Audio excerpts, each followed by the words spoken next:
The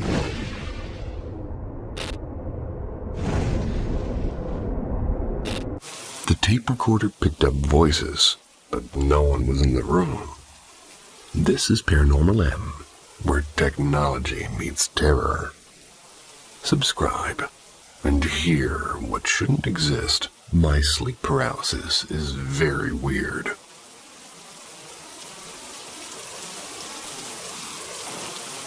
This story is going to sound extremely fake. It was extremely weird and very made up. I'm an 18-year-old female. This was happening around the age of 15. I used to have my own room. It was always pitch black at night. My light would never really work. But I was brave and it never bothered me. Till I began having sleep paralysis. This weird feeling that my soul was going to leave my body. And please believe me, this is scary. The first few nights in my room alone were great, until of course my light stopped working. I'd wake up at 3, exactly. I always had my phone right next to me, and at this time, I wasn't having the paralysis yet. It's just whenever I woke up, I felt strange. I can't explain it. Then the next week got really scary. I began having sleeping paralysis and I could move as usual. There's always some shadow standing either at the side of my bed or in front of me. I was always scared and I would always just pray. But then things got really weird.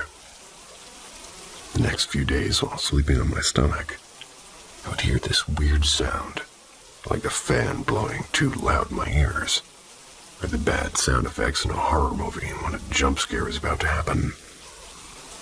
Then I would feel like I was sucked into a vacuum. I couldn't move and I couldn't open my eyes, I couldn't breathe. Like my soul was being sucked out of my body. And I didn't like the feeling. Then I would scream and finally started moving. I don't know what it was, but I didn't like it. It kept on happening.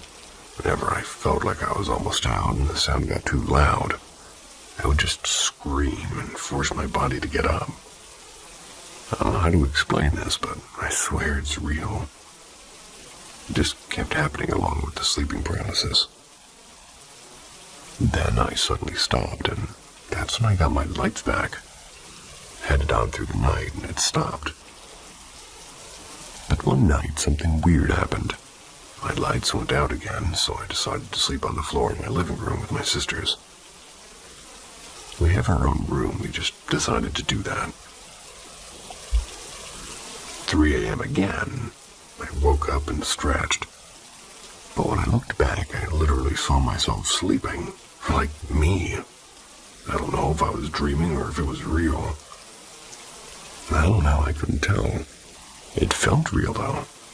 When I looked back, I saw gnomes, like garden gnomes, like 8 of them, standing there. I was clearly confused, and then they began moving and pulling out a knife and charged at me. But then I woke up the same way, looked back and didn't see myself, so I don't know. It happened again, but I didn't see anything. I just laid down and woke up the same way. Recently I got the sound, happened again, that vacuum feeling, like I was drifting away from my body, and my sisters would say I would jerk up screaming and breathing hard every 5 minutes like I was dying. That doesn't sound good.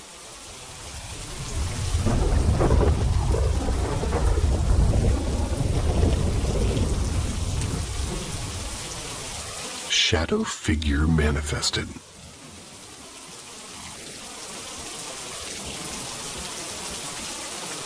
I live in an old compound house in South India, in Chennai. I moved in 6 months ago.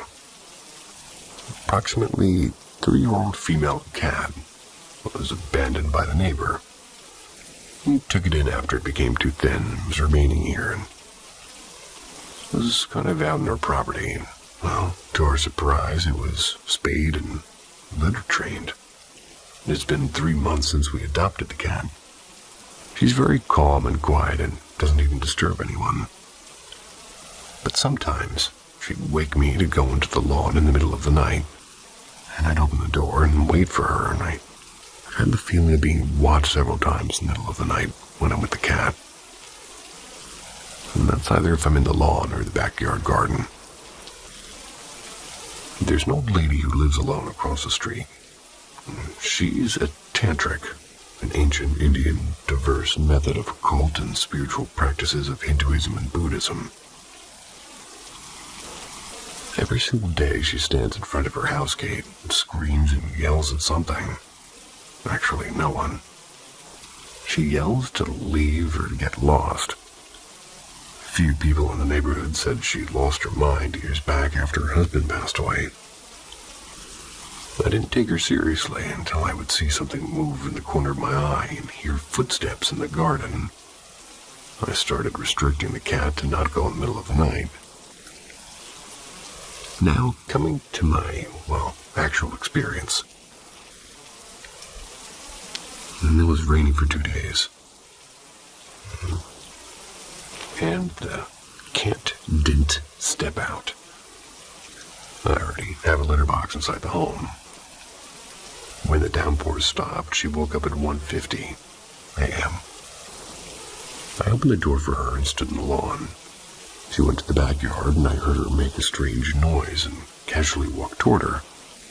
And as soon as I made a left turn from the house toward the backyard, I saw a dark spot at the end of the compound wall. The dark spot became a human-shaped figure in less than a second, and it was huge, covering the wall from top to bottom. The height of the wall was 11 feet, and the sky was clear after it rained, and the moon was bright that day. And I stood there like 20 seconds until the cat ran back, past me and into the home, and I ran back inside. Now, I was contemplating what it was for 2 days, since I knew what I saw, and it wasn't my imagination or some kind of an illusion. My dad came up to me last night and said he heard a loud bang in the backyard around 2:30 a.m. Went out to see what it was. When he turned on the backyard light, he saw a dark figure disappear around the same spot I saw it. Told him to brush it off, and it's just an illusion. And I've been outside many times in the middle of the night. It's always peaceful outside. There's never anything to worry about. I don't want my parents to panic or live in fear.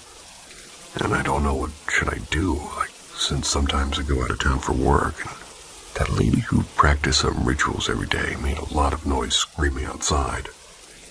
No one does anything in the neighborhood. Many times people called the police on her in the past, and the police determined that she's an old mentally unstable lady. Stopped responding. I have cameras in the front of the house and planning to add additional CCTVs that'll cover the backyard and the whole compound. Now, should I call in a priest and cleanse the house spiritually?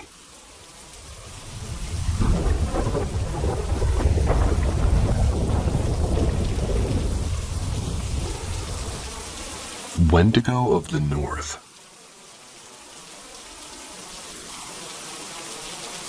Wendigo of the North, a popular mythological cannibalistic monster in the spiritual tradition of the North American Algonquin-speaking tribes. According to many people, it is a malevolent spirit that possesses humans and increases their desire to feed on human meat to such an extent that it's the only thing they can really think of. They walk like zombies. Many believe this is all just a mental disorder which they call the Wendigo psychosis. Wendigo psychosis.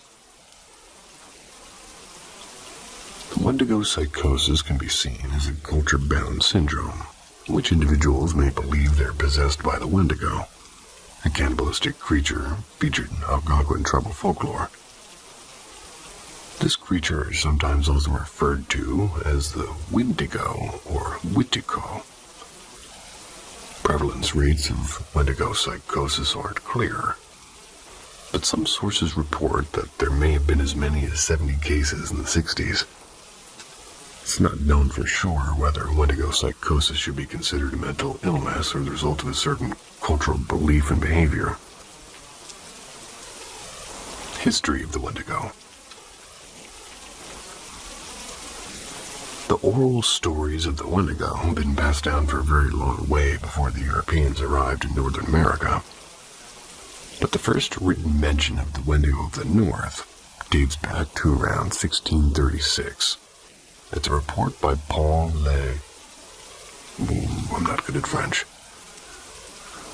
Paul Lejeune, a French Jesuit missionary living among the Algonquin people in what is now Quebec.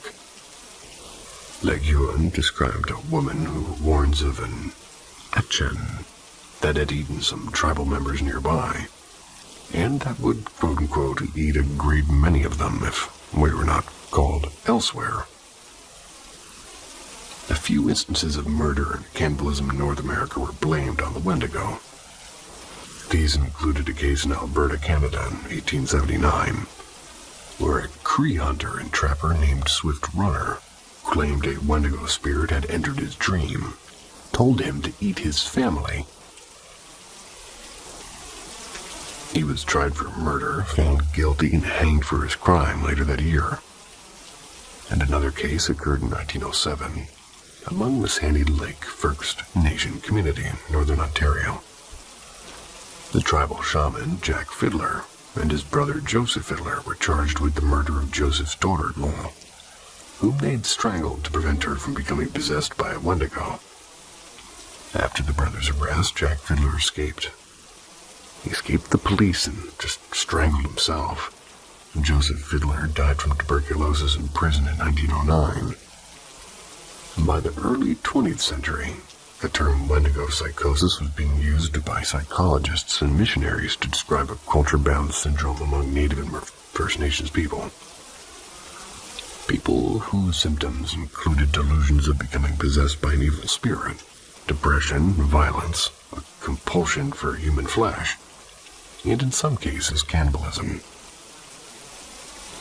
The syndrome was also diagnosed retroactively in historical cases of cannibalism in North America. However, the existence of the syndrome is disputed by some scientists. Below is a map where the tribes that have Wendigo in their culture believe the Wendigo stays.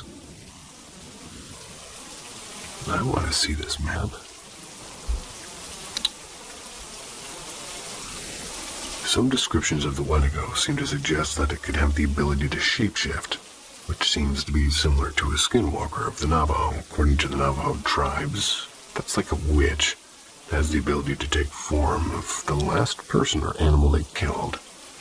In other words, they wear the skin of their prey.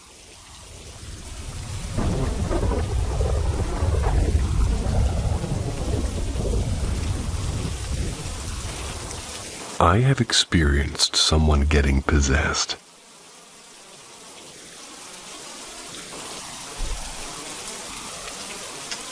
Earlier today, I was at my grandma's house. That's when she brought this up, and it made me think about it a lot. So for background, I grew up very Catholic. I'd go to the church every week, and my grandma, as well as my cousins, were all very involved with the church. Often, some of my mom's family would gather together and pray the rosary, or just to pray. One day, we all went to go to pray at my uncle's house. To pray. And that's when I first saw their son. I'm going to call him Josh, not his real name. I watched Josh get possessed. As we were all praying, and Josh would basically start to make distorted noises like growling or very unnatural breathing. When this would happen, all the grown-ups and parents would basically have to sit him in a chair while holding him down while they throw holy water at him and pray very loudly, demanding for the demon or spirit to leave his body. I remember me and my cousins would all get sent to one of the cousins' rooms and would have to also pray. Mind you, at the time, I was very young and scared. I was around 8, my cousins were either my age or only a couple years older. It was very scary, and I had no idea what was going on, but after a couple of hours, Josh would go back to normal, and we would go home. I remember asking my grandma what happened because, like I said, I was very young, so I couldn't really grasp everything. She told me that my uncle's family had been dealing with it for a while, and it started happening after Josh played with a Ouija board. This didn't only happen once when I was around another time. This didn't only happen once when I was around another time. I was at my grandma's house with all my cousins, and this time it was really scary. Me and all my girls' cousins were at my grandma's rooming, watching TV. I was on the couch with my little sister on my lap. She was like 3 at the time. I was with my oldest cousins on the bed next to me, and the rest of my cousins and older sister on the floor. I don't know how exactly Josh got possessed again because, well, I wasn't in the room, but all I know is that it happened. And this time it was violent, and he was apparently throwing rocks. Next thing I know, my oldest cousin, best to me, passes out. And immediately the rest of my cousins and sister went to go get one of our parents upstairs, or somebody to tell them. I was left alone when my cousin passed out next to me, and a child on my lap, and I'm not even joking, the light started flickering on and off. I was so scared at the time I didn't know what to do, and I was just struck. I don't know what else to do but just sit there. Like 5 minutes after, somebody comes into the room, and eventually the ambulances are just outside from my older cousins. Those were the only times I remember it happening, and all I know is it happened many other times and I wasn't there. But Josh eventually got exorcised. I never really talked about it again. I'd be talking about that all over the place. But who am I?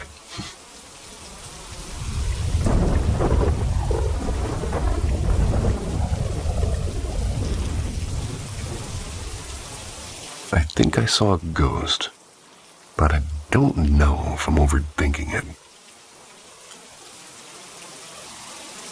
Back when I was around 13 or 14, me and my cousin had a massive obsession with exploring abandoned places. Considering we live in the suburbs of Melbourne, we're only really limited to abandoned houses. I was over at my cousin's house for a sleepover. We were having a barbecue for dinner. My uncle told us to get some lemons from one of the neighbors' lemon tree in their backyard. The reason we stole their lemons was because the house had been abandoned for years, and both my uncle and my auntie had told us that the homeowner, an old woman, had died a few years back. So, therefore, we would always go into the backyard to take some lemons. We'd never actually been inside. Being dumb teenagers who were obsessed with exploring abandoned houses, we decided that day we would also explore inside. It was an old brick house. It looked like it was built in the 70s. While we were picking the lemons, we checked all the windows to see if anybody was inside. Of course, it was empty, as it was abandoned after all. And after delivering the lemons, we went to the front door. I banged on the door and yelled if anybody was home for a solid 2 minutes just in case. There was no answer, so now it was time for entry. The flywire door was unlocked, but the normal wooden front door was locked. But it was locked by one of those old locks where there's like a pin that you just have to slide across from the inside. I managed to open the door slightly and fit my hand through the gap and unlock the door. We were inside mucking around for about 5 minutes, and the house was empty with only a couple of pieces of furniture. One of those being an old piano. While playing the piano and making quite a lot of noise, we noticed faint music playing from inside the house, and we could hear it from the start. But we just never really thought about it until now. It was creepy, so we went to investigate the rest of the house by following the sound of the music. We ended up getting to a closed door with a light shining through the bottom. It was the sunlight from the window. It legit left like we were in a horror movie. I opened the door, and there was an old lady sitting facing away from us with a music box playing on the table. This was really weird, since we had legit looked into this room from the window when we were getting the lemons, and there was no one inside. The lady legit looked dead, so I panicked and asked, "Are you okay?" to the lady. I got no response, so I thought, holy crap, she's dead. I got closer and I asked again. Still no response. I asked a final time, and she stood up and turned around. Genuinely, she looked so horrible. I could tell it was not a homeless person or a squatter, based on how clean and expensive her clothes looked, but her face was pale and looked like a corpse. She turned around and screamed, "Who the hell are you?" We just ran back in my cousin's house. I don't know if I saw the ghost of an old lady or if she was never dead, but during dinner, we asked my uncle about the lady again. He said she'd been living in an old people's home for about 4 years prior to her death, and he knew she was dead because he would go and visit her from time to time.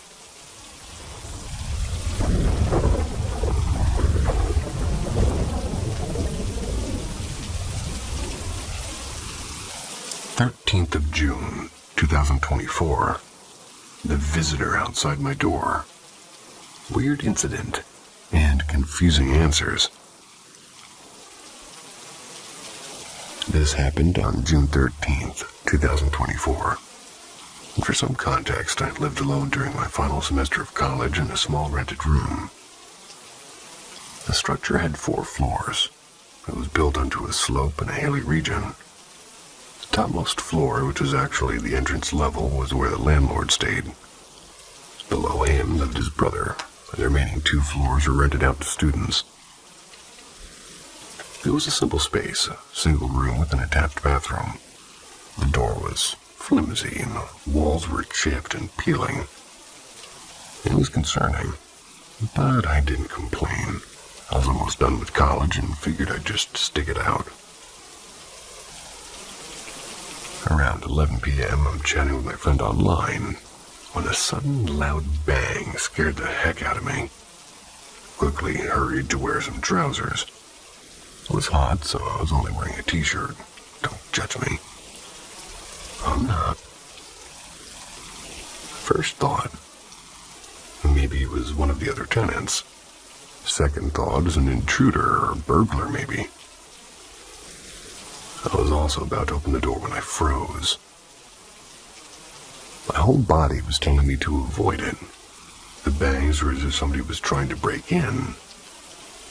The same motion when you try to open a locked door. And after a while, the noise stopped, and I thought, okay, whatever that was, it's gone. But then, around 11:45, it happened again. And this time it was shorter, and I grabbed a kitchen knife for protection, in case it was a burglar, and I stepped out. Nothing. No one. Just stillness and silence. I checked the whole floor, and there was no one. Turns out the other tenants who shared my floor had gone home earlier. The only people in the building were the landlord, his family, and the guy that lived downstairs.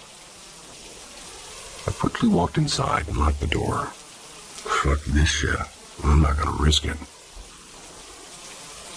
Fast forward to 4 a.m. The same loud bang woke me up. I was half asleep, but I recorded a video. And this time I got the courage to open the door, and behold, there was a dog outside, just sitting there. Not barking, not scratching, no sound. Just sat and stared at me. So I calmed down, thinking, oh, it's just a dog. Decided to sleep. And that's when the dog started scratching at my door. Walked out again and led the dog to the top floor. Since the gate was locked, I decided to let it out. But then it hit me. This time it was the dog. I heard the distinct sound of dog-style breathing and the way it moved and whimpering to be let out or in. It only pushed on the door with its body, nothing like the previous ones. Push and pull types. And the other bangs before that Nothing, with no footsteps, no scratching, nothing. 14th of June, 2024. Around 7 a.m., my gas cylinder starts leaking. So I got help from the guys that lived downstairs. While we were talking, I casually asked if they heard anything last night. One of them told me, "Yeah, I thought it was that dog. It was like lying on the stairs in the morning." Later, I went to my friend's place. And I showed her. And I also showed her mom, actually, that video. My friend and her mom, both of them were terrified. She told me, "You should talk to somebody. This isn't normal." I went to a temple first, but it was closed, and then a mosque, and no Malvi there, and that I say that. Finally, found another mosque, told the Malvi what happened, asked my full name and my parents' names. And then he told me that wasn't a dog. It wasn't human either. It was something that didn't belong to this world trying to play around. Beware. The people around you aren't as good as they seem. They sent this. Since you didn't let it in, you'll be fine. Take this and put this under your bed. You'll be fine, don't be scared. Later, while I was laughing about it with the guys from my building, I noticed something weird. The wooden door with the Indian-style lock had small scratches under it. Wasn't there when I went to college yesterday. I don't know of any dog that would like to scratch under the lock, and I'm not sure it can even do it. So it's kind of deep, and I also forgot the dog's face. It's all blurry in my mind. I could blame it on stress or whatever, but I'm not sure. This whole ordeal scared me to death, and I couldn't sleep the following day. When I made sure I was safe, only then could I sleep peacefully.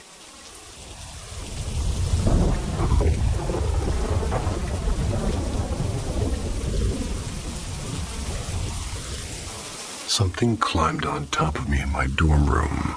It was while I was alone, and it wasn't human.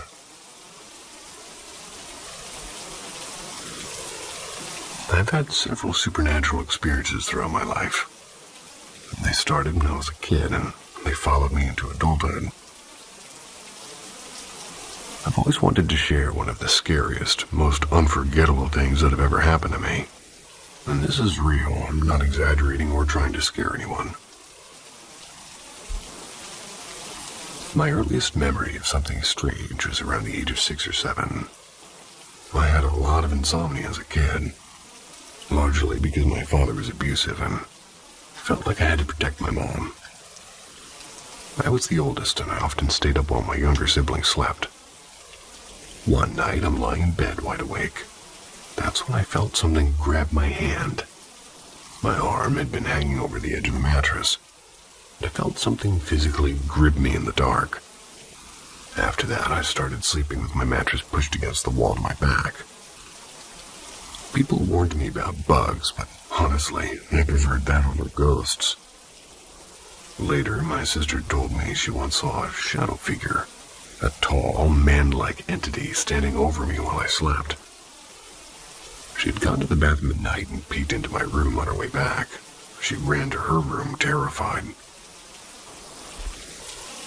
Years later, my mom told us that she also regularly saw a dark presence in that house. She never told us when we were kids because she didn't want to scare us. And I've always had sleep paralysis. As a kid, I would scream internally while being completely paralyzed. I could see the room, I could see people nearby, but no one could hear me. One time, I'm on the couch, I'm stuck in sleep paralysis. I'm looking at my mom across the room, trying to scream for her. She didn't hear me, and I told her about it, and being Southern, she just said, "A witch was riding you back," and to just pray. I eventually learned not to sleep on my back. It seemed to trigger it, but nothing could have prepared me for what happened my freshman year of college. I had moved into a dorm with a roommate. Her grandfather passed away just 3 days after we moved in. I had met him, and he was in her room helping her unpack. Not long after that, she told me she saw something non-human on my side of the room. She didn't give a lot of detail, but said the energy felt dark. And after that, she was rarely around, and eventually moved out before the semester ended. One night, I was alone in my room, in the dorm. Struggling to sleep like usual, I decided to, pleasure myself. It usually helped me fall asleep faster. Midway, though, I suddenly felt the warm, heavy weight of a person on top of me. I could feel hands on me, caressing me and groping me. And I was frozen. I couldn't move, I couldn't speak. It felt like sleep paralysis, but so much worse. I could feel this thing gripping my thighs and touching my chest, and I couldn't do anything, and eventually I mustered enough strength to grab what felt like a shoulder, broad and muscular, and then vanished. In an instant, the weight was gone. I jumped out of bed and searched the room. Nothing and no one. The door was locked, windows were shut, and I lived on the 6th floor. No one was in there but me. After that, I couldn't sleep in the dark anymore. I avoided that dorm like the plague and stayed at home as much as I could. When I told my doctor about it, he didn't even question the story. He told me it was spiritual and no medicine could help me. He looked concerned and didn't prescribe anything. Some people say this was an incubus. Others say it was trauma or sleep paralysis or even my roommate's energy attracting something. All I know is it was real, and it was physical. I felt it. No amount of logic can explain it away. Has anybody else experienced something like this? Does anybody know what this could have been? Yikes. Still, don't know what happened to me that night. Sleep paralysis or something way darker. This happened to me when I was around 17, and at the time I was really involved in church and part of a youth group in my local Christian community. Like in many churches, they'd occasionally invite pastors or ministries from other places to hold special events. One time they invited a ministry from another state for a weekend of quote-unquote miracles, healing, and deliverance.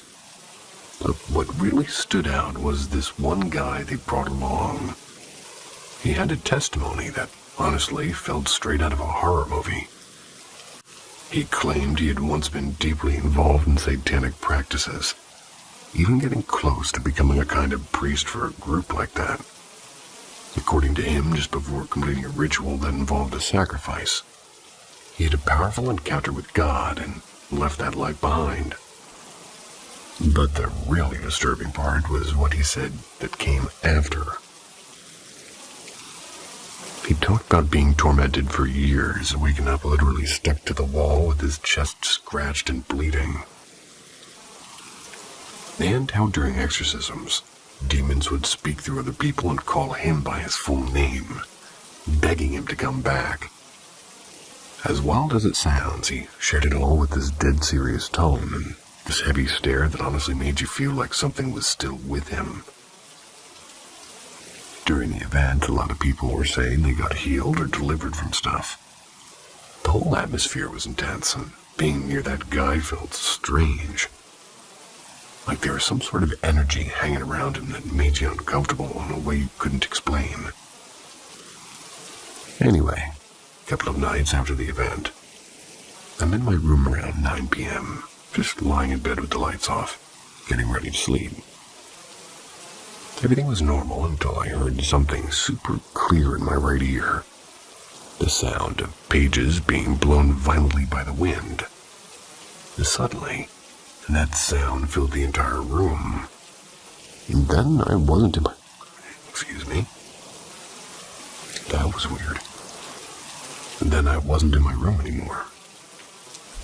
found myself standing in what looked like a forest, surrounded by lit candles arranged into a circle.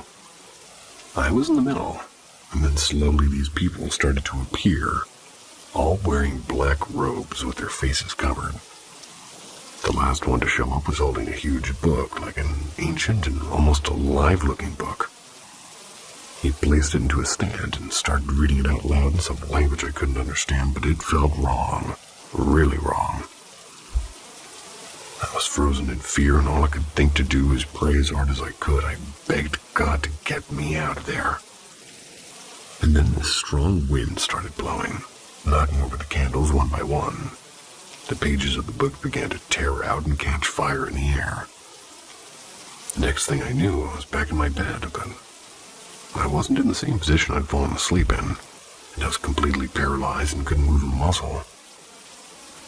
Felt like something was still in the room with me. And in Mexico, where I'm from, we have a name for this. Which, I'm terrible at Spanish. But anyway, I'll go for it. Se te subió el muerto, which means the dead sat on you. It's what people call sleep paralysis because it feels like a heavy presence is sitting on your chest, keeping you from moving. That's the only time in my life I've ever experienced it, and it felt like something came back with me. Like whatever I saw wasn't just a dream. After maybe 15 seconds, which felt like forever, I suddenly felt this thing leave my body. I could finally move again. I was sweating and completely freaked out. I didn't sleep properly for days. And I know how insane this sounds, like something straight out of a movie or badly written creepypasta. But it is 100% the real deal. As ridiculous as it may sound, it actually happened to me. And to this day, I still don't have a solid explanation for it.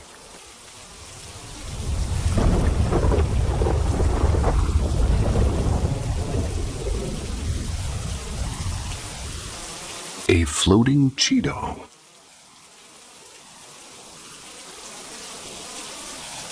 I grew up in a Christian household. My parents are pastors, so Sundays were always spent at church. And over the years I learned one thing. Churches see some strange cases. And this was one of them.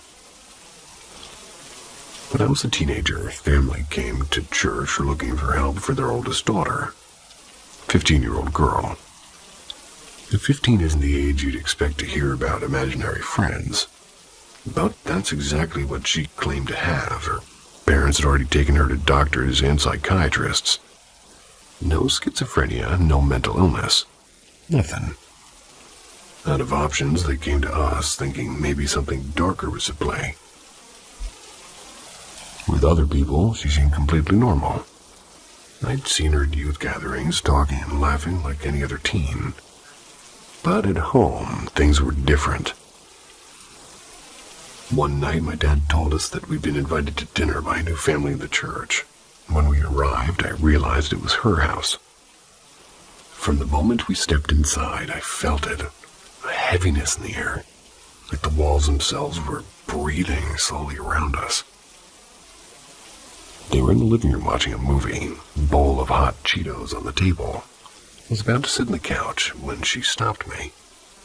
"You can't sit there, my friend's sitting there." I awkwardly sat on the other end. Minutes later, she announced almost casually, "He doesn't like you. He wants you to leave." Her parents scolded her, telling her not to be rude, so she shrugged and said, "It's not me, it's what he wants." Then came the part that still makes my stomach knot. She told us we could have some Cheetos. I took a few and her brother did too. Then she turned to the empty space beside her and said, "Do you want some?" She paused and nodded to no one and then said, "Everything that's mine is his too." And that's when it happened. A single Cheeto. It rose slowly from the bowl. No strings, no tricks, just floating. Ridiculous, right? Well, a flying Cheeto sounds like a joke, but I swear on my life we all saw it. My family, her family. and as it hovered there, it began to disappear like something invisible was eating it. The room grew heavier. Her expression darkened, and when she spoke again, her voice had changed and was deeper and colder. Not like the cheerful girl I'd seen before. She said that we should leave and that he was angry. My dad didn't argue. Not because he was afraid, but because he believed that we were dealing with something demonic. This wasn't the right time or place to confront it. I left that night with more questions than answers. 2 weeks later, they attempted a deliverance. It lasted 5 or 6 hours, and supposedly she stopped seeing him. But as time passed, she got involved with a cult. Eventually, she didn't survive. And I'll never forget what somebody told me after. Before deliverance, the person has to want to be free. If not, when it comes back, it's always worse.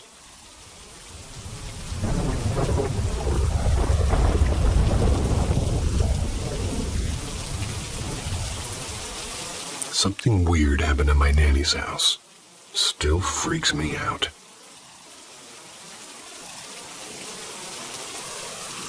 So I'm Saira, a 21-year-old female from Pakistan. And this happened when I was like 16. We were visiting my nanny's house. It's in a small town in Sindh for summer holidays. It's one of those really old houses, long hallways, high ceilings. Kind of pretty, but always low-key creepy at night. Super quiet there, peaceful but scary. There's this one room with an old wooden almirah. It's like a safe in the corner. Nobody ever really used it. I remember once my nanny randomly saying something like, I'm just going to translate this. There's a little knife's story in that almirah. But she didn't explain, and I didn't really ask.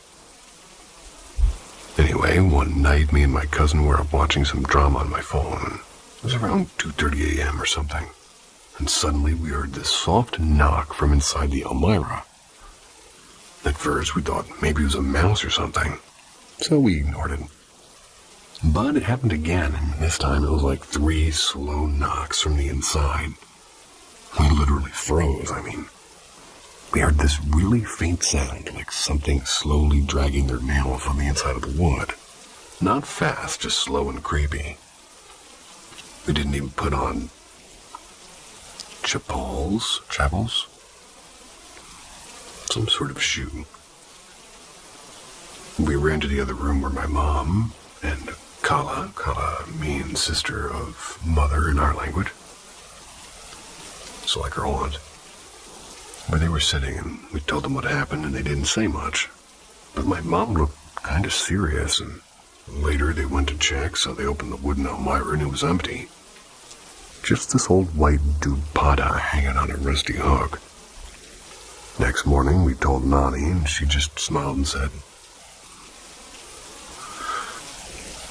I'll just try it.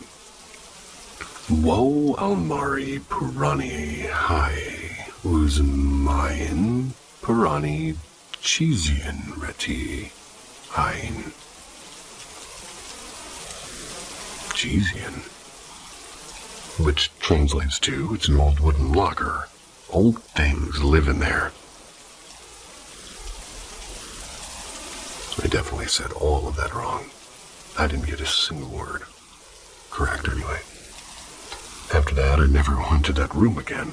And even now when we visit, I just avoid it. Maybe it was nothing, but it didn't feel like nothing. What do you people think about this? Well, I know I can't pronounce anything well other than most English. Not all of it. Most. I'll take it.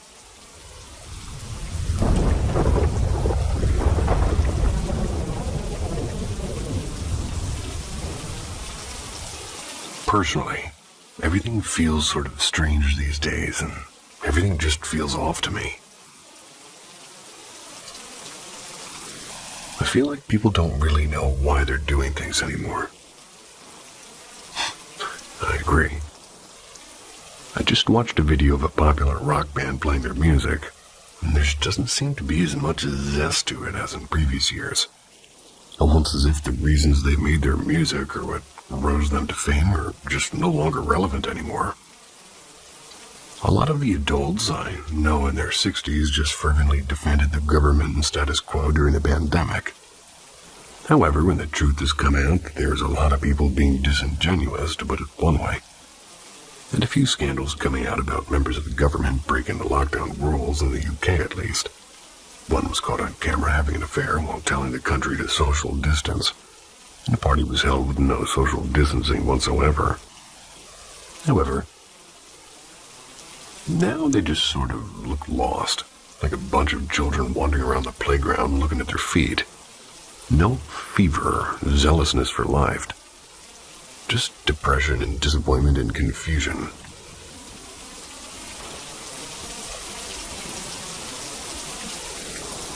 Then there are many people fervently clinging on to the past and their beliefs and desires, desperately clinging on to cultures or cultural icons from 20 years ago that are long since irrelevant. Not always true.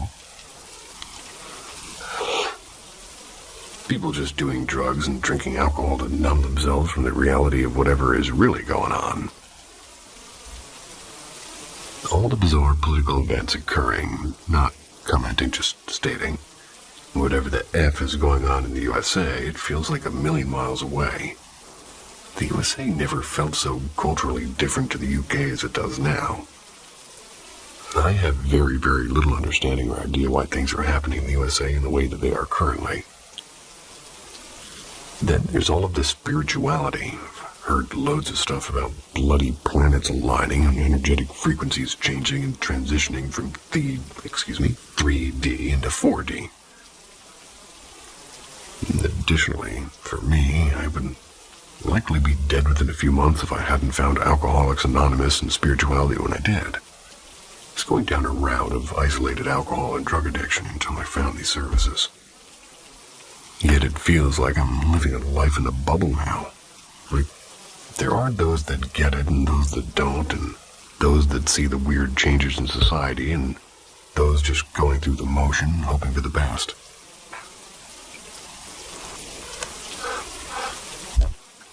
As I said, I would likely be dead by now if it wasn't for AA and such, and feels like my family at least don't give an F. None of them did anything when I was clearly sinking lower and lower. They just sort of sat around hoping for the problems to go away and solve themselves. Not all of them, but a fair few. I've spoken to some of them recently, having been going to AA meetings for a few weeks, and they sort of were just like, nice, good for you. Then swiftly moving on, thank fuck you're not gonna die anymore. Is this just what used to happen when these people know problems just solving themselves, like a great bunch of adults that abandon their children to fend for themselves after dumping years of abuse and trauma onto them? There's a fair few people who seem to have stepped up to the plate and are trying to be grown-ups. I continue on with whatever new society is emerging. I know of many community figures and nurses and doctors and such who stood up and tried to address the issues that I've been having. Perhaps we're just at a pivotal point in the history, or at least near history, where the UK at least is divided into those who stepped up and those who cowardly clung to the past. I have all kinds of comments. But an overarching comment is, yeah, the medical system in most of the world is pretty horrible. I can say that cleanly.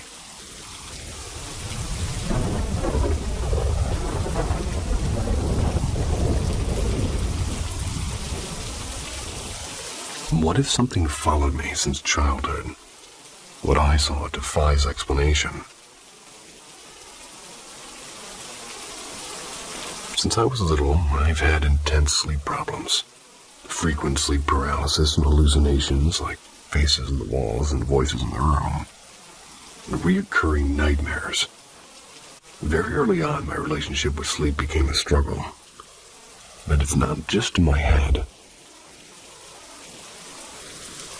One of the most memorable memories, an electronic car that drove itself in my room.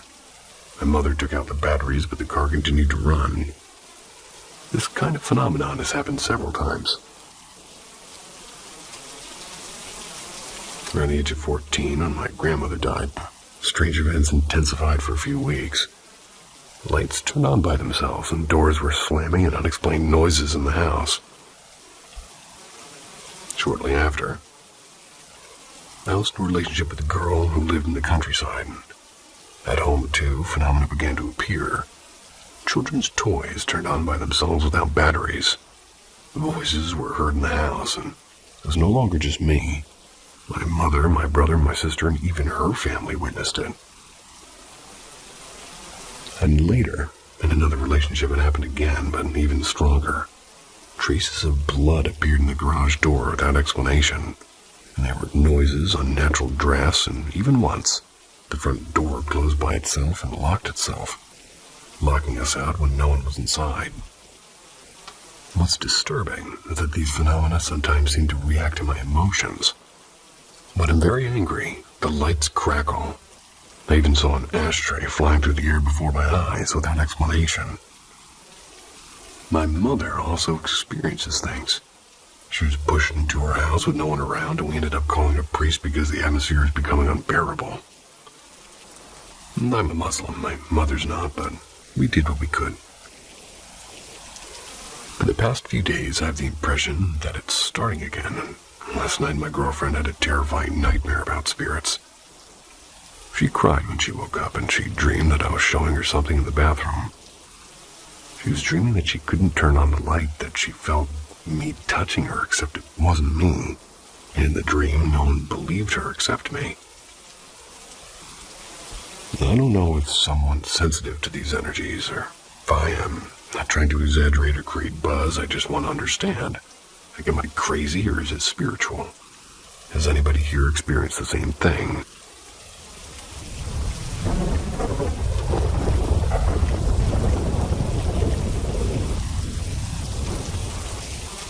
Calls from the woods.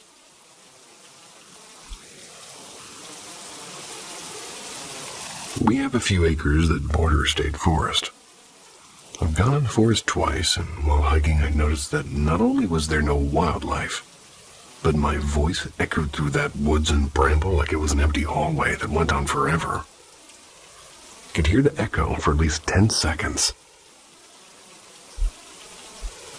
Well, I've had 2 occasions where my wife's voice called me from the backyard deep into the woods, and every time I went inside and asked her if she called me, she said no. When I was 5, I used to live in an old farmhouse, where to go upstairs you had to go past the front door. One night as I went to walk up, I heard my mother call my name from the other side of the door at 10 p.m. I went in the kitchen, and she was still making my juice for the night. I knew whatever is on the other side of the door wanted me to open it. My current house is not haunted. My family farmhouse is 10,000% haunted. Can't even go over the things I experienced.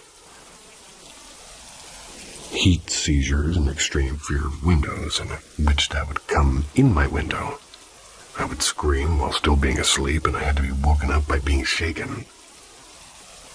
Once we moved, all the effects stopped. Whatever the entity was, it tormented me. Our family dog died while I was at my dad's for the weekend, and it showed up in my dreams. I was all sad until the dog started talking in this deep voice and would chase me and said it would devour me. Jesus. When I lived in the farmhouse, I'd have dreams of dying over and over again until I found a way to get out of my dreams by finding a TV in my dream and turning it off. Any idea on the entity from the woods? The entity in the farmhouse was potentially my great-great-grandmother, whom everybody said was the meanest person they'd ever met. My wife has even witnessed me as a doppelganger. She watched me walk toward the front door with my joint, and she asked where I was going. My doppelganger looked at her and went outside. She followed, and there was no one. When she came in the room and asked what was wrong and why she was calling me, she said she watched me walk out the front door, and This was at my mother's house, which was a house that was built in the 1800s and was also very haunted. Doors being pushed right up against the door jamb, foot shadows standing at the doors. I got so sick of it, I started throwing a towel over the door. Tenants were hearing walking around and doors closing when we're both gone, and I've got lists of paranormal things happening in both family houses. Seems like my new house from the 1800s isn't haunted, but the woods are really weird. And I have 2 massive mounds in my backyard that have alternating layers of shale and soil. The lady who sold us the house talks about this massive bowl-shaped rock and Native Americans, but I didn't take much account of that. I've left the mounds alone, aside from getting rid of vines. Ideas or thoughts, like I know this is a word salad, but any opinions on the woods calling me would be great, because I'm very tempted to go see who's calling me. Wouldn't be the first time. Maybe I was being called and confronted it.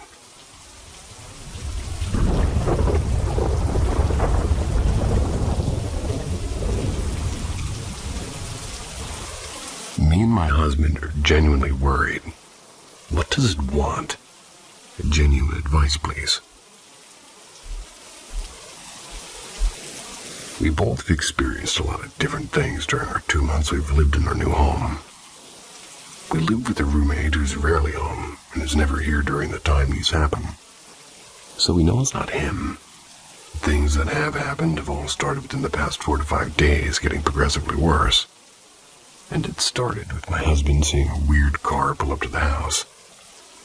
When he went to go investigate it, the black figure that was at the door both hid it, and the car vanished within the 2 seconds it took him to make the 5-step stairs down to the door. The things that are doing it include unlocking doors, and we're certain we locked them before, knocking over candles with large base fans, or knocking over candles and large base fans and a PS4 in a base it shouldn't have been able to push, and throwing phones across the room, both of ours. But the spookiest thing that's happened so far that I'm personally really scared of is its escalation. Today, while I'm writing this post, it's because as I was about to walk out of the room to take a shower, we both heard knocks at the bathroom window, knocking 5 times repetitively and loud, making me think it couldn't have been absolutely anything else. The bathroom in question is on the 2nd floor. I get over the dread I feel and I go to take my shower, agreeing with my husband that we'll leave both the doors to the room and the bathroom open. The noise happens again, and this time near the kitchen somewhere. I scream for him and ask him to stay with me, to which he agrees. He sits on the toilet with the cover on, and I'm still showering. As he stays in here, he locks the bathroom door. This is very important. Throughout the time in the bathroom, the knocks happened 3 more times. All 5s all over the house. The last one being the bathroom door. Scarily loud. We're both freaked out and out of our minds. And that's when the bathroom door unlocks by itself. He immediately runs over and fixes it, but not even a few minutes later it happens again. This time I'm out of the shower, so I go try it, but it won't turn either way and locked again. Like the lock is stuck. When I call my husband over to inspect it with me, it immediately and smoothly locks easily with my turn. Like something stopped holding it. I don't know what can do about this, or really what to do about this. Don't know how to feel about it, and can anybody give us any advice on how to go about this? Our plan so far is to get cameras for proof, and I've salted the doors to the bathroom and the bedroom, but that's it.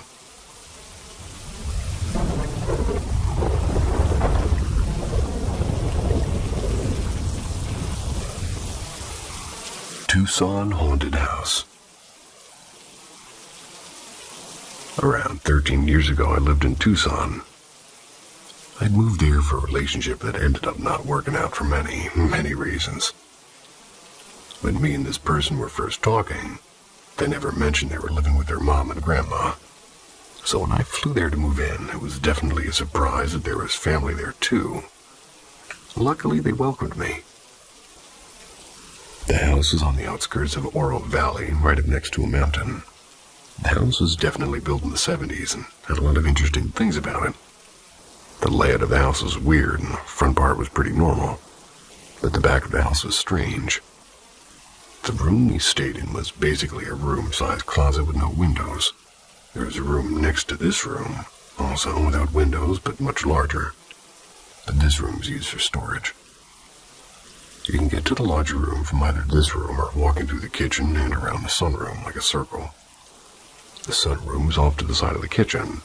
It was the length of the entire house and had full windows that look out to the desert. So definitely it could be creepy at night. At first, I didn't understand why no one was really allowed to go into that room until I started noticing things. It wasn't a strict rule, but they just encouraged you to avoid going in there. I've experienced the paranormal my entire life, so I pick on these things quickly. Started with me going in that room to get to the laundry room. It was faster than walking all the way around. But every time I went in there, the temperature would very noticeably drop. You'd get this intense feeling if somebody was watching you from somewhere. A deep feeling of uneasiness. I later found out that the mom used to stay in that room when she was addicted to heroin. Her and a friend would use for days locked up in there. And I have a feeling the usage of drugs contributed to the negativity that was in this house. So it made sense to me why this room had such a bad energy. I've lived in haunted houses throughout my life, and this one was on the top 3 most memorable. Started going to a cosmology school and would use the sunroom to study. I don't really know why, but this family had like 10 couches in the sunroom. One night I was there studying, and I'm curled up in one of the couches under a lamp when I see from the corner of my eye a ball of light. It flew from a corner. It came flying right into my face. I immediately threw my books across the room and ran into the bedroom where my partner was. That orb was so bright I had star-like vision, like if somebody shined a flashlight in my eyes. Another night we're laying in bed. All the lights are off, and the only light in the room is coming from the little sort of light on the VCR. I'm just laying there waiting for my eyes to get heavy when I see it. Something blacker than black in a corner. Almost looks like smoke creeping up the wall. My eyes are locked on it when I notice something moving beside me. I turn and look, and the wall up next to us, 3 more figures moving up like smoke up the wall. I start shaking my person like, dude, what the hell is that? And they sit up and point to another corner, and they're like, yeah, they come all the time. There's one over there too. Plops back down and rolls over. Dude, what? This is normal for you? As I turn to look back at the wall, I see one of the smokes melt down and lay next to me. I immediately get up and turn all the lights on. We're sleeping with the lights on tonight. Another night I wake up in this pitch black room. I can't move. I can open my eyes and move them, but I can't move my body. And there's also this weird light shrouding my entire body like a mist, and I can't breathe. I can't move. I start to panic. I can't even move a finger to touch my partner or try to wake them. It felt like an eternity, and I can feel myself like using all my energy to try to fight this, but all of a sudden, like a flip switched. My body sit straight up so fast, I let out this scream. It was like a scream that was like backwards. I was inhaling and screaming at the same time. Another night I wake up and I'm already just staring up at the ceiling. I have this strange feeling of just calm, like blissful. I start seeing figures walking above me. They're made of light, and it reminds me of the scene in Spirited Away on the Train with the Spirits. Couldn't make out any details, only silhouettes, but I could see some guy wearing a wide-brim hat carrying a briefcase. Some woman-shaped figure in dresses, and I couldn't take my eyes off of them. It was like I was in a trance, and as soon as they appeared, they were gone, and I slipped back into sleep. And the weirdest night for me was the night we went out drinking with some friends. I'm in my early 20s at this time, and drinking was like the go-to thing to do. We get super drunk and make it home at some point. I don't remember much. The grandma and I never really talked much, and her room was on the opposite side of the house of where my room is. She pretty much just stayed to herself and rarely came out unless it was to shower or to eat. So I wake up around 4, and I don't know where I am, and I know I'm on the floor, and I feel carpet. But nothing looks familiar, and it's pretty dark. The only light's coming in from a window, and I see that I'm at the foot of the bed, and I slowly stand up, and I see it's the grandma. She's sleeping in her bed. I slowly make my way to the door and quietly step out and make my way to my side of the house. When I crawl in bed, my person wakes up and is confused, saying 1 minute I was there and the next I wasn't. And that they would have felt me get out of the bed as the bed pushed against the wall. I was sleeping next to the wall and I have to climb over them to get out, so I don't know how I ended up there.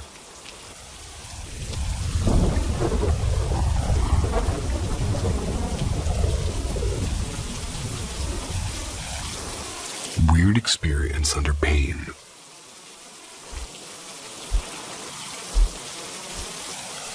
I'm not big into paranormal stuff. I think almost all of it's bullshit. My family, though, was always interested in it, and we had a number of experiences which absolutely stunned me. So years ago as a kid, maybe 14 years old, I got a really bad sunburn on my back. A lot of those burn quite easily. The sunburn itself sucks, but the true horror comes with the skin and bubbling and peeling with a mix of intense sunburn pain and horrible itching. So exactly this happened, and at the same time it was summer, no air conditioning. So I was also sweating, and it was just pure agony for me. I was feeling like going mad with horrible itching and intense pain when touching or scratching in the sweaty skin. And at one point, I felt like I would either faint, go mad, or take whatever medicine I can find. I started to close my eyes and kind of meditate. I knew meditation existed, but I knew nothing about it. So I breathed, and the itching felt like knife stabbing. I continue, and I see with my eyes closed the mix of blackness and redness and sparkles and whatever your eyes do. Then something happened which I cannot forget, and I swear to God it's real. I had my eyes closed for minutes now, standing in my room, facing the window but looking down. Suddenly, all that red and black and whatever is disappearing, and everything is blue and white. Then it sounds absolutely stupid, but I can see with my eyes closed.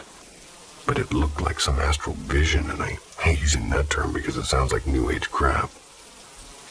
But I swear to the gods, I could see my hands, and I moved them and looked around and saw my room. Everything was blue and turquoise and white, almost like a projection.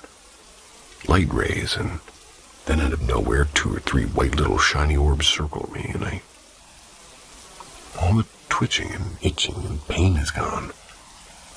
After some time, I kind of came out of it and feel absolutely fine. I still see it. I swear I could see my hands and my room with my eyes closed. So weird. Those are some fancy white orbs you got there.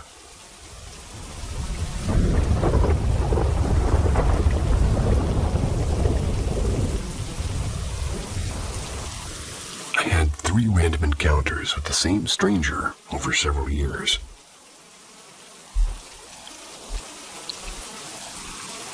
About 8 years ago, in the early evening, I'm shopping for a jacket in a major retailer. That's when this man who looked to be 30-35, clean cut, possibly of some Arabic descent, walked up to me and said, "Shopping for clothes today?" I said, "Yeah, I need a jacket." He then said, "My wife and I just moved to the area and our walls are bare, so I'm looking for items to furnish our space." We then made small talk for maybe a minute or so, and I can't remember what else we talked about. Then he walked away, and at the time I thought it was a bit odd because strangers rarely approach me to make small talk, seemingly for no reason. But I basically forgot about it. About a year and a half later, I'm shopping in a very busy grocery store downtown.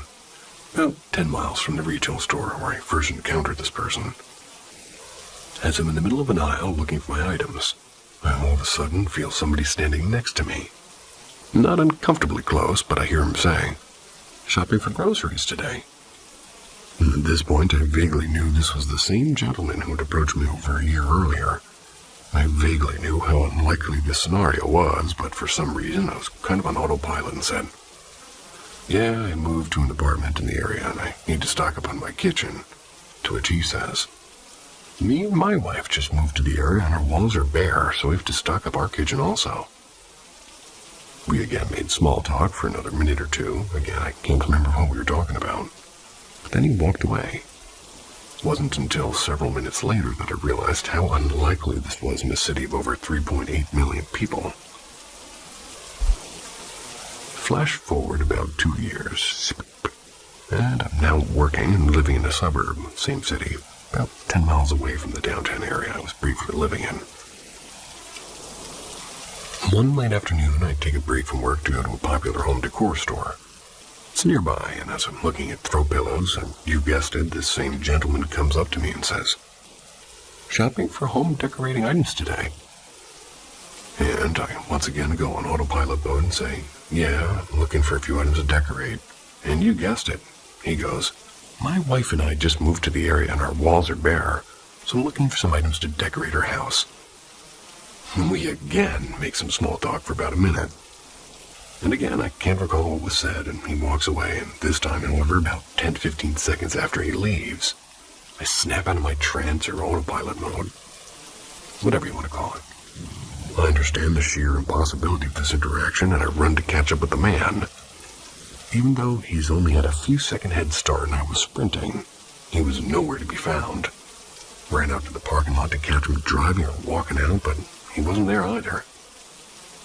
They didn't feel like ominous encounters, but to this day I have no idea what occurred exactly and why.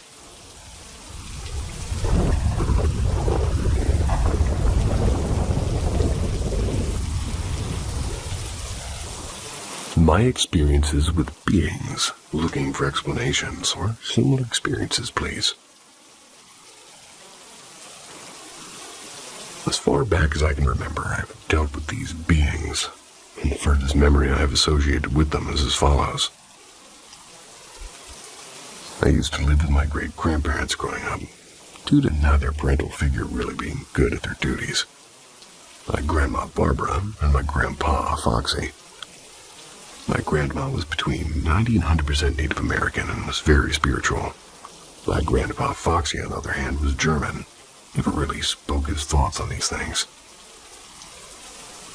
I recall on many occasions, more often than not at the nighttime, seeing these black human-shaped figures roam our house whilst everyone else was rather sleeping or not home. At the time, I thought nothing of it, and I still am unsure how I feel about it. Just curious, looking for an explanation or maybe a shared instance. There were times, however, where these figures would wake up to me and even try to seemingly interact with me, causing my body to freeze freezing cold. Though I still could move, just really wouldn't out of fear of upsetting them. I've seen these figures in my grandmother Sherry's house, and she was quite spiritual as well.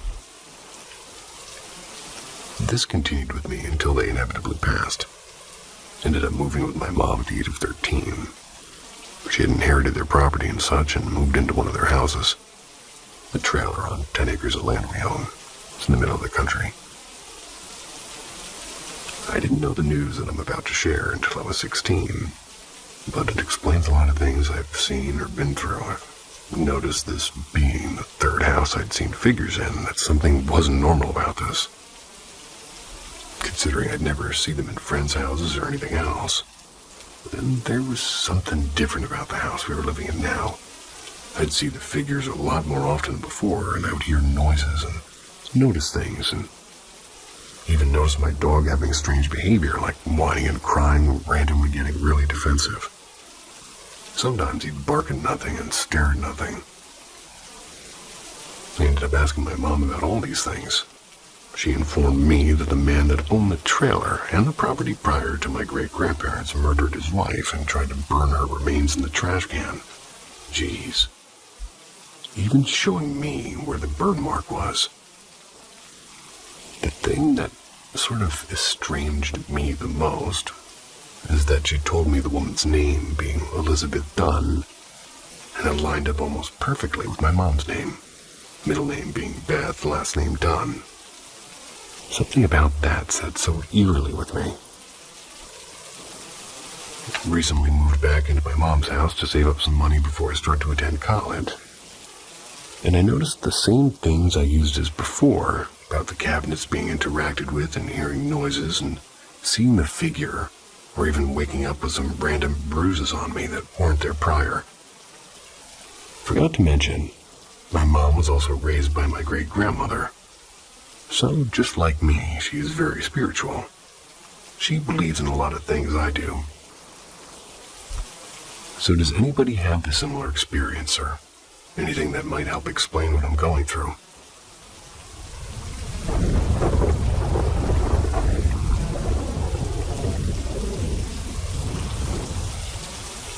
Once a skeptic stepped into a haunted asylum, what they captured still can't be explained. Paranormal M has the evidence. Subscribe to witness it. The Lady in the Haunted Yellow House. So I don't usually post on here, but this has been eating at me. I don't really have anybody who'd take it seriously. About 4 months ago, I rented this small yellow house out in the country, just outside of town. Real cheap, but you could tell it was old, like the walls lean a bit and the floorboards squeak no matter how you step. I moved in with my cousin and her kid, and we thought it'd just be quiet country living.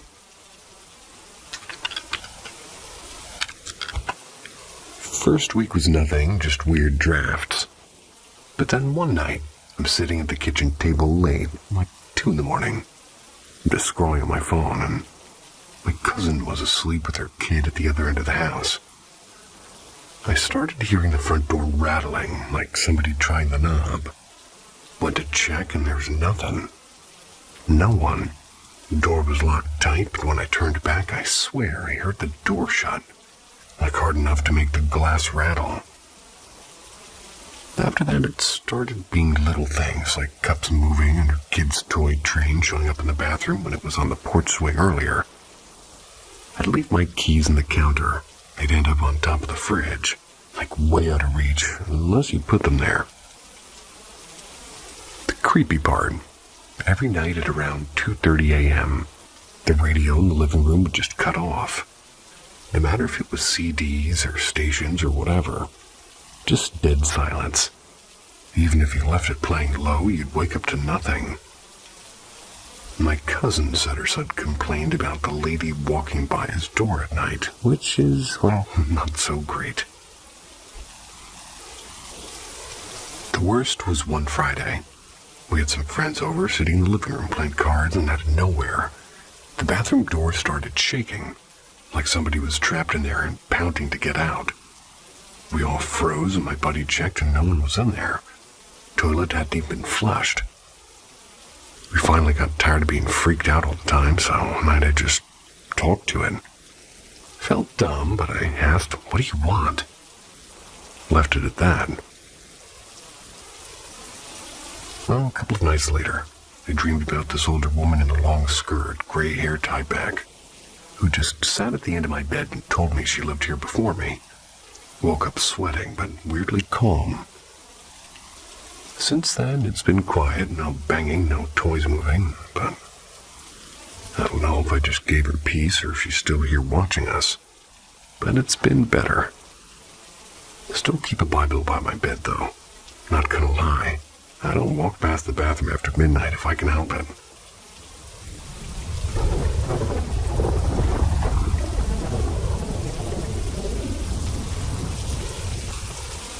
The Lady by the Stove. So this happened a few winters back in my uncle's old hunting cabin out in the woods in Maine. The place is tiny. One room, basically. just enough space for a wood stove, a bunk, and some shelves with canned beans and Spam. Probably expired during the Clinton years. I've been using it on weekends for hunting season. Nothing weird ever happened before, just creaky floorboards and mice chewing at the insulation. Anyway, one night I couldn't sleep. Must have been close to 3 a.m. and a kind of still, frozen quiet where you can hear your own heartbeat. Kept rolling over in the bunk, listening to the stove crackle down to embers. At some point, I had that prickly feeling, like someone was standing right over me. You know that skin-crawly sense, like your brain screams, there's eyes on you, even when you know you're alone. Well, I opened my eyes, and I swear to God, I saw this tall, thin figure by the stove. She was wearing something dark with a strip of red across the chest. It looked almost like an old work shirt that had faded kind of funny in the wash. She was holding, I don't know, it looked like a lantern. Maybe just a jar catching the light. She wasn't sharp and not solid like a person, more like smoke shaped into a person. I blinked, and instead of disappearing, she sort of drifted apart like steam lifting off boiling water. I lay there frozen, then finally muttered something dumb like, "All right then." Pulled the blanket over my face. Fell asleep eventually, though I don't remember how. Next morning, the image was still burned into my head, and like I could draw the shirt pattern if I wanted to. My cousin joked it was her great-grandma checking in. She died around the same time of year, and funny enough, she always used to keep a red checkered apron on, kind of close to what I saw. The weird kicker is that weekend at the general store, the scratch tickets kept landing me on the same prize, $5 every single time, which was her lucky number. I don't know, maybe I was just tired or my brain stitched it all together. Or maybe the old cabin's got more company than I thought.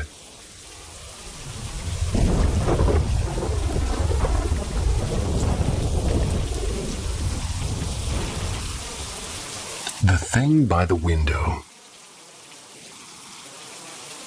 I don't usually tell people this kind of stuff. It makes me sound, well, like I've lost it. But I swear something weird has been happening to me for years now. Not every night, not even every month, but often enough that I dread it. The last time was a couple of weeks ago. I live in a lone, tiny house on the edge of town. It's one of those mornings where I hit snooze too many times. I drifted back half asleep, and then it hit me. Not like a dream, it felt real, like somebody had just stepped into my room. The first thing I noticed was the weight, not heavy like somebody sat on me, but like the air itself thickened and pressed down.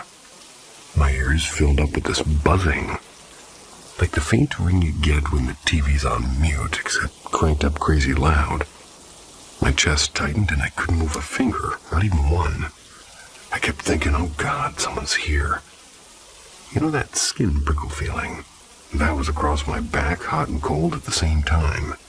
Like when you hold your hand too close to dry ice. And the worst part is I couldn't open my eyes. My brain kept screaming at my eyelids, but nothing. There was just black. I felt like somebody was standing right by the window, behind my head. I couldn't see them, but I knew it. The same way you know when somebody's watching you. My breathing turned all loud and ragged, and part of me hoped maybe my neighbor's dog would bark or something, just to snap me out of it. When it finally broke, just like that, I could move again. Shot up in bed, gasping like I'd run a mile. And of course nothing. Curtains barely moved, no footprints, no shadows. Just the hum of my old fridge in the kitchen. This had been happening since I was a kid, and back then I actually saw things. Once a tall, smoky figure by my closet. And once what looked like a big hand reaching down for me. These days I don't see shapes anymore, just feel them. Which is almost worse, honestly. And yeah, I laugh it off sometimes, like, ha ha ha, just my brain glitching. But when you're pinned down, heart pounding, certain things in the room with you doesn't feel like a glitch at all. Anyone else ever get that buzzing, like your whole body is like an antenna? 'Cause I hate it.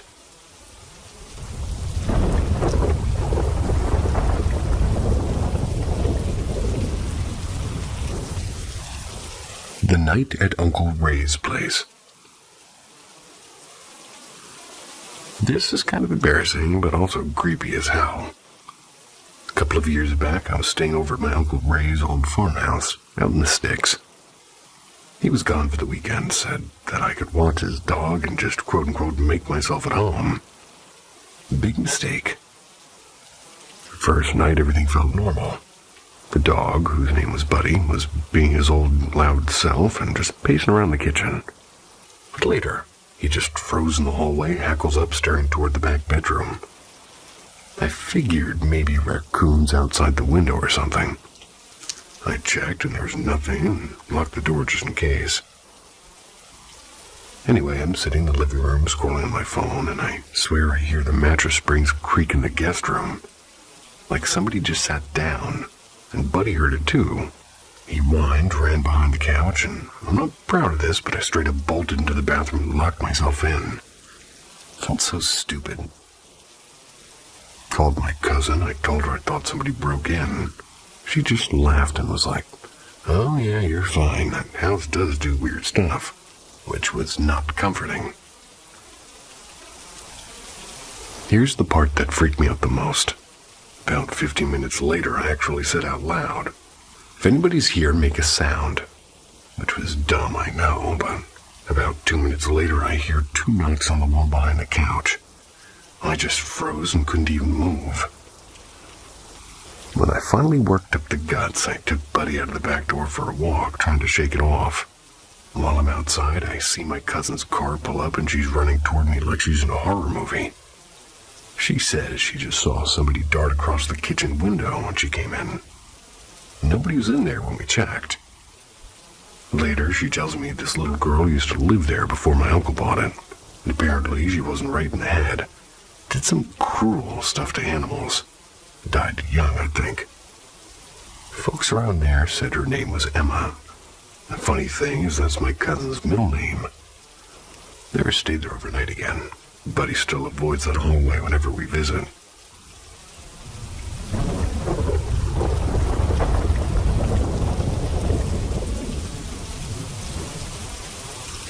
The boots by the door.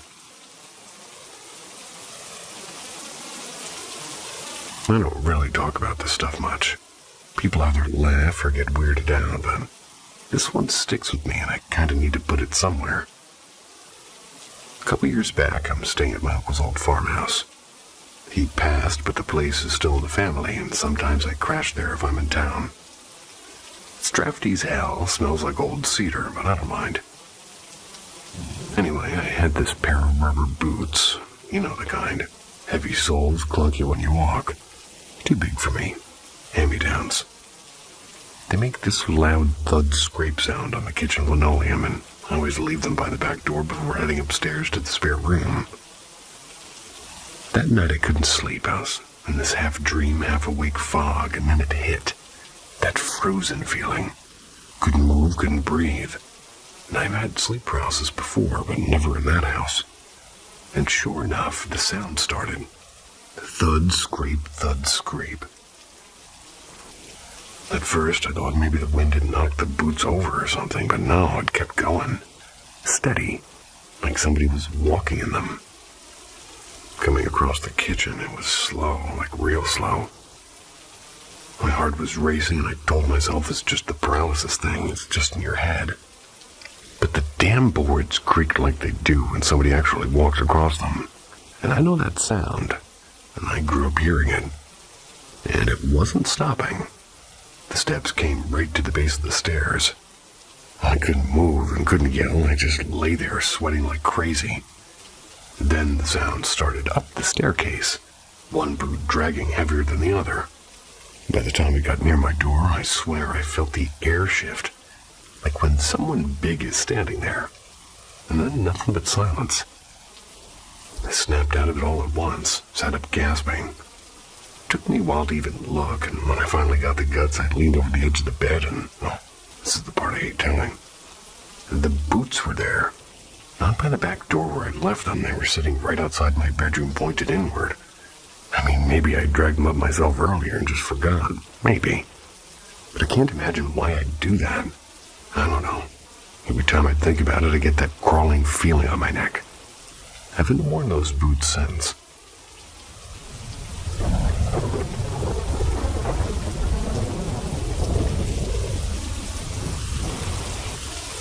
The thing in the grain silo. So this is kind of weird to type out, but here goes. I grew up in Kansas, real flat farmland all around. You could see a storm coming for hours before it would hit. Back then, me and my cousin used to kill time by wandering around old barns and empty silos on the edge of our grandparents' property. Dumb kid stuff, you know. One afternoon, we were hanging around this busted-up grain silo that nobody used anymore. It smelled like rust and pigeons. The floor was littered with corn husks from forever ago. We were just throwing rocks at tin cans, talking about random things. And at some point, my cousin went quiet, like dead quiet, and just stared upward. I followed his eyes, and man, I didn't even know how to explain it. There was something clinging to the inside wall of the silo, way up by the metal ribs. It wasn't a bird, it wasn't a raccoon, and I swear it looked like this long, pitch-black thing with too many elbows. 3 of them, maybe 4. I couldn't keep count. It was moving real slow, but not in a natural way, like each joint bent wrong. The head, or what I think was the head, was shaped like a lopsided diamond. Just kind of tilted at us, like it was trying to see. No eyes that I could make out, just shadow. We freaked and we didn't even run at first. We stumbled into each other, dropped the cans, tripped over the husks. Then we finally bolted all the way back to the house.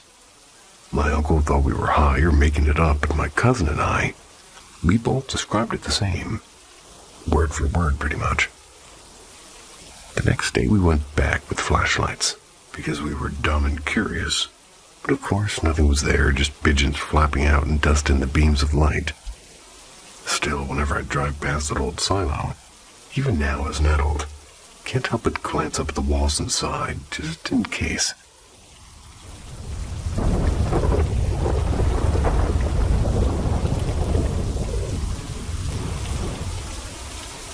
The empty barn. This happened last fall. I still don't know what to make of it. So me, my cousin, and a couple of friends were hanging out at my grandma's old farm. We had dragged a card table onto the porch. We had snacks and sodas, so, nothing wild. Just talking and messing around. I got late, the kind of late where the bugs go quiet, and the air feels weirdly heavy. So we decided to pack up. Now, right next to the porch is this old barn. It hasn't really been used in years except for storing junk. But the doors are still fine. My buddy Jake grabbed a bag of empty chip bags and plastic bottles, and he said he was going to toss it inside for now. Out of the wind. So I was right behind him, just kind of following without thinking. And here's the thing. When he turned back toward me, he grinned, a big grin. Jake doesn't do that. Not out of nowhere, anyway. Usually he's sarcastic or muttering something dumb. But he just smiled at me like he had some inside joke, then slipped inside the barn. No words, just that grin. So I'm standing there, and for whatever reason, I pull the sliding latch shut. Not all the way, just halfway, kind of teasing. My cousin on the porch laughed when she saw me do it, like she was waiting for Jake to start yelling to be let out. But he didn't. No rattling the door, no swearing at me, nothing. We waited maybe 3 minutes giggling before I thought, okay, enough. I slid the latch back and opened the barn door. Pitch black. Just straw on the floor and that old smell of dust and oil. No Jake. I actually said very funny. Like I was expecting him to jump out. But nothing.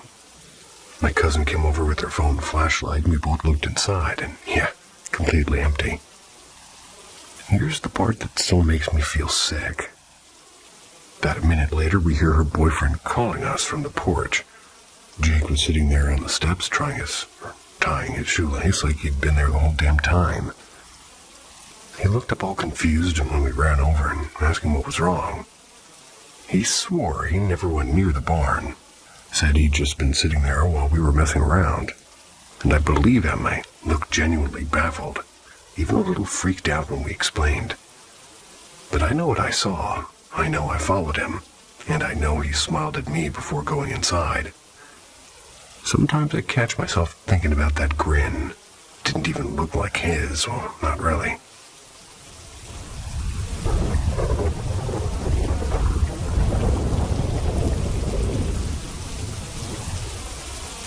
The TV that didn't listen. Okay, so I don't usually post stuff like this. But this has been bugging me. I live in this little farmhouse outside of town. It's not fancy. It's got white paint peeling and a screen door and it squeaks like hell. The place was fixed up sometime in the 90s, but is old underneath. Anyway, I moved in about a week ago. It was just me, my old hound, and a whole lot of creaky floorboards. The first weird thing happened with the dog. He's not the nervous type, but that first night he wouldn't come down the hall near the bathroom. He just froze with his tail tucked looking at the door like he expected something to step out. I figured maybe he smelled a raccoon or something. But the bathroom window was shut. Later I swore I heard it yelp in there, sharp and high like a puppy, even though my dog was sitting next to me the whole time. I told myself it was the pipes, but pipes don't sound like that. Then there's the TV. A couple of days ago, I'd been watching some dumb cooking show before bed. I turned it off, put the remote on the coffee table, went to brush my teeth. Come back out, and the TV is on. Not just on, it's streaming some old crime show I've never watched in my life. Volume low, like somebody didn't want to wake me. I checked my phone, checked the Roku app, checked everything. No one else has the login. And the weirdest part is the remote was still on the table right where I'd left it. I left it off, and I just said out loud, "All right, very funny, but don't buy anything on my account." Felt stupid talking to thin air, but it's easier than the alternative, right? The dog didn't care.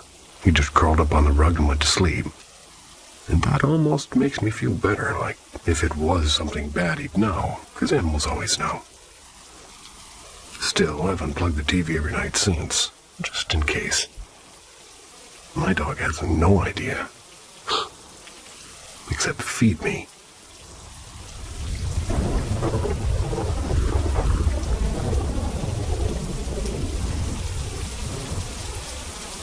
The white thing by the barn.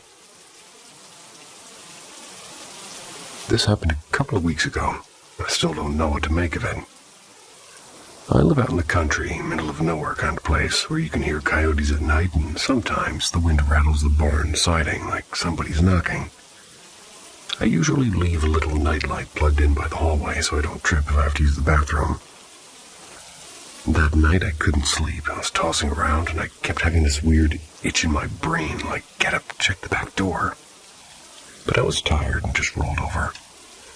It felt like when you know you left something undone, but you can't figure out what. But anyway, sometime later, maybe 3 or 4 a.m., I woke up real sharp. Like when your body just knows something's off. I sat up and I swear there was someone or something standing just at the edge of my bedroom. Right by the dresser. Not tall, maybe 5 foot at most. Slim. The shape was pale and was glowing, but not like a light. No face, just smooth. Its hands, though, I noticed the hands. They were this sort of reddish color, clenched up tight like fists. And that detail stuck with me for whatever reason. I just stood there and I blinked to rub my eyes, thinking it was maybe moonlight on the curtain or my brain still half in a dream. But it didn't move. It stayed there for maybe 10 seconds, which feels way longer when you're frozen in bed. Then gone. No sound, nothing. Just me breathing hard in the dark.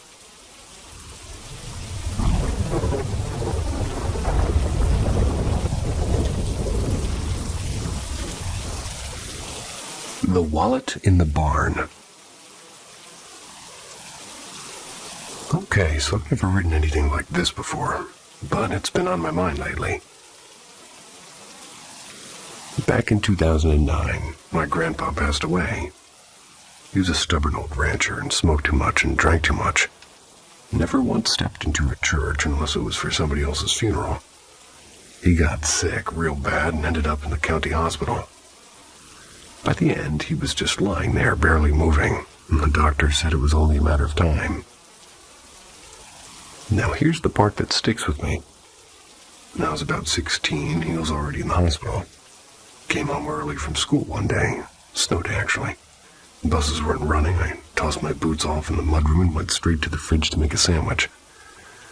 While I'm clattering around with my bread knife, I hear this raspy cough from upstairs. My stomach jumped because I swore it was Grandpa. He had this real distinct cough, like gravel in a tin can. I froze and I called out, "Grandpa?" No answer. I figured maybe Mom had brought him home and forgot to tell me. Jogged upstairs, heart pounding, went to his room like nothing. Just the old quilt folded into the bed, dead quiet. And that silence felt heavier than the cough itself, if that makes sense. I bolted back downstairs and sat in the back step of the cold until my sister got home. Second thing happened a week or two later while he was still clinging on in the hospital. Dad had given me his mutt puppy for my birthday, half collie, half who knows what. Sweet little thing with floppy ears. One night it was just me and my sister watching TV. It was real late and close to midnight. Every light was off except the flicker from the old box TV. Then the door to Grandpa's room, it creaked open. Slow, just a few inches. Shouldn't have been possible. Those old doors basically stick unless you yank them.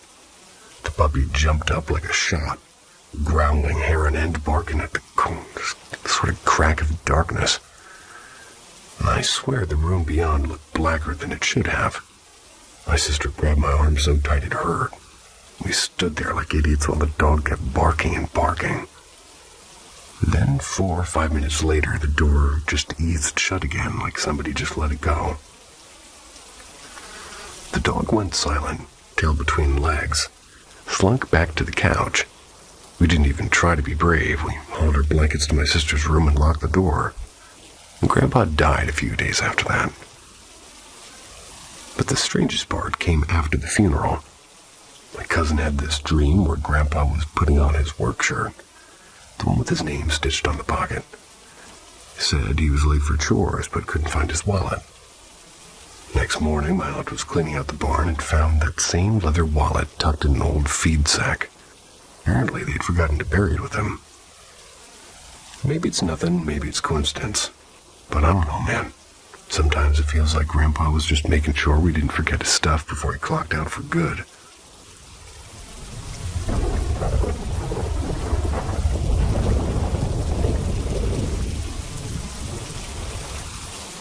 The summer I wouldn't sleep. So, I don't usually share this stuff. But lately I've been reading stories on here, and it's made me remember some weird things from when I was little. I grew up in a small town in Kentucky. Nothing fancy, just an old house my grandpa built after the war. Summers were hot as hell, and nights were just heavy. You could hear every cricket and every passing car about 2 streets down. My aunt likes to remind me that when I was about 5, I'd get these awful fits at night. She swears I'd wake up screaming. It'd be so loud you could hear it from the porch, and the thing is, I don't remember much of it myself. Just little flashes, like somebody standing in my room near the dresser, or me hiding under my blanket and not being able to breathe right. She tells me one night she came running in after I screamed. I was sitting up in bed pointing at the corner sobbing that, quote-unquote, he's gonna get me. No idea who he was.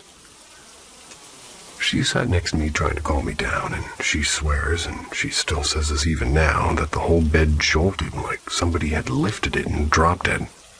Not like an earthquake, not like the springs creaking, but like the whole damn thing hopped an inch and slammed back down. What makes it worse is that she was holding me at the time, and she said she almost fell off. I remember her shaking, not me. After that, I started being afraid of even napping in the daylight. Went on for weeks, maybe months. My mom finally dragged me to this old neighbor lady down the road, and everybody called her Miss Ruth, the church healer. She's one of those people who always smelled like sage and coffee grounds. She muttered prayers and waved some kind of branch over me. I don't even know what all. I don't even know what all. And you know what? The night terrors stopped after that, like just gone. No more screaming, no more weird bed hopping stuff. And I'm older now, and sometimes I wonder if it was just sleep paralysis, or maybe my aunt exaggerating. But she gets this look, like when she brings it up, like she's right back in that room, so I don't know. Every now and then, when I can't sleep, I catch myself staring at the same kind of dark corners and thinking, what if he's still around?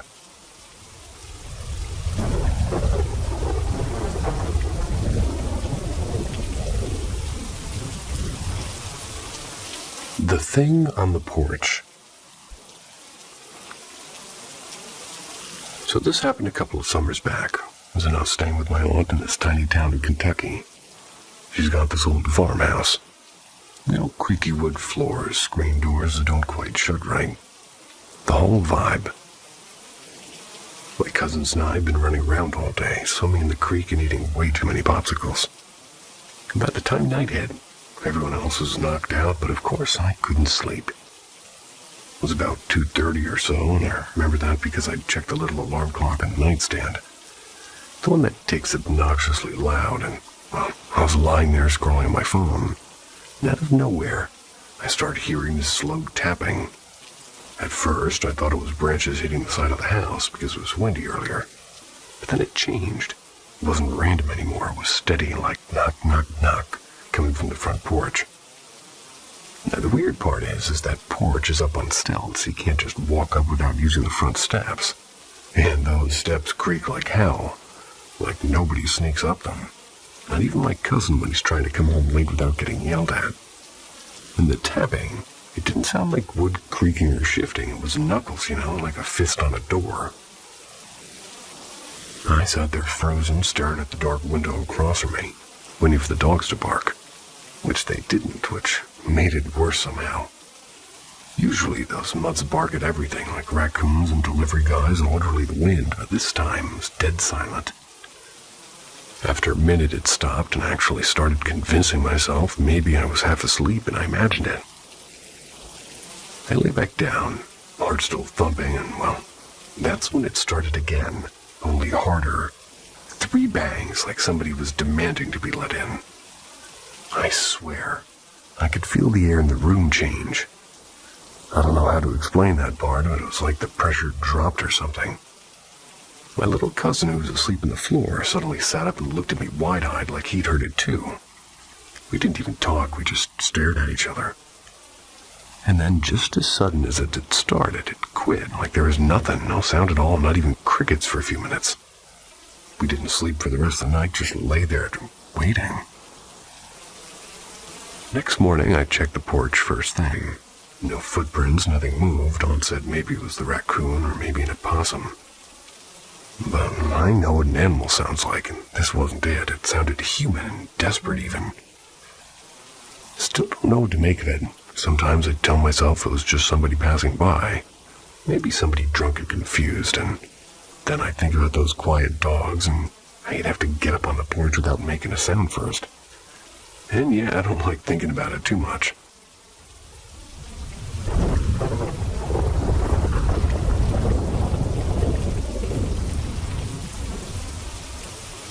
The old orchard thing. I grew up in rural Maine, out where the roads kind of just disappear into dirt and pine needles. My folks bought this old property. It's a farm property. It's when I was maybe 6. Big red barn, apple trees that haven't been cared for in decades. The house was creaky and drafty, but it had character. My dad used to joke that it was full of ghosts, though I don't think he meant it seriously. Anyway, from the first year we'd lived there, I had this repeating nightmare. Something tall and thin, I don't even know what. It kept trying to get into the house. Not through the door like a person would, but like it wanted to seep in through the cracks around the windows. I'd wake up screaming. My mom always said it was just night terrors, like normal kid stuff. And maybe it was, but I don't know. We had this dog that was part lab and part who knows what. And when he died, we got a hound. That dog would not stop circling the orchard at night. Like wore a trail through the grass over and over, barking at nothing. He'd never go beyond the trees, though, just stop dead like there was a fence, even though there wasn't one. I hated the one window in my room that looked toward those apple trees. At night, I couldn't even bring myself to glance at it. Sometimes I'd yank the curtain shut so fast it felt like something on the other side was about to catch my eyes. It's dumb, but my hands would shake. Even years later, visiting as an adult, that part of the land feels heavy. It's like standing on a stage while somebody stares at you from the dark seats. You can't see them, but you know they're there. My wife swears I get restless dreams whenever we stay there. When my uncle died, I had this one dream I'll never forget. He came walking across the orchard and right up to the porch, calling my name. But it wasn't his voice, not really. It was like something trying to sound like him. I locked the door in the dream, and when I woke up, my heart was hammering. It was like I'd just sprinted a mile. It felt the same as whatever was in the orchard. Not a ghost, not anything human. Older and meaner. I once told an old neighbor about it. She said real casual, "Oh yeah, there's things that live in those trees. Don't look at them. And they can't look at you." She was talking about deer or raccoons, and she didn't smile when she said it either. I don't know what's out there, but I know that when the dogs are gone, it feels worse. They keep whatever it is away, and when it's just me, I close every curtain before the sun's down. And I don't, under any circumstance, look toward the orchard.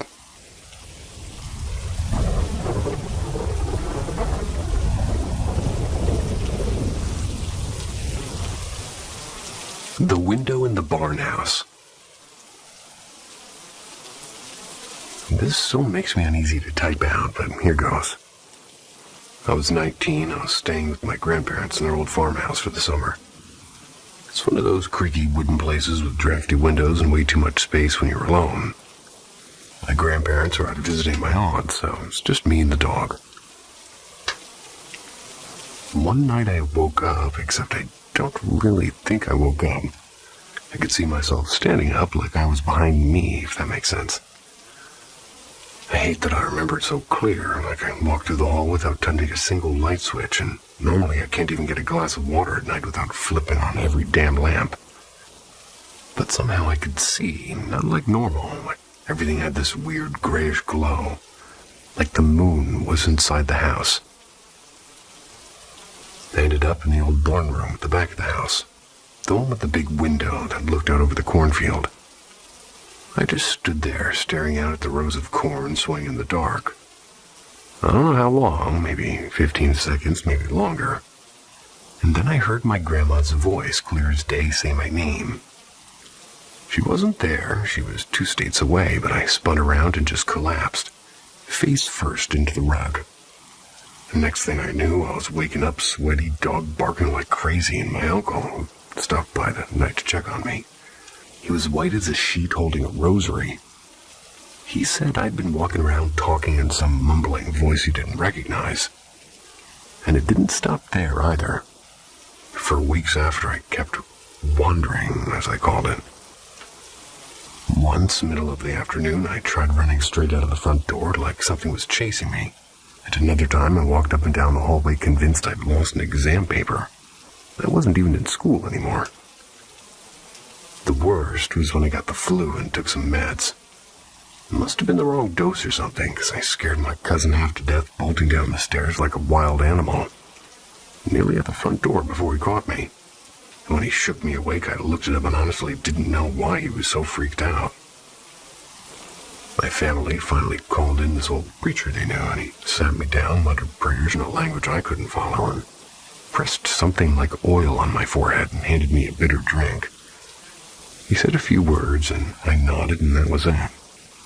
Hasn't happened since, but I still can't stand looking out that barn window at night.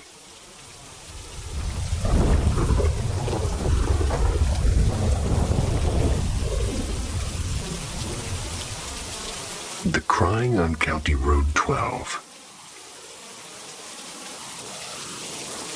So this is kind of embarrassing, but whatever. Maybe y'all will believe me more than my buddies did. I live out in rural Arkansas. Nothing glamorous, just cows, broken fences, and dirt roads.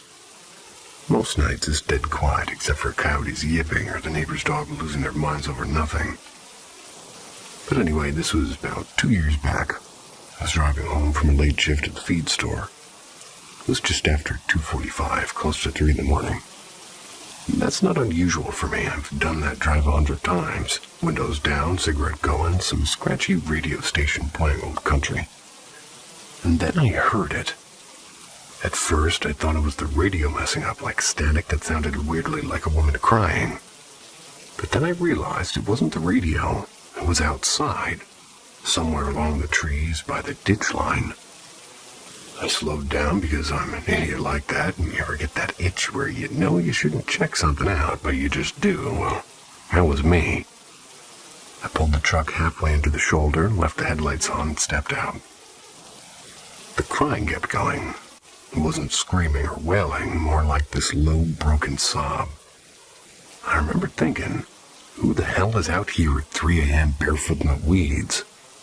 I called out once, and I just said, "Hello?" And the crying seemed to shift further down the road, like 50 feet away, so I followed, which, again, I know is dumb. It led me past Miller's cow pasture, past the barbed wire where the cedar trees get thick. I swear every time I walked forward, the sound moved just ahead of me. Never closer, never farther, just leading. And then it stopped, and when I say stopped, I don't just mean the crying. The crickets, the frogs, or the cicadas, they all cut out at once, like somebody muted the whole county. And that's when I heard her whisper, "Mis niñas, mi esposo." Now, I don't speak much Spanish. Took 2 years in high school and barely passed. But I know enough to know she was saying, "My daughter's my husband." And man, hair on my arm stood up and I froze.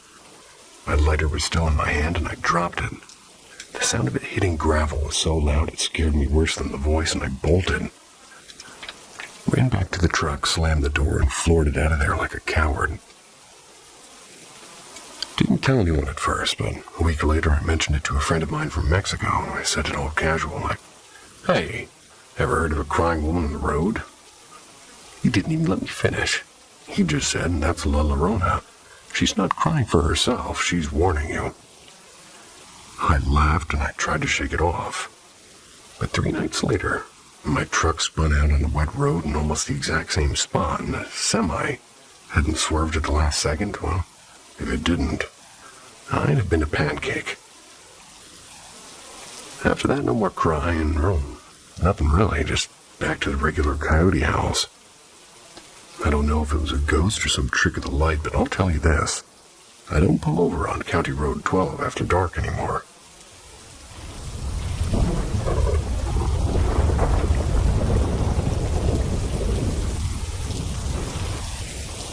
The night at the cabin.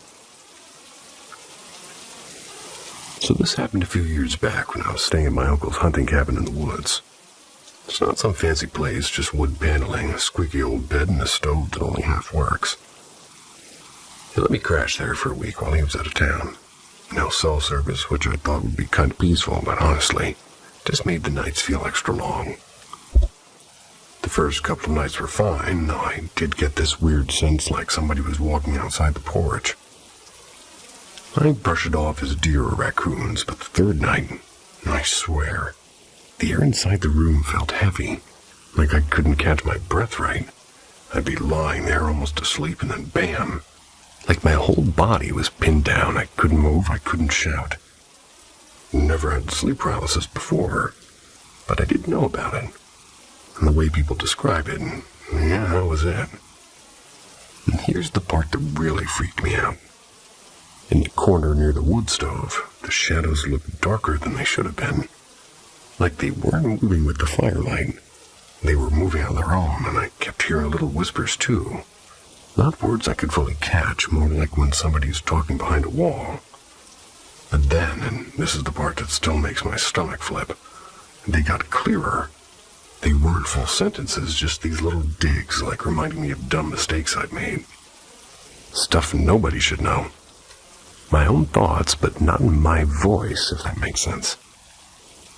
At some point, I managed to wiggle my fingers and toes, and when I broke free, it felt like I snapped out of water and sat straight up gasping. The shadows sort of dissolved, but I couldn't shake the idea that they'd noticed I'd fought back. Like I wasn't just rolling over. And right then, I heard what sounded like laughter. Low, almost playful. Could have been the wind. Could have been. I left the lantern on the rest for the night, and even then the flame flickered, like somebody was blowing on it. I didn't sleep at all. The next morning when I stepped outside, I found boot prints in the dirt by the porch. Only problem is, I hadn't been out there since daylight the day before, and nobody else had keys. I still don't know what to make of it.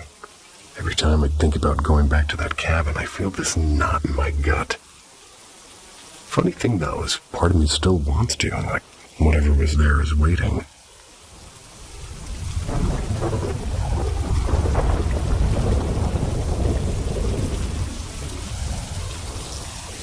The night I shouldn't have woken up.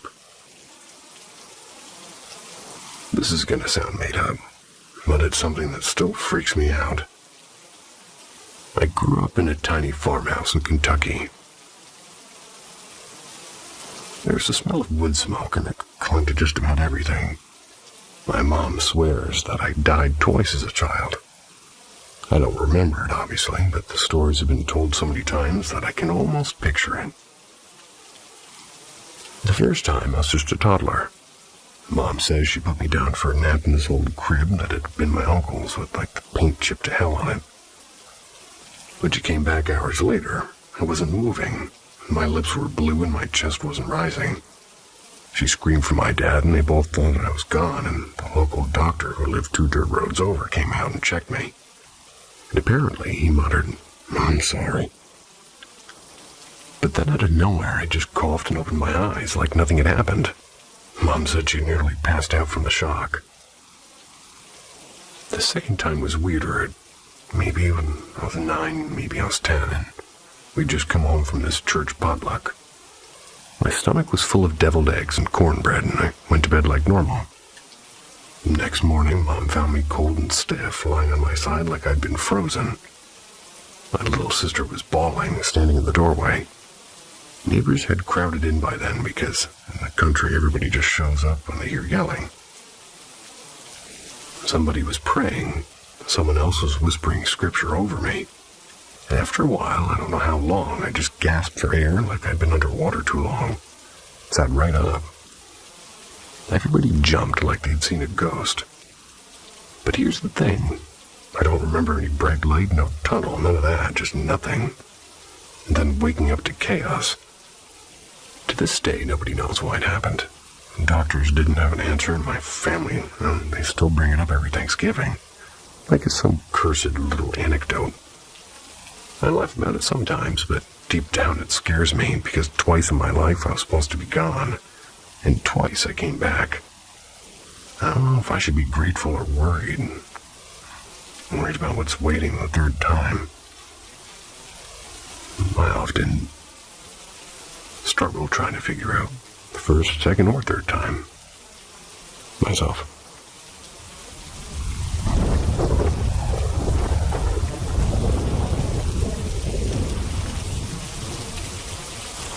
strange nights by the river. This has been sitting in my head for a while. I figured I'd just throw it out here. Maybe somebody's got an idea. I live in Arkansas, right along the river, and it's quiet, not much to do, and mostly folks just fish and drink cheap beer, complain about the heat. I don't have a car right now, which is a long story involving my cousin borrowing it and not returning it in one piece, so I've been walking everywhere. And there's this one path that cuts through some low woods near the levee. Takes me to the Dollar General and the bus stop. Anyway, ever since I started using that shortcut, I keep hearing this, whine, like a high-pitched ringing. Not cicadas, and I know what cicadas sound like, and not power lines either. It's sharper. More like when your TV used to get that test tone. Sometimes it's faint, sometimes it's loud enough I gotta cover my ears, and it doesn't matter if it's raining, sunny, or the middle of the night. It just comes out of nowhere from that patch of trees. At first, I thought maybe there's some busted equipment out there, or some old electric box. But then the other things started happening. People started getting off at that bus stop with me, which never, ever happened before. I've been using that stop for months, and I swear I was the only one. Then one night around 9:30, this older couple, or I thought they were older, gray hair at least, they step off right behind me. Didn't say a word and just sat down on the bench under the busted streetlight and watched. Literally watched me walk the whole way across the lot and into the road. I kept looking back and they were still there. Heads were kind of tilted like they were waiting or listening. Hard to explain. By the time I turned the corner toward my place, they hadn't moved, and I know it sounds stupid written out like this, probably just random folks, and maybe they were curious or bored. But I can't shake the timing. First the buzzing starts up, then all of a sudden strangers appear where nobody ever gets off.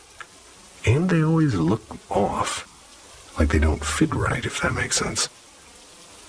I still take that path sometimes. It's quicker, and I don't feel like walking extra blocks in the heat, but I walk fast, keep my head down, try not to think about it. Still hear that ringing, though, always from the same spot.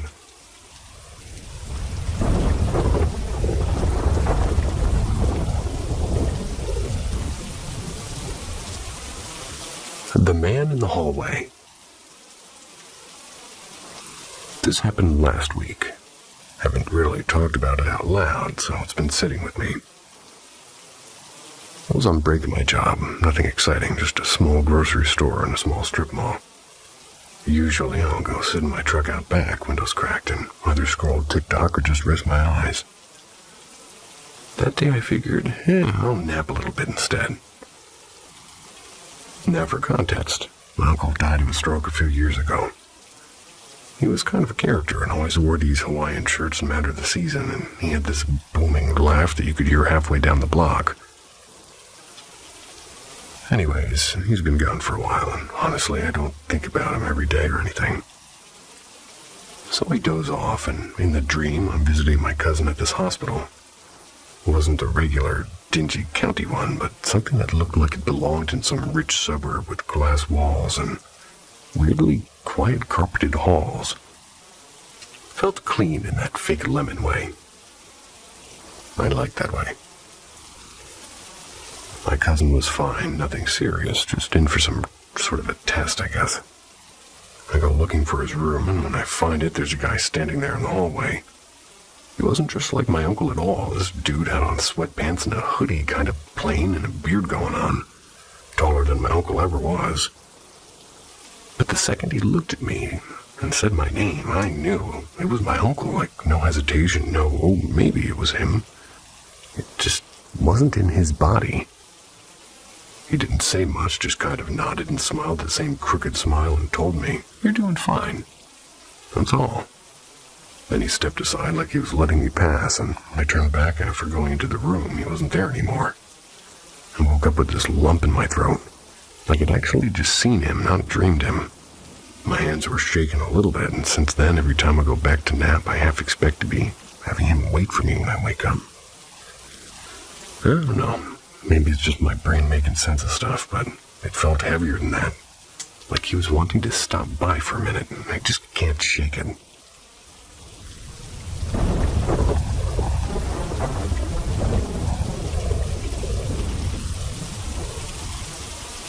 The shouting in the cornfield. I don't usually talk about this stuff because folks already think I'm a little bit off, but whatever. Here goes. I was 19 and now I'm 28. It was late summer and a sticky kind of heat where the air just clings to you. Me and my cousin had walked down to the next town over for a little bonfire thing. His buddy was throwing it. We didn't stay late because we didn't have a ride back, and my uncle would have skinned us if we tried hitching. So we decided to cut through the cornfield behind the old train tracks instead of taking the main road. Saved us a good half hour. The field wasn't really maintained, just one of those lots where some farmer planted once and just gave up. Stalks were tall and brittle, like knives when you scrape your arms, and there were beer cans all over from kids sneaking out there. It was quiet except for crickets and that buzzing sound power lines make. When we got near the edge of the field, maybe 50 yards from the gravel road, that's when it started. First, just a kind of murmur, like someone talking far away, but you can't catch words. And then it got louder and sharper, clear as day, like a crowd yelling in unison. He's here, he's here, he's here. And I swear on my life it was dozens of voices. Some deep, some high, even ones that sounded like little kids. It wasn't just behind us either. It felt like it came from every direction in the corn. My cousin froze up and looked at me. He heard that too. Then bolted. I followed him without thinking. And we didn't stop running till we hit the main road by the grain elevator. And just like that, silence. No more voices, not even crickets. Just dead air. After a minute or two, the normal night sounds came back like nothing had even happened. We tried telling our friends later, and they just laughed, said we probably spooked ourselves. Maybe coyotes or drunks messing with us. But I know the difference. There was no animal, and there was nobody out there. We just seen flashlights, or at least movement.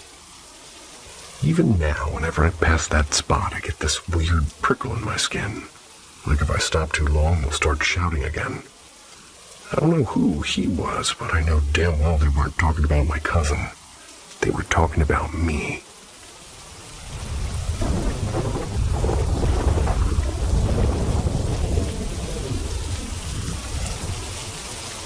The old farmhouse and the wrong shadows. I used to help out at this old farmhouse. It had been turned into a kind of event space. Weddings, craft fairs, that sort of thing.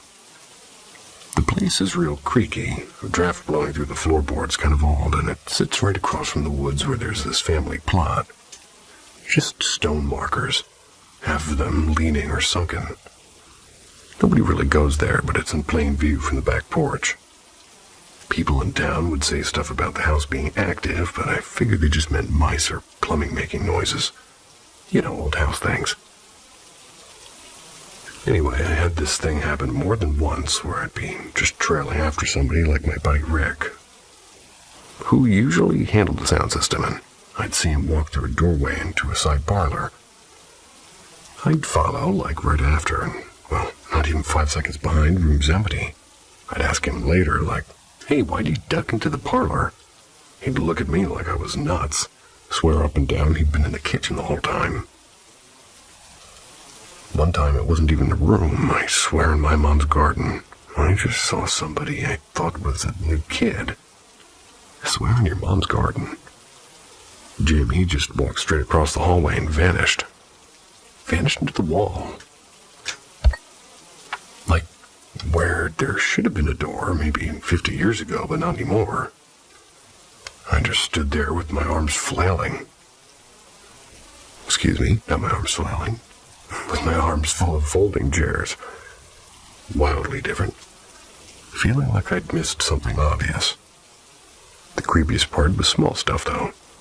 Like me and another guy cleaning up after a wedding, and the old brass light switch on the wall just clicked down all on its own, and we both saw it. And one time, scrubbing at the bathrooms, the faucet next to me just cranked itself on. These aren't sensor taps. It's all 1970s hardware and stiff handles and everything. I'm not saying ghosts, but also, what else makes a person-shaped shadow walk into a room and not be there when you open the door? It's almost worse that they don't look ghostly. They just look normal and busy, like they're about to say something. Sometimes I think about that, how ordinary they looked. Like maybe I'm just on the wrong side of the wall, you know? I am.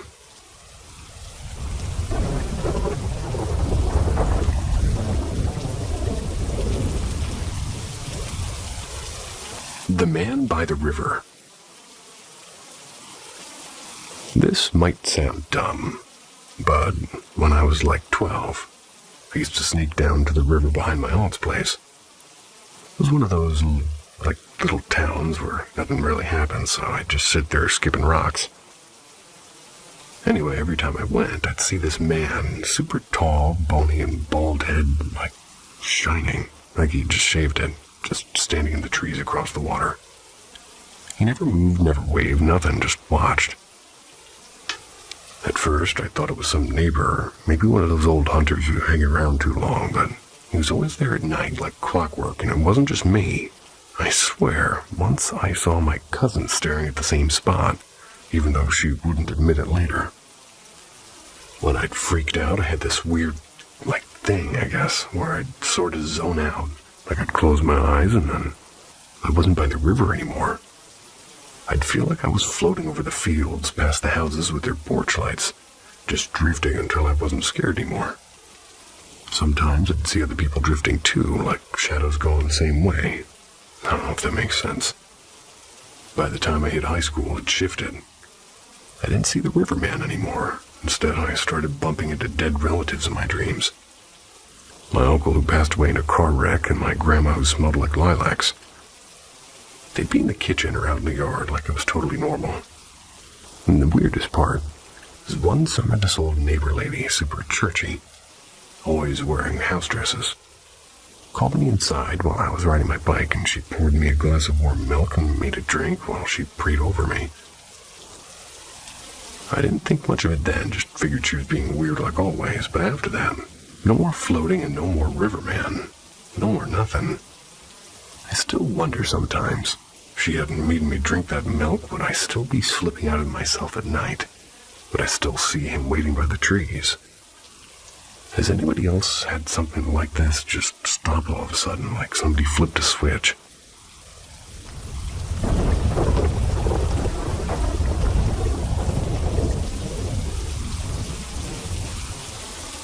The red flicker in the barn bathroom.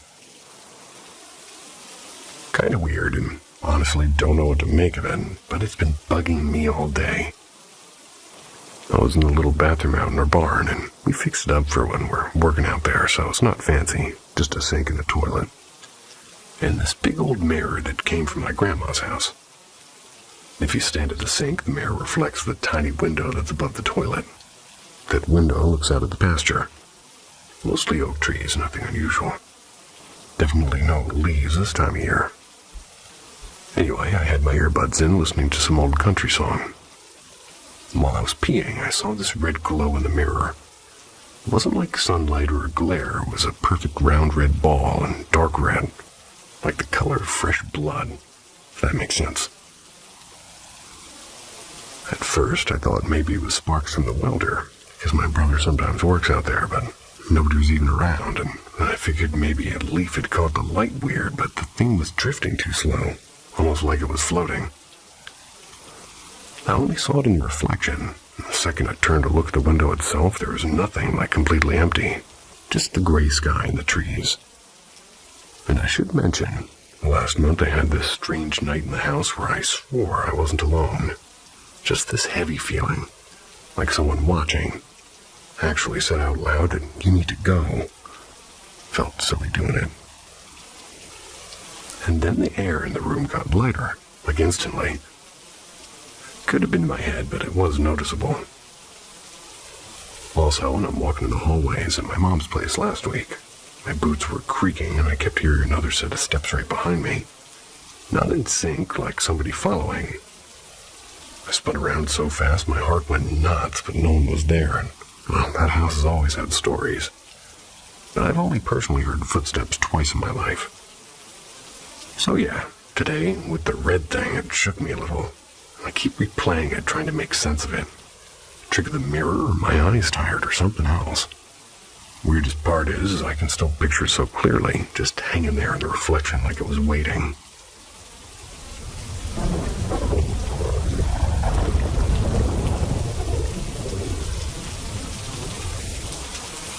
The thing in the trailer. Okay, so this is gonna sound dumb, but here goes. A couple of years back, I moved into this beat-up trailer on the edge of town in Oklahoma. Wasn't much brown carpet, that weird smell old trailers always have. The kind of shower that never quite gets hot enough. I was by myself most nights since my girlfriend worked late shifts at the diner. Pretty quick after moving in, I started noticing something. Not like a ghost in the movies, no shadows or faces, just this presence. Always on my left side. Didn't feel bad, but it didn't feel right either. Neutral. Like somebody standing too close to you in line at Walmart. When my girlfriend was home, nothing happened, but the second she left, it'd be back. And sometimes I'd be watching TV. And it felt like someone was leaning right up next to me, like cheek to cheek, sort of close. One night, I swear, I felt warm breath even through the AC. And she told me she felt it too, but only in the bedroom, and for her, it was always on the right side. She said when I'd come into the room, it would get, I don't know, like mad. She'd feel this irritated energy for a second, and then it'd vanish like it stomped off somewhere else. The weirdest thing that happened is we had this scraggly old mutt named Daisy, and sweet dog barely barks. One night, we're sitting at the tiny kitchen table, and Daisy suddenly froze with her hackles up and just stared at the empty air above my head. Wouldn't move, wouldn't blink, like she was watching something right there. After a few minutes, she just kind of relaxed, like nothing happened. But I swear her eyes were following something I couldn't see. So we burned sage after that. Well, the girlfriend did. I didn't know how. Seemed calmer for a while, like the air wasn't as heavy, but the thing never really left. Even when I moved out a year later, the last thing there, I felt it, like on my left side, close enough that my shoulder tingled. Anyway, I don't really tell people this because they roll their eyes, but typing it out feels, well, I don't know, lighter, I guess. Maybe somebody else had the same side-specific thing. Like always left or always right. That part freaks me out the most.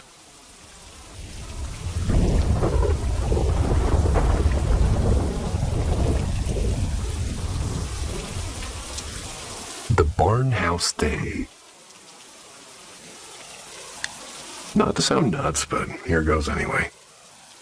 My grandma, she left me her old farmhouse in southern Ohio, middle of nowhere. Place has always felt heavy. Like walking into a room right after people had a fight, except nobody's there. I don't really spook easy, but after moving in, I started getting these dreams. Not random ones either, like someone was trying to shove a message into my head. Always dark and always the same vibe, like twisted and watching. One weekend, my buddy went back home. I stayed out there alone. Woke up around 3 or 4 in the morning, pitch black with crickets outside. And I swear I didn't see it, but I knew something was standing by the bed, not a person, not even close. I got this mental image of something all bent up like a man's sheep, but wrong and just black as tar. I felt like it wanted me to look right at it. During the day, it's not much better. I'll be shaving or cooking eggs and a few eyes on me. Once it nudged my coffee mug right in front of me like plunk. My dog, who's usually chill, growled at a corner. Solid 5 minutes. And it's weird, but the smoke alarm thing goes off for no damn reason. No fire, no dust, no nothing. It's gone off so many times I've had the volunteer fire guys show up laughing at me. Still, it goes off at 2 a.m. even after I checked it twice.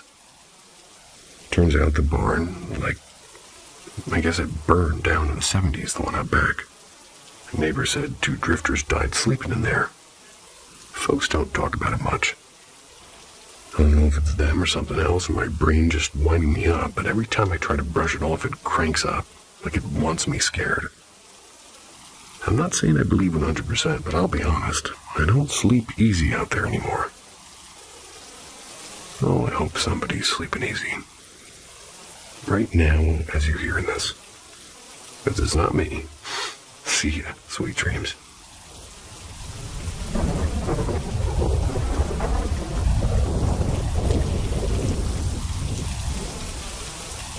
You've heard stories about that road, how cars vanish and how people disappear. We went there, and what we found at Paranormal M still haunts us. Subscribe to see why. The Scary Night at the Old Farmhouse. Okay, so this is gonna sound weird, but it happened a few winters back when I was crashing at my uncle's old farmhouse. The place is like drafty and creaky and smells like hay, even though the barn's been empty for years. I always leave the door cracked when I sleep, because the hinges squeal, and it's easier that way.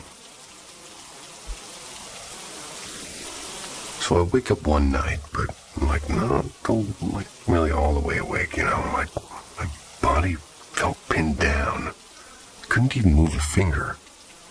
And that's when I see it, a tall shadow, ducking through the doorway like it had to stoop to get in. Couldn't see a face, just this black shape with something, I don't know, glowing faint lines wrapped around it. Almost like when Christmas lights tangle up. Walked across my room like it knew where the bathroom was. Like it had been there before, you know. Then it comes back, holding this weird tool thing. Not big, maybe a foot long, kind of triangular. It held it like a scanner or stud finder or something. Waved it slow over my chest. I wanted to yell, but my voice was stuck in my head. So I kept asking it what it wanted and why it was here with no answer. My dog, an old mutt named Charlie, didn't even twitch. He usually barks at squirrels sneezing outside, but he just slept through it. It was almost worse than the figure itself, like maybe this wasn't the first time. The cords around it pulsed brighter for a second, like goldish yellow. Then it turned and bent under the doorframe again and left. As soon as it was gone, I jolted up and everything looked totally normal. No noise, no light, nothing. I keep thinking about it though, how casual it felt, like routine. Not menacing, not comforting either. Just like it was clocking in for a shift, and that thought gets me, like, how many times has it done that and I just didn't see it? Also, a side note, once before that, something tugged on my ankle while I was half asleep there. Thought it was a dream until I felt it grip my hand like we were arm wrestling. Stronger than me, solid 5 fingers. I stopped fighting it and tapped my chest real quick like, gotcha. Not mean, just unsettling. So yeah, that's my farmhouse story. Could have been my brain or sleep paralysis or whatever, but man, it felt too real.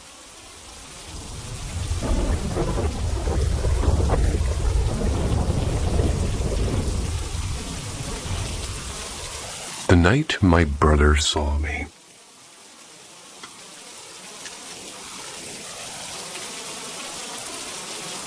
I don't usually post stuff, but I can't stop thinking about it.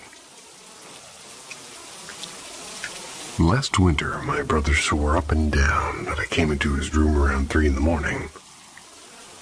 He told me later at breakfast, all casual, like, "Why were you standing by my closet last night?" I just froze because I wasn't in there. And at that time, I was sitting in the kitchen, wide awake, scrolling on my phone because I couldn't sleep. I even remember the sound of the fridge kicking on, He said it didn't talk, it just stood there kind of leaning like I do when I'm half asleep. He thought maybe I needed something, but I just walked back out after a minute. Thing is, the floorboards are strange, so when you move around upstairs, I never heard a thing. He's only 9, so part of me wanted to say he was dreaming. But he was so sure, like describing the hoodie I wore the day before, down to the stain on my sleeve. That part really freaked me out because I'd hung that hoodie on the back of my chair in my room. Wasn't the first time either. When we were younger, he used to say that he saw me come into his room at night. Back then I'd laugh and say he was imagining stuff. Now I don't know. I mean, I don't believe in ghosts, well, not really, but I also can't explain how he saw me where I wasn't. Maybe sleepwalking or a doppelganger or just a really detailed dream. I keep trying to laugh it off, but sometimes when I walk past his room late at night, I catch myself checking the closet corner, like maybe I'll see me.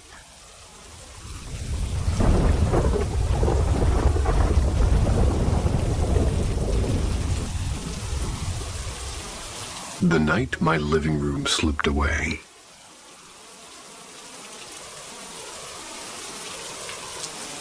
Okay, so I don't usually post stuff like this, but this one's been eating at me.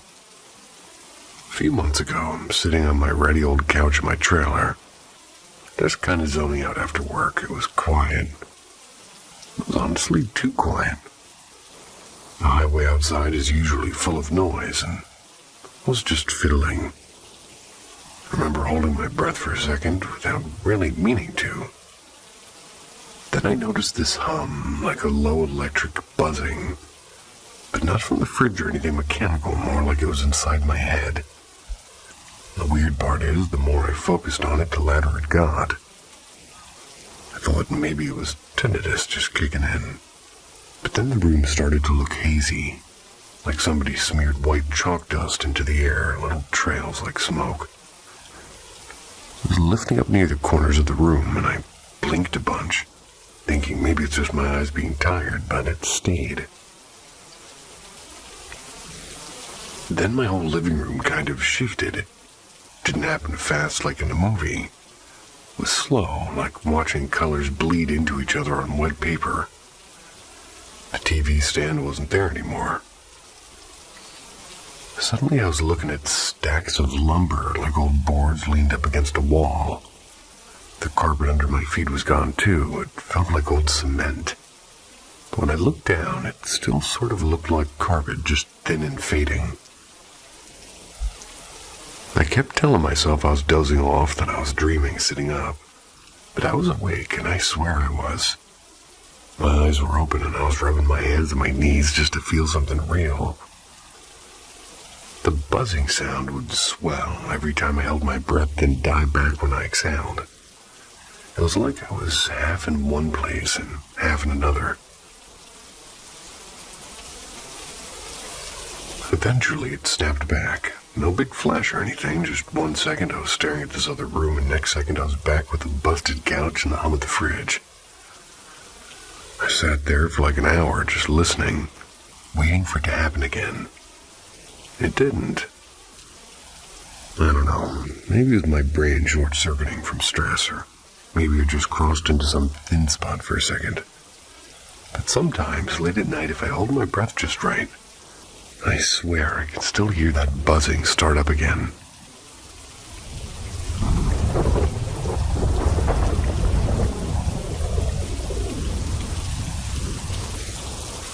The woman in the old barn dream. This is gonna sound nuts, but I figured I'd throw it out here because maybe somebody had something similar. A couple years back, I'm renting this tiny farmhouse out in rural Kentucky. My girlfriend at the time had already moved into town for work, so just me and the dog out there, about 6 months. That was while I was just wrapping things up. The house was drafty and smelled like old cedar, and the barn out back always gave me the creeps, but whatever, it was cheap. One night I had this dream, except it didn't feel like a dream. More like I'd just been dropped into another life. I was in the barn, but it wasn't falling apart like in real life. It was solid and swept clean. Tools hanging nice and neat. And there was this woman there with me.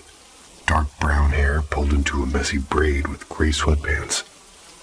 And this oversized red flannel shirt. Nothing sexy or anything, but the whole thing felt domestic. Like we'd been together for years, and she was laughing at something dumb I said. I remember brushing hay off her sleeve, and I swear I can still picture her face. When I woke up, I had that heavy, someone's missing kind of feeling. It stuck with me for days. I know the feeling. Fast forward, maybe 3 weeks. My cousin drags me to a fish fry over at his buddy's place.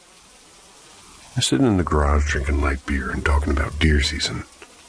When the guy kind of zones out, starts talking about how he messed up the only real relationship he ever cared about back when he got hooked on pills.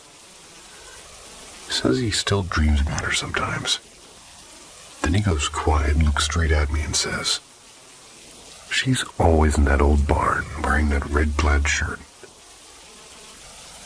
I almost dropped my beer. I didn't say anything at first because, I didn't even bring that up. Then he starts telling me about how in one of the dreams her brushing hay off of her arm and, word for word, my dream. Same barn, same clothes, even the dumb laughing. I didn't tell him I'd had the same dream. Hell, I haven't told anyone until now. I love my life. I'm not looking for some ghost girlfriend or whatever, but the way the air shifted in that garage, heavy like you could chew it, I don't think it was just coincidence. Still don't know what to make of it, and sometimes I drive past that old farmhouse and the barn's falling down more every year. Part of me wonders if she's still in there waiting.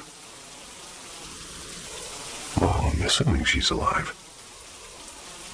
Although, you're insinuating something.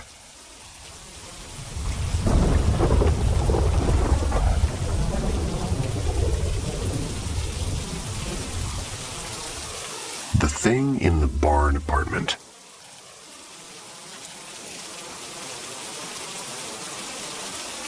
I don't generally tell this story much because it makes me sound like one of those people, but anyway. Back in 2021, I was renting this tiny apartment above an old horse barn in upstate New York.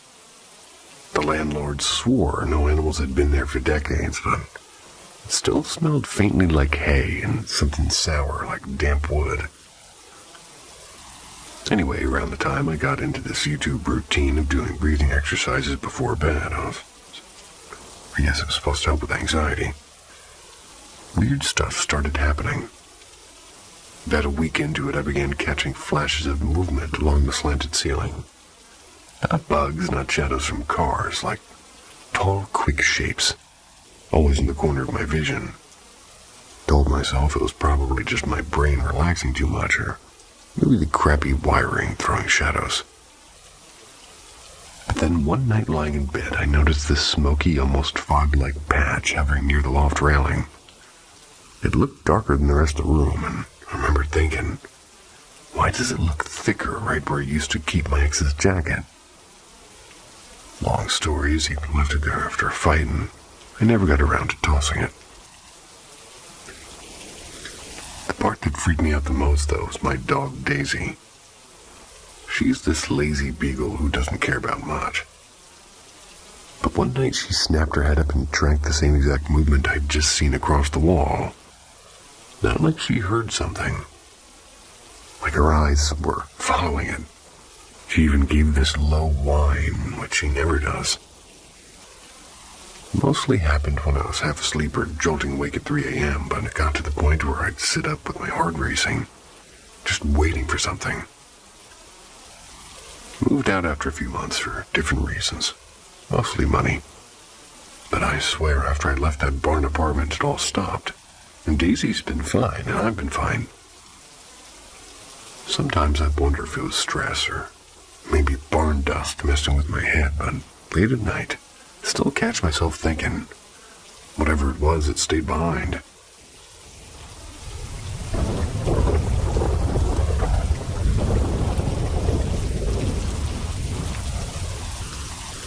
The night my cat saw something I couldn't.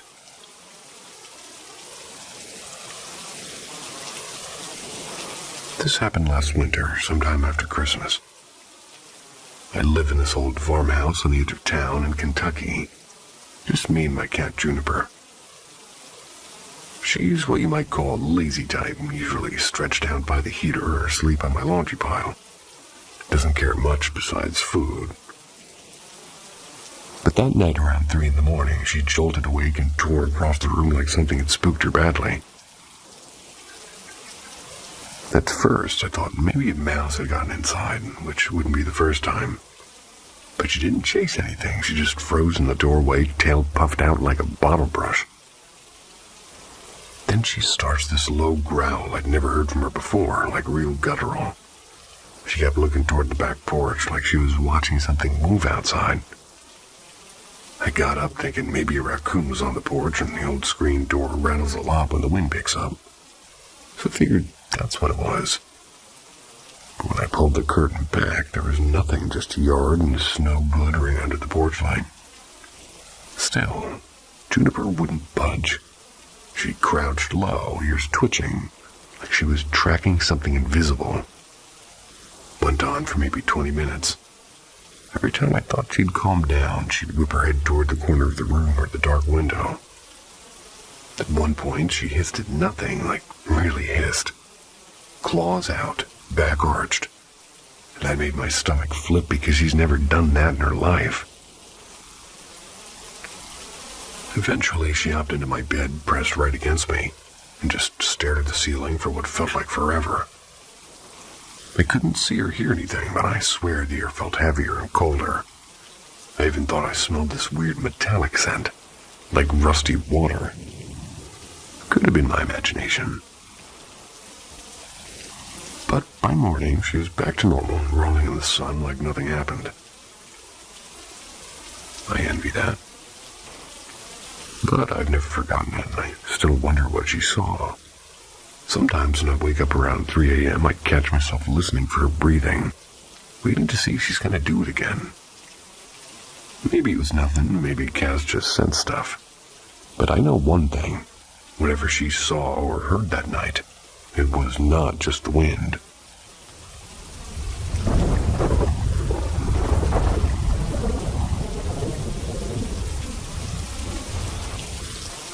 The barn house scratches.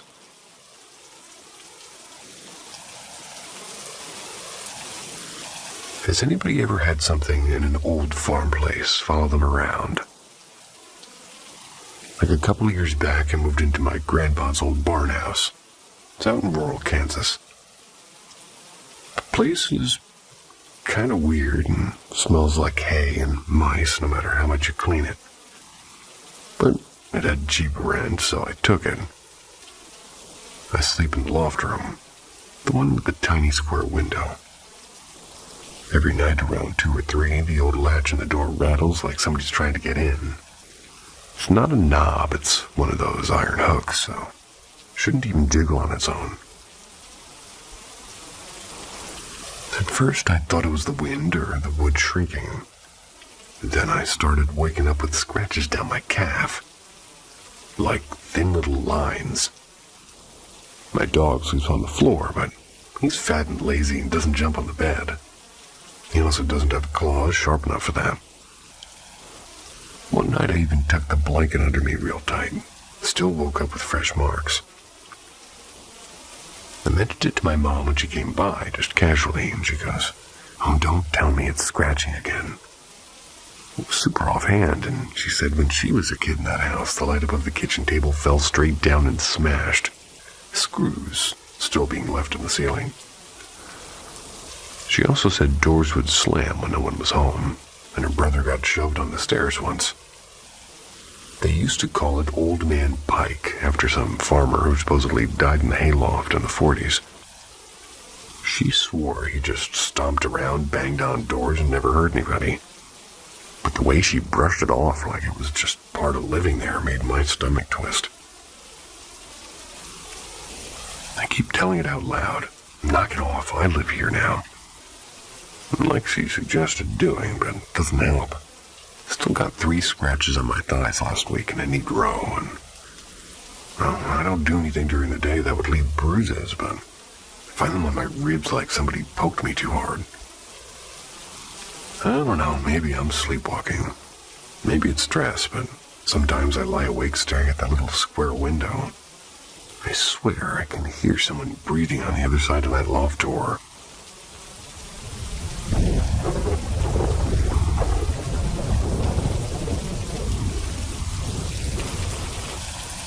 Strange light over the barn. A lot of barns today. So I don't usually post stuff like this, but it's been in my head for weeks, and maybe I'm writing it down, and maybe it'll just help stop replaying this. I live out in the country, middle of nowhere, Kansas. Sometimes at night I'll sit on the back steps of the barn to cool off. It's quiet out here except for crickets and sometimes coyotes. Anyway, one night I'm just sitting there with a warm beer looking at the sky. You know how it is when you can actually see the stars without the city lights. It's like the whole sky's breathing. That's when I saw this light. At first I thought it was a plane, but it was too bright and too white. There's no sound, not a single engine noise. It just hung there, and then it, I don't know how else to say it, like it wobbled. Like when you drop a feather and it drifts side to side, but slower. It would dip left and right and almost lazily, but somehow it also looked jittery, like a fly buzzing, but slowed down. I got this real cold feeling in my chest, like my body knew it wasn't right before my brain caught up. I told myself it was maybe a drone or some kid messing around, but there aren't kids for miles. And who the hell flies a drone at 11:30 on a Tuesday out here? The longer I watched, the closer it felt. Not like it zoomed in fast, more like it was drifting toward me. And I swear the yard got quieter, like even the bugs shut up. That part scared me worse than the light itself. I didn't grab my phone, didn't record a thing, and honestly, I just froze up for a minute, then bolted back into the house like a coward. My wife laughed at me later when I tried to explain, but I couldn't get across how wrong it felt. I've seen shooting stars and satellites and even military planes out here. Wasn't any like that. Sometimes now when I sit out back, I half expect it to come wobbling back again. Haven't seen it since, but still catch myself glancing up too much. Weird how one little light can stick in your head like that.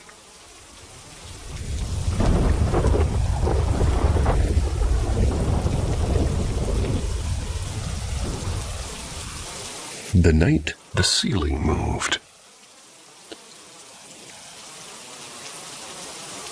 This happened when I was maybe 14. I was out at my grandma's old farmhouse. I used to stay there some weekends because my parents worked late shifts.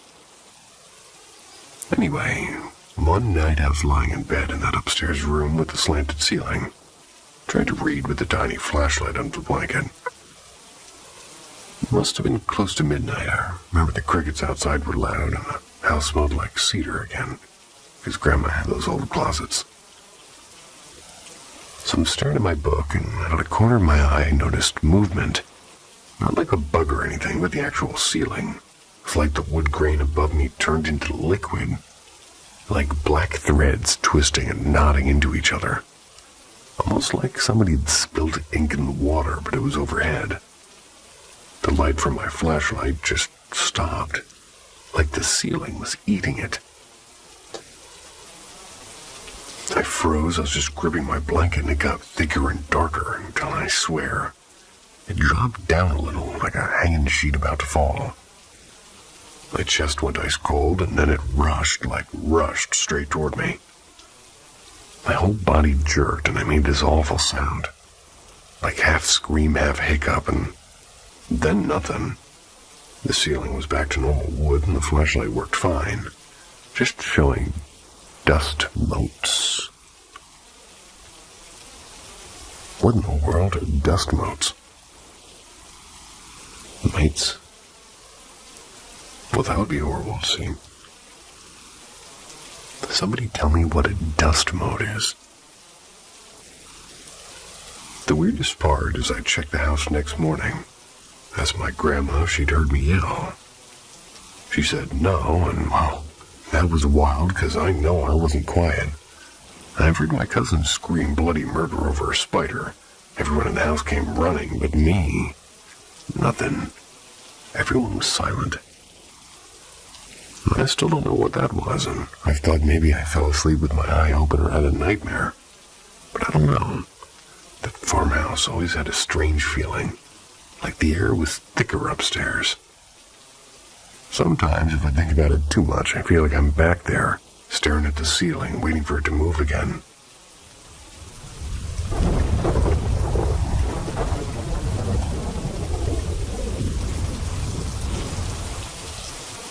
The boy on the porch.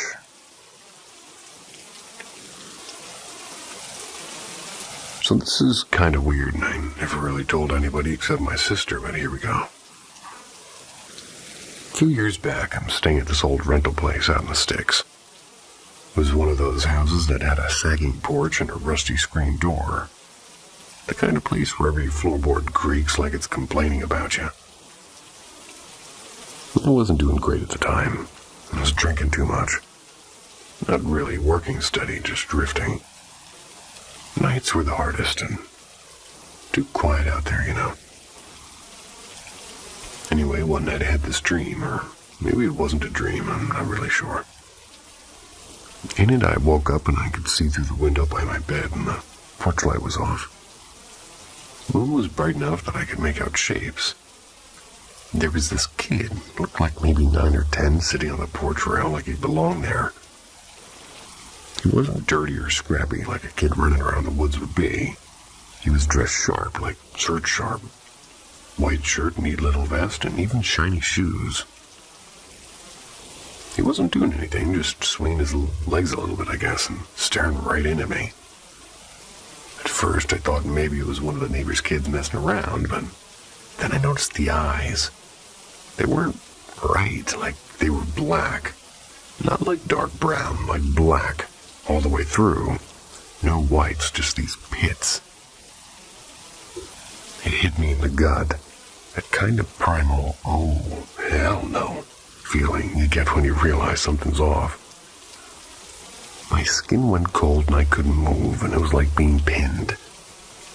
He leaned forward a little, hands gripping the rail, and I swear he smirked. Then he said real calm, like he was just making an observation. Nobody's ever gonna forgive you, not really. That stung, because at the time I was drowning in guilt about a bunch of stuff I'd screwed up. It felt like he knew it, or knew me, and then, this still makes me sort of shiver.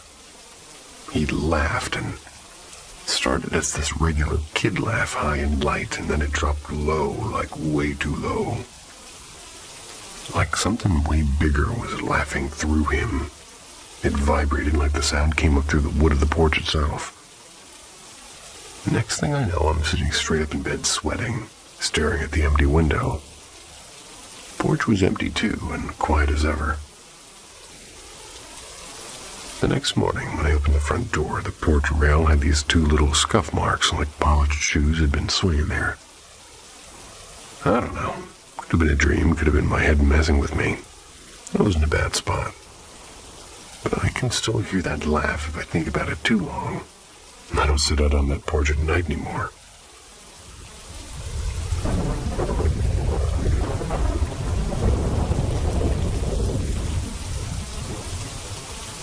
The backpack on the stairs. This happened when I was about 17. I was living in a small town. I was dating this guy who we're going to call Luke, and He was always into weird old folklore. He wasn't Wiccan or anything, but he had all these secondhand books about Appalachian magic and charms against spirits. Honestly, I thought it was just quirky until this. So one Friday after school, Luke and I walked back toward my place. There's this tiny church graveyard that you have to pass, and he suddenly gets all excited like, "Oh, I gotta show you something." I should have said no, but when you're 17 and trying to be cool, you just go along with dumb stuff. He led me to this sunken grave, like real old. Just a rusted plate in the dirt, no headstone. He said the name out loud like it meant something, but I can't even remember it now. It was a woman, that's all I remember.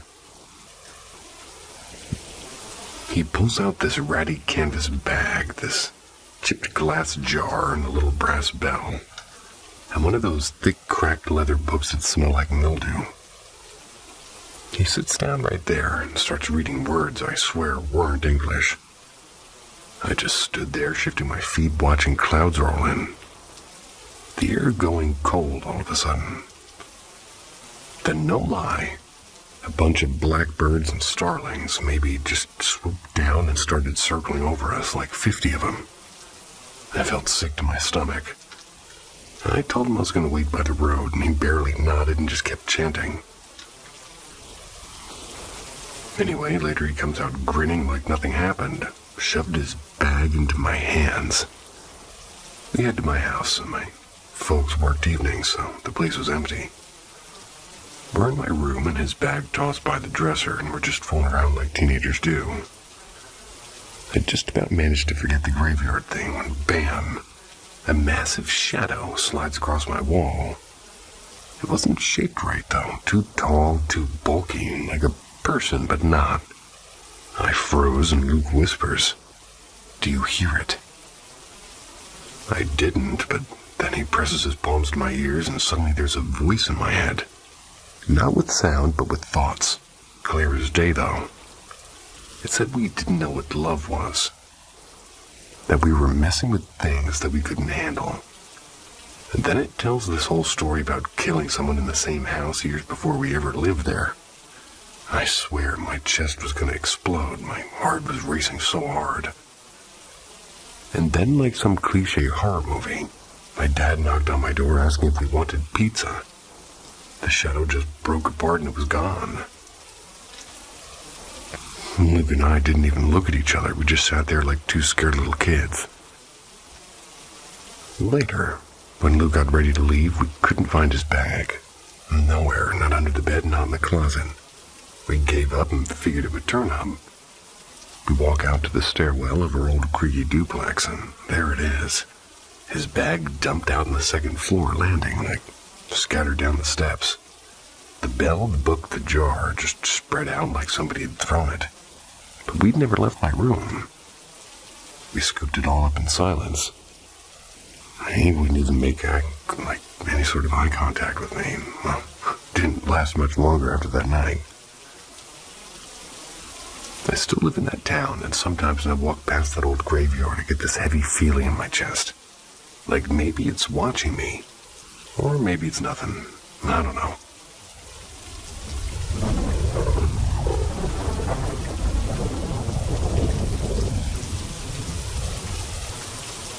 The folks in the parking lot.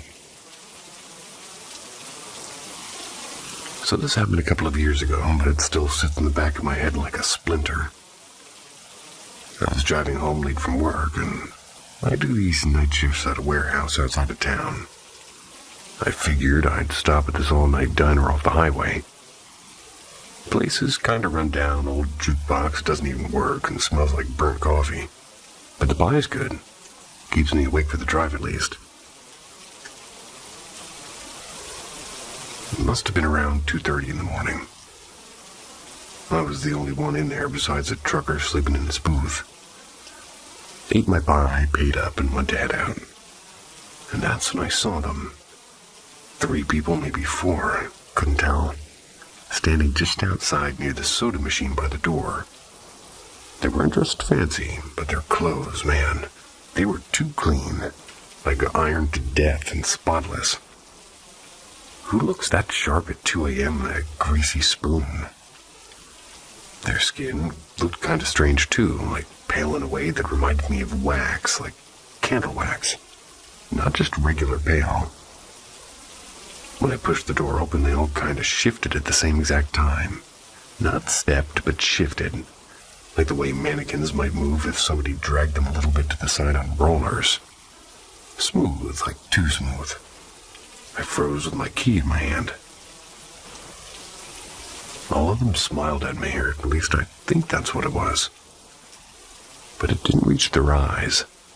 Actually, I don't think their eyes even blinked. I hustled to the car like an idiot and slammed the lock down. The weird thing was no one else in the diner seemed to notice them at all. That trucker didn't stir, and the waitress didn't even look up. When I finally pulled out, my headlights caught them still standing there, heads turning in unison to watch me leave. My stomach dropped. And the part that really screws with me is I live 10 miles from that diner, out in a dirt road. When I pulled into my driveway, I swear on my life they're already there, just standing at the edge of the gravel side by side facing my house. I didn't even get out of the car at first, but sat there shaking, radio buzzing static. Even though it had been fine before, I must have sat for 20 minutes watching them in my rear view. They never moved closer. Well, never moved at all, really. Finally, when the first hint of daylight started peeking over the hills, they were gone. Like I blinked, driveway was empty. Told my brother about it later, and he just laughed and said it was just me being tired from night shift and seeing shadows. Maybe he's right, maybe I was, but I don't drive out to that diner anymore. And sometimes when I pull into my drive after a late shift, I still check the end of the gravel, just in case.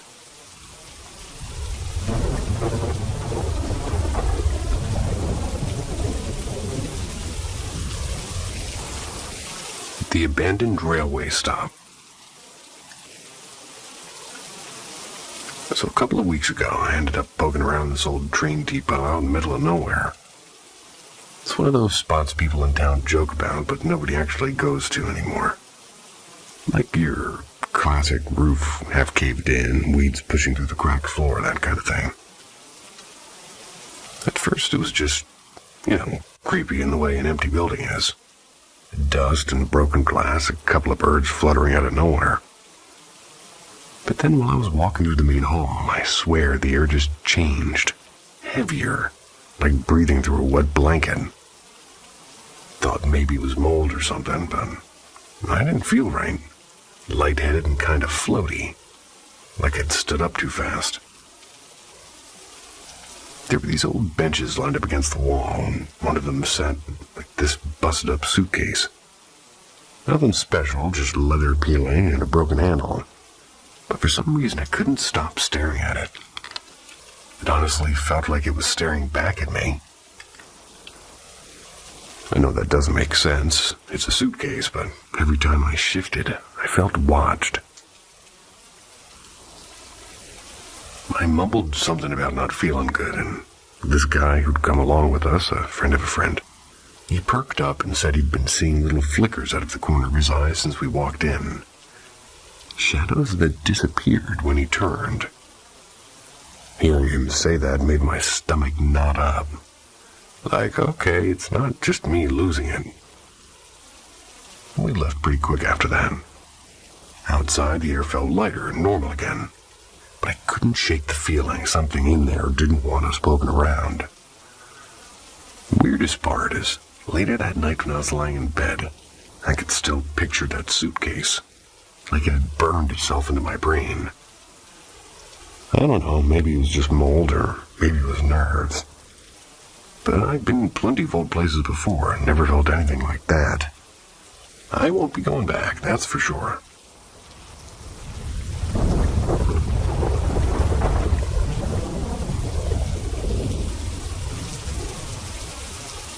The thing in my grandpa's barn. This has been on my mind ever since I was talking with my cousin last week. We grew up spending summers at my grandpa's farm in southern Missouri, sort of in the middle of nowhere. It was always fun during the day, riding four-wheelers and helping him feed the cows. But at night, man, that barn was the creepiest place on earth. One summer, I must have been around 10, and me and my cousin both swore we saw these glowing orange-red eyes peeking out from the hayloft. Not like a cat or raccoon. I know what those look like. These were bigger and wider apart, and they didn't blink, just staring. And the weird part is, the loft didn't have any lights in it. No windows that face that direction. There's no way for cars, lights, or anything to shine through it. But he didn't tell my grandpa right away because he would have just said we were city kids scaring ourselves. But later that night, my cousin couldn't shut up about it. He kept repeating, "They weren't blinking, man. They weren't blinking." I laughed it off, but honestly, I was terrified. Years later, we brought it up as adults at a family get-together, and my aunt, who used to live in that same house before us, straight up said she remembered seeing the same eyes in that barn when she was a teenager. She had simply thought it was her imagination back then, but when we told her what we saw, she went pale. Like she wouldn't even go near the barn the rest of that trip. I don't know what the hell it was. Maybe some animal I've never seen, maybe something else. I try to convince myself it was just a kid's mind playing tricks, but then I think about how we all saw it years apart. And every time I smell hay, it comes back to me. That frozen feeling, like something was watching us from the dark. I'm still thinking about that pie that wakes you up that guy was talking about 2 stories earlier.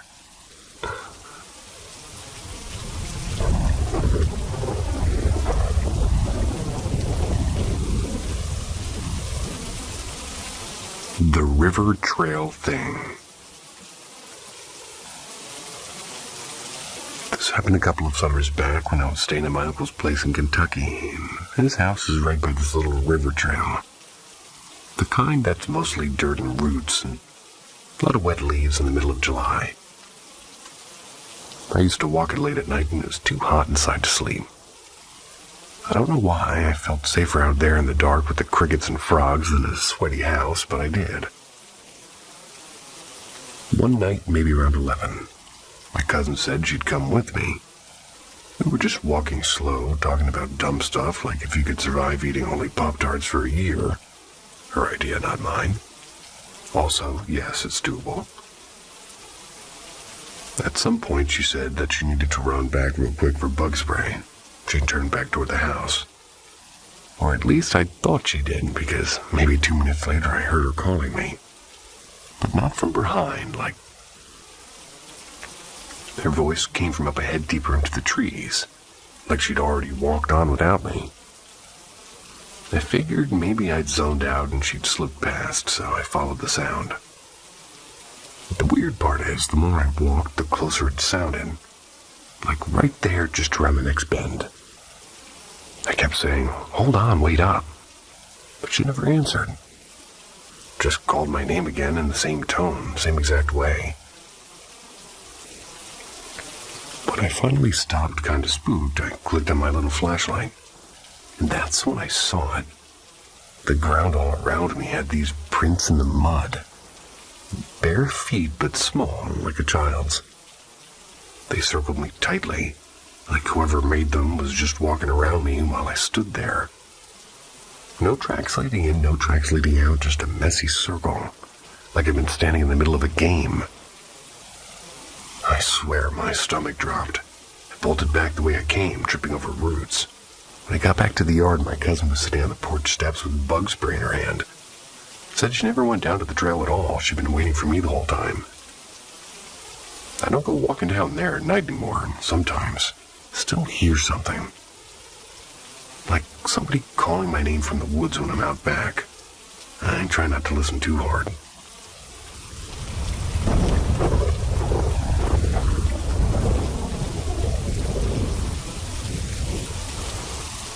The thing by the barn. I live out in a small town, kind of middle of nowhere. My bedroom window faces the old barn on my parents' property. It's half collapsed, roof caved in years ago. So it's basically just a big shadowy skeleton sitting in the field. Anyway, for the past few months when I'm trying to sleep, I keep waking up in this weird way where I can't move. Like my chest feels heavy, like someone's sitting on me or pressing down. Sometimes I swear I can hear something dragging in the dirt outside, like a shovel scraping her boots. But when I look, there's nothing. And the worst is when I feel this tug on my ankle, like somebody's trying to pull me down on the bed. I can't stand it. I live alone in that room. Door locked, no one else around. The other night, it got real bad. I woke up, couldn't breathe right. Like something was sucking the air out of me. I could see the barn through the window, just blacker than black. And I got this absolute gut feeling that something was standing in there watching me. Not moving, just waiting. Couldn't even convince myself it was a dream because my dog, he sleeps at the foot of the bed and he's growling low, like really deep, staring at the window. He never does that. Sometimes I think maybe it's just my head messing with me or stress or whatever. But then why does my dog act weird too? He won't go near the barn during the day either. Just stands there whining if I try. My grandma used to say things like, get stuck in old places. Like barns and wells. I don't know if I believe in that stuff, but lately I'm not so sure. Sorry if this rambled, I just had to get it out somewhere. Anybody else ever feel like something's literally pulling them when they're asleep?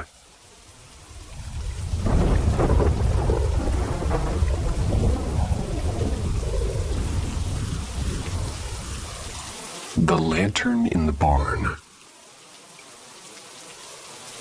It's like a barn bonanza today.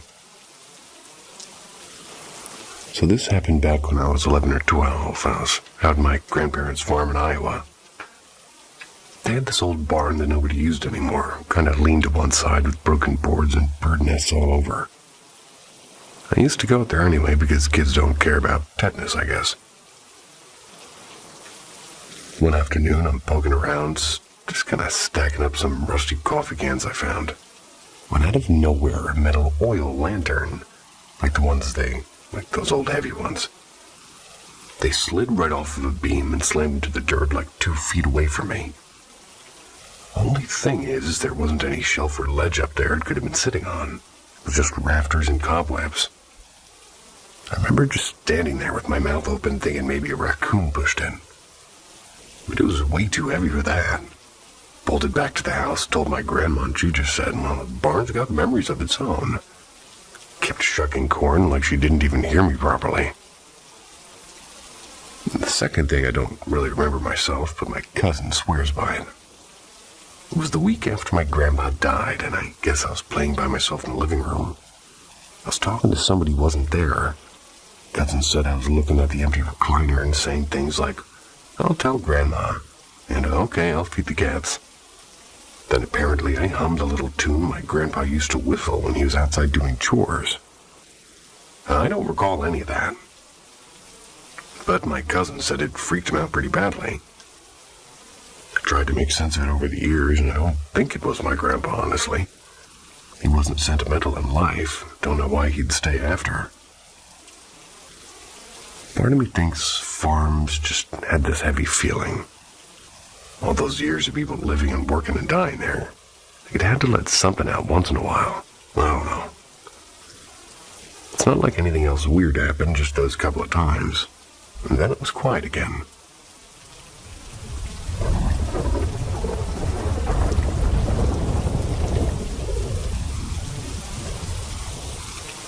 The man at the barn window. A little bit strange to type out, but I've been thinking about it all day, so. Back when I was 7 or 8, we lived on this old farm property my grandparents used to own. Like the other barns, smelled like hay all the time. The windows rattled when trucks went by on the road, and my room was at the back facing the barn. At night, I'd sometimes wake up and see this figure at the window, always the same. Tall, shoulders kind of sloped, wearing what looked like one of those wide-brimmed hats. I couldn't see details, just a dark outline against the moonlight. He never came in, never moved closer, just stood there like he was checking on me. I remember pulling the blanket over my face so many times, convinced maybe if I'd looked again, he'd be gone. But sometimes he wasn't gone. He'd still be there, just standing. And here's the thing, though. I wasn't exactly scared of him. Creeped out, yeah, but didn't feel like he wanted to hurt me. Almost the opposite, like he was just watching, making sure I was okay. Other thing is, my sister, she admitted later that she used to see him too. She said he'd be out by the barn door for her, just leaning like he was waiting. Never told each other when it was happening because we thought we'd sound crazy. And that was around the time my dad lost his job and there's a lot of yelling in the house. Mom cried a lot in the kitchen when she thought we were asleep, and looking back, I can't help but wonder if the figure had something to do with all that. Like he only showed up when things were really rough. Sometimes I laugh about it now, like, what kind of ghost just hangs around in a hat doing nothing? But every once in a while, when I wake up in the middle of the night, I swear I still half expect to see him at the window.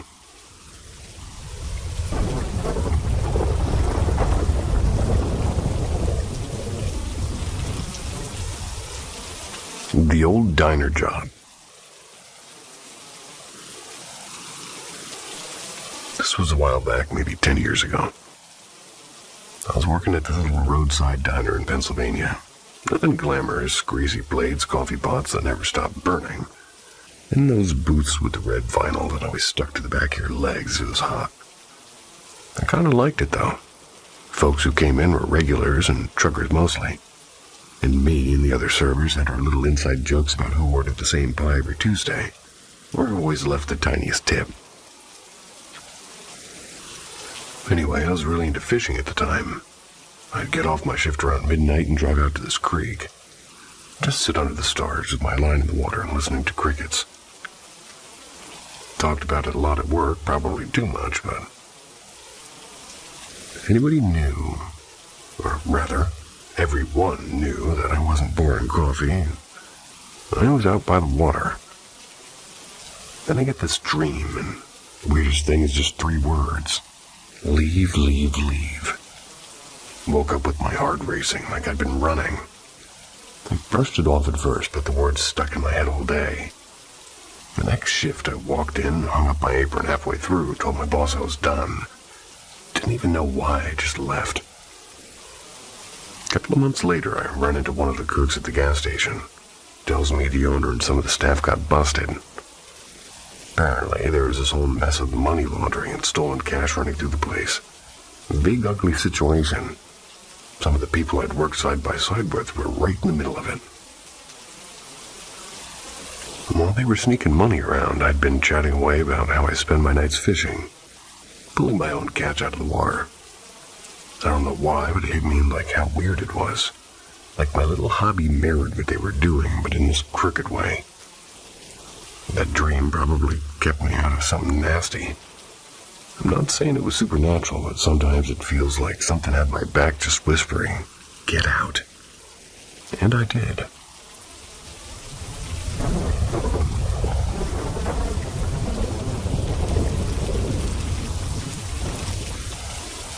Old farmhouse in Ohio. I know I don't post much, but I guess I just need to get this off my chest. Years ago, my wife and I moved into this creaky old farmhouse in Ohio. Belonged to her uncle before he passed. It was one of those places with drafty windows and floors that complained every time you walked on them. We thought we'd fix it up, and make it ours. First weird thing was while I was fixing up the kitchen cabinets, I swear I kept seeing somebody ducking past the doorway. Like just the edge of the woman's dress, and it was pale. Like those cotton nightgowns old ladies wear. I even went outside thinking some neighbor wandered in. Small town, doors don't always get locked, but nothing. Checked the whole house. Nada. Even blamed it on paint fumes. So I aired the place out and all, but kept happening. That glimpse in the corner of my eye. I told my wife's cousin about it, and he just goes, "Oh, that's May. She died here. She's probably going to leave you alone if you don't bother her." Like it was no big deal. I laughed it off, but honestly, I didn't sleep right that week.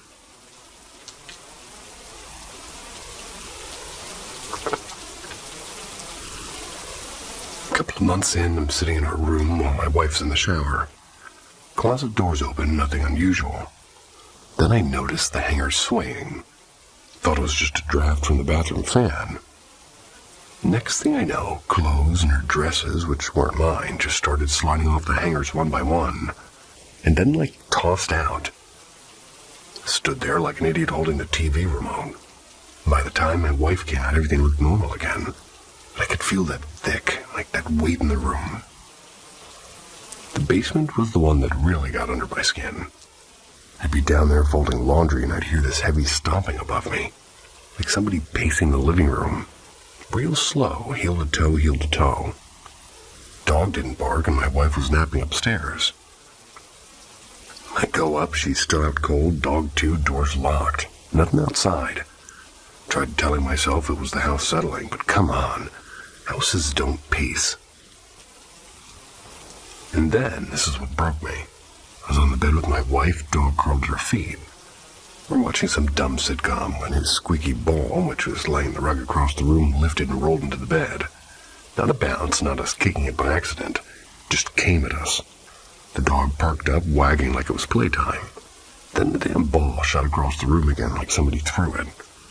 He chased it, tail wagging like nothing was weird, and I just stared at my wife and she stared back. We didn't even joke about it. I've lived in plenty of old houses, but that one, I don't know. I still think about May when I fold laundry, like she's waiting for me to notice her.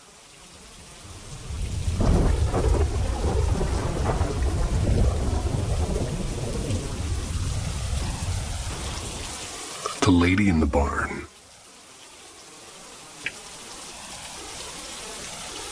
Years ago, I was feeding the horses late, like almost midnight.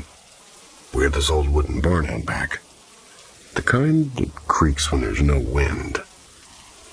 I remember I was half asleep just throwing hay, thinking about how I should have done it earlier.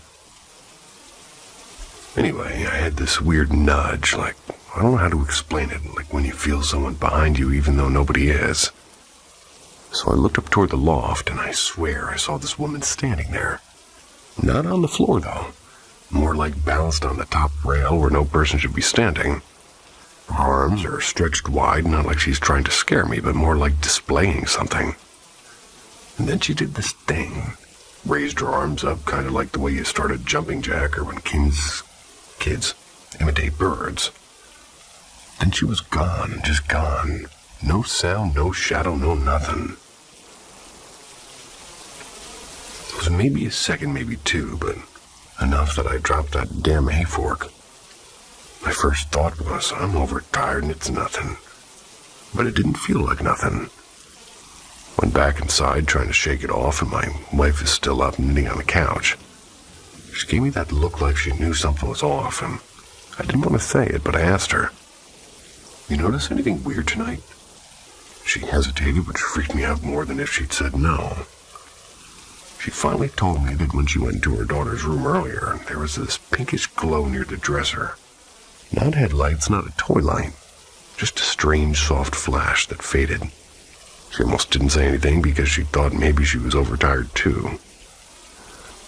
We just sat there in silence after that, like neither of us wanted to push it further. I still don't know what to make of it. The barn's long gone now, collapsed into a storm. But sometimes I wonder if that woman's still out there, arms stretched wide and waiting.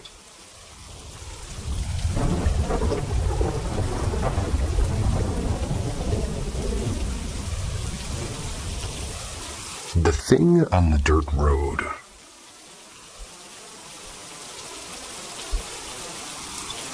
This might sound dumb, but it stuck with me. I was 13. Me and my cousin used to mess around with our bikes on this dirt road near my grandma's place. Wasn't really a road anymore, more like a half-forgotten trail with weeds growing up in the middle. We'd race down it and try to skid out at the end. Stupid kid stuff. One summer evening, it was hot, and I remember because the sweat made my shirt stick to my back.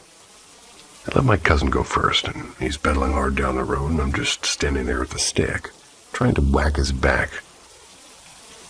At least when he zoomed past, which was our version of fun. He takes off around the bend, and I'm waiting, and that's when I see, I don't even know how to say it right. There was this tiny figure, like a kid-sized one, but not, coming toward me on some kind of, toy car. Maybe one of those plastic ride-ons. But it was moving way too fast or something like that. At first I thought it was another neighborhood kid. But then I noticed the face. Big wide grin, teeth that didn't look right. Eyes that just looked too alert, too fixed on me. I froze. It started circling me in the dirt and wheels kicking up dust round and round.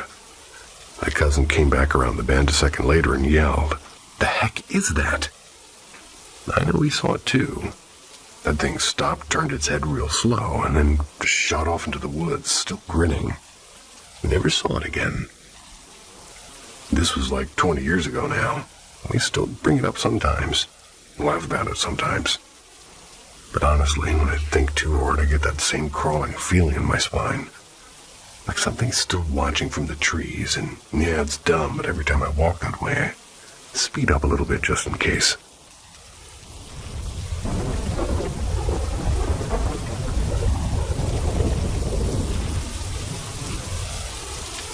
The figure by the cornfield. So this is kind of weird, and I'm not sure if anybody will even believe me, but I swear it happened. Last summer, my nephew, he's 13 and thinks he's tough, poking around the shed out back and found this old slingshot my dad used to mess with raccoons. He strutted around like he'd found a treasure. Anyway, he goes stomping out toward the back porch, and right as he steps off the last board, he freezes. He said there was someone or something, tall, standing just by the edge of the corn. Whole body was pale, like blinding pale, except it had this darker patch across the chest, like a coat or something left open. Not much color anywhere else, just white like chalk white. Didn't even try to shoot it or anything, just dropped a slingshot and yelled, "Uncle Joe, what the hell is that?"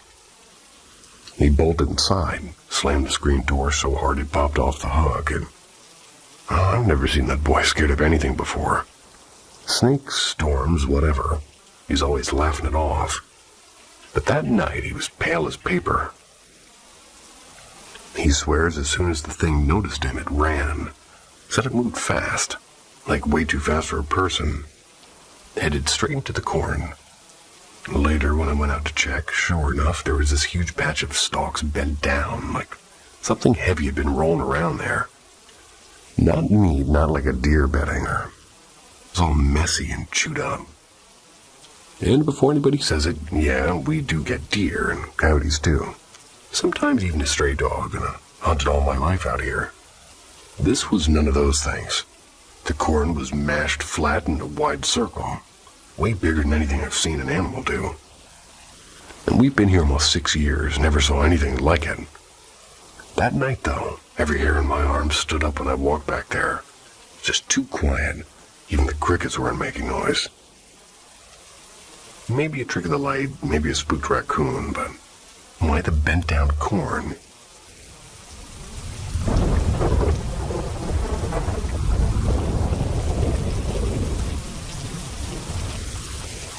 The Old Creek Trail. This happened like 3 years ago. Maybe 2.5, I can't remember exactly. But it was late October because the leaves were doing that really dramatic orange thing. Yeah, real dramatic.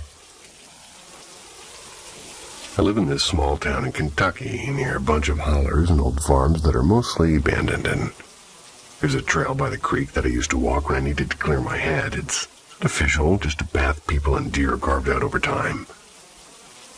That day I was alone. Headphones in my hoodie pocket because they died, so I could actually hear everything. The wind was pushing leaves around, and every now and then I'd hear water splashing from the creek. And at some point I heard a sharp crack, like a stick breaking. I froze because there aren't many people out there, and if there are, they're usually carrying a rifle.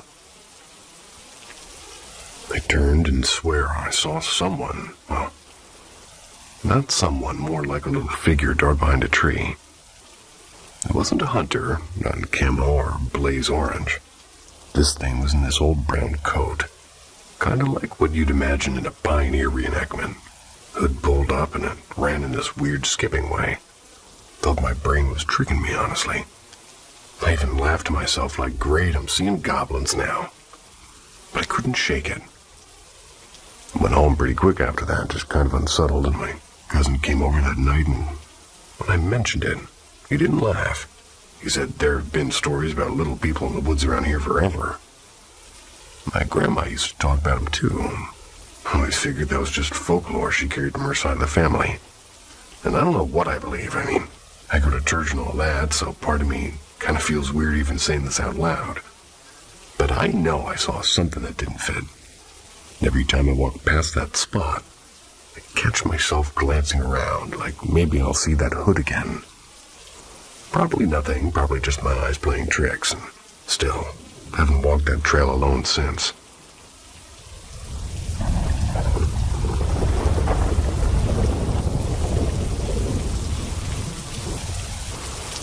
The barn cat thing. So, this might sound dumb, but it's been on my mind, and I live out of my grandpa's old farm. Nothing fancy, just a couple of sheds, an old red barn, and too many raccoons. Anyway, I've got this cat named Daisy. She's one of those half-feral barn cats that kind of adopted me instead of the other way around. Lately, she's been doing this weird thing. Every night around the same time, like 11, maybe closer to midnight if I lose track, she sits by the barn door and just wails. Not the regular hungry meow or the let me in kind. It's long and drawn out, almost like she's calling for something. Sometimes she scratches at the wood too, like she's desperate. So I'd go out there with a flashlight, thinking maybe a raccoon's messing with her or something. But as soon as I show up, there's nothing. She goes dead quiet. Looks at me like I'm the crazy one. Just slinks off like she was never making a sound. And it happened 4 nights in a row. Part that gets me, though, is my grandpa used to tell me the barn was, quote-unquote, busy. Never explained it, just laughed it off, but he'd keep the doors locked after dark, even though there's nothing worth stealing in there. Never thought much about it, but last night when Daisy was doing her crying thing, I swear, I heard not voices exactly, but a low hum from inside.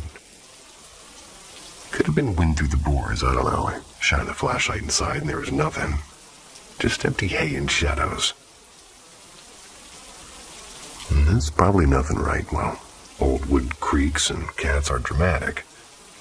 Maybe she's just hearing mice or something. But it's the way she stops the second I show up, like whatever she's meowing at disappears when I'm there. Can't shake the thought that maybe Grandpa wasn't just joking when he said the barn was busy. Anyway, I'm probably overthinking it. Cat's back at the door tonight like clockwork, and I'm sitting here pretending I don't hear her.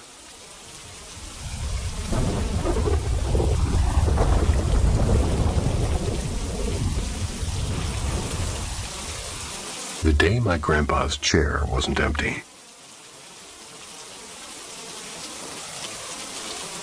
Oh, this has been kind of on my mind. I live in this old farmhouse my grandparents used to own. It does all the things maybe an old farmhouse might do, but this little bit was different. It was one of those days where my head felt like it was a vice. Been splitting wood all morning, and I came inside just wanted to close my eyes for 10 damn minutes. My wife had gone into town with her daughter, so it was just me in the quiet. I laid down on the couch, boots still on, figuring I'd nap a little bit before dinner. There's this rocking chair in the corner of the living room that belonged to my grandpa. He died in that same house, not in the chair though, but still. Nobody sits in it anymore, it just feels wrong, you know. Anyway, I'm half dozing, listening to the fridge hum, and the wind rattling the window.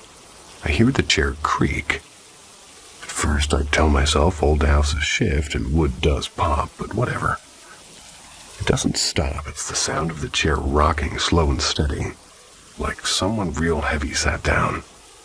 I keep my eyes shut because, I don't know, I didn't want to deal with it. Then I hear the sound of boots on the floor, not my boots. I know that sound. These were softer and heavier. And then, I swear to God, I felt like someone leaned down over me. I could smell that faint old tobacco smell my grandpa used to carry in his shirts. I felt a forehead press against mine. Not gentler either, firm. Like a dad checking if you're running a fever. I snapped my eyes open, ready to cuss my brother out. I thought he was screwing with me. The room was empty and the chair was still. Fan humming normally. Just me and the couch heart pounding. I keep telling myself I was dreaming, but the touch felt too solid and too there and hadn't even really drifted yet. Ever since, I avoid napping in that room. My wife thinks I'm being dramatic, but she wasn't there. My daughter asked me last week if Grandpa still smokes in the corner, and she's 6 and never saw him alive. Maybe it's an old house holding old memories.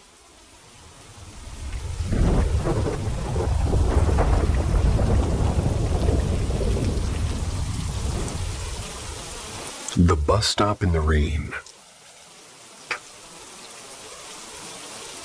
This was 2 years ago, back when I was maybe 20.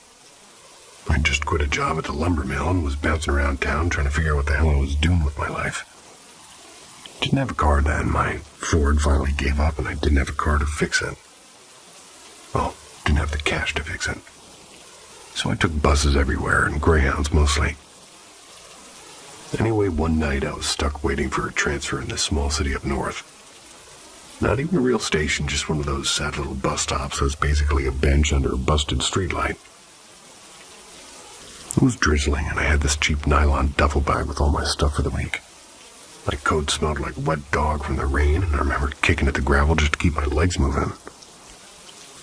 The next bus wasn't due until 4 in the morning, so I was pretty much screwed. And around midnight, this older guy comes up, and he looks like he was in his 60s and tall, and wore a long brown coat even though it wasn't that cold. He asked me if this was where the 5 a.m. bus to Chicago came. I said yeah. He kind of smiled like he already knew that. We sat there talking a while, and he had this calm way of speaking. Really slow, like he was chewing on every word before letting it out. Said he's going to see his daughter in Indiana. Told me about how she used to sing in the church choir and how proud he was. It was nice, honestly. I didn't feel so alone after that. At one point, he pulled out a little pocket watch and showed it to me. Nothing fancy, just silver with scratches all over it, and he said, "This keeps me on time, always has." I remember laughing because the bus was 5 hours away. What good's a watch then?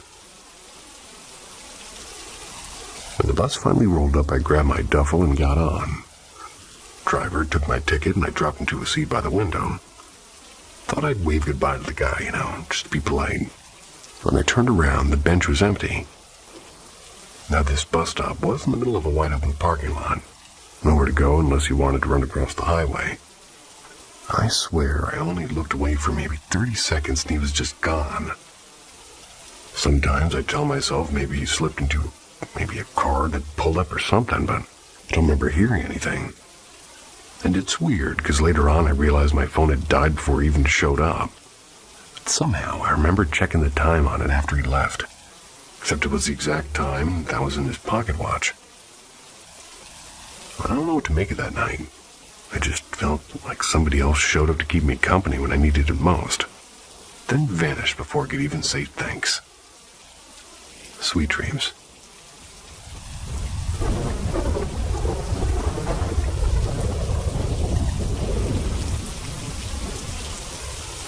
The ghost didn't just appear. It followed. Across states. Across years. At Paranormal M, we traced the path of fear. subscribe. Don't break the chain. The thing wearing my dog's eyes.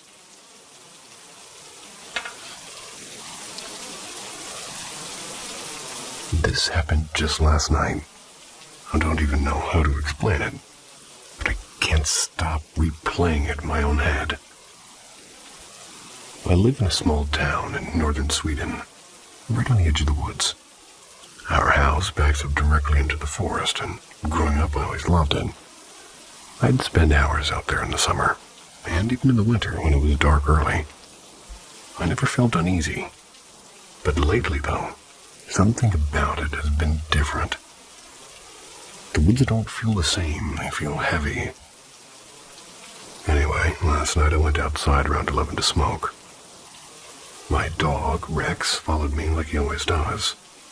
Nothing unusual there. He sniffed around a bit while I stood in the back step. When I called him back, though, he didn't come. Normally, he listens right away, but this time he just bolted toward the tree line. I didn't want to go chasing him to the dark, so I just whistled, and that usually works better than yelling his name anyway. The whistle, it echoed in the stillness, made me feel weirdly exposed, like something else might hear it too.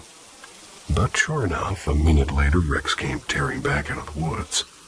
He ran straight past me into the house like he was spooked. Didn't think too much about it until this morning. My dad told me Rex is acting strange, trying to pick a fight with another dog in the trail. And he's never been aggressive. Later refusing to get into the lake even though swimming is his favorite thing in the world.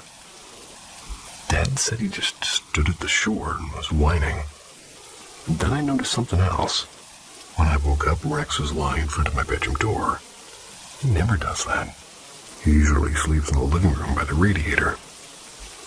Tonight, that's when it got real bad. I was in bed and I was scrolling my phone and I heard scratching and ruffling at my door. It wasn't loud, more like insistent, like something trying to get in. I assumed it was Rex wanting to sleep in my room, but it set me on edge. A few minutes later, I got up to use the bathroom. The hall light was off, and when I opened the door, Rex was just standing there. He was perfectly still and staring at me. And his eyes, I can't even describe it properly.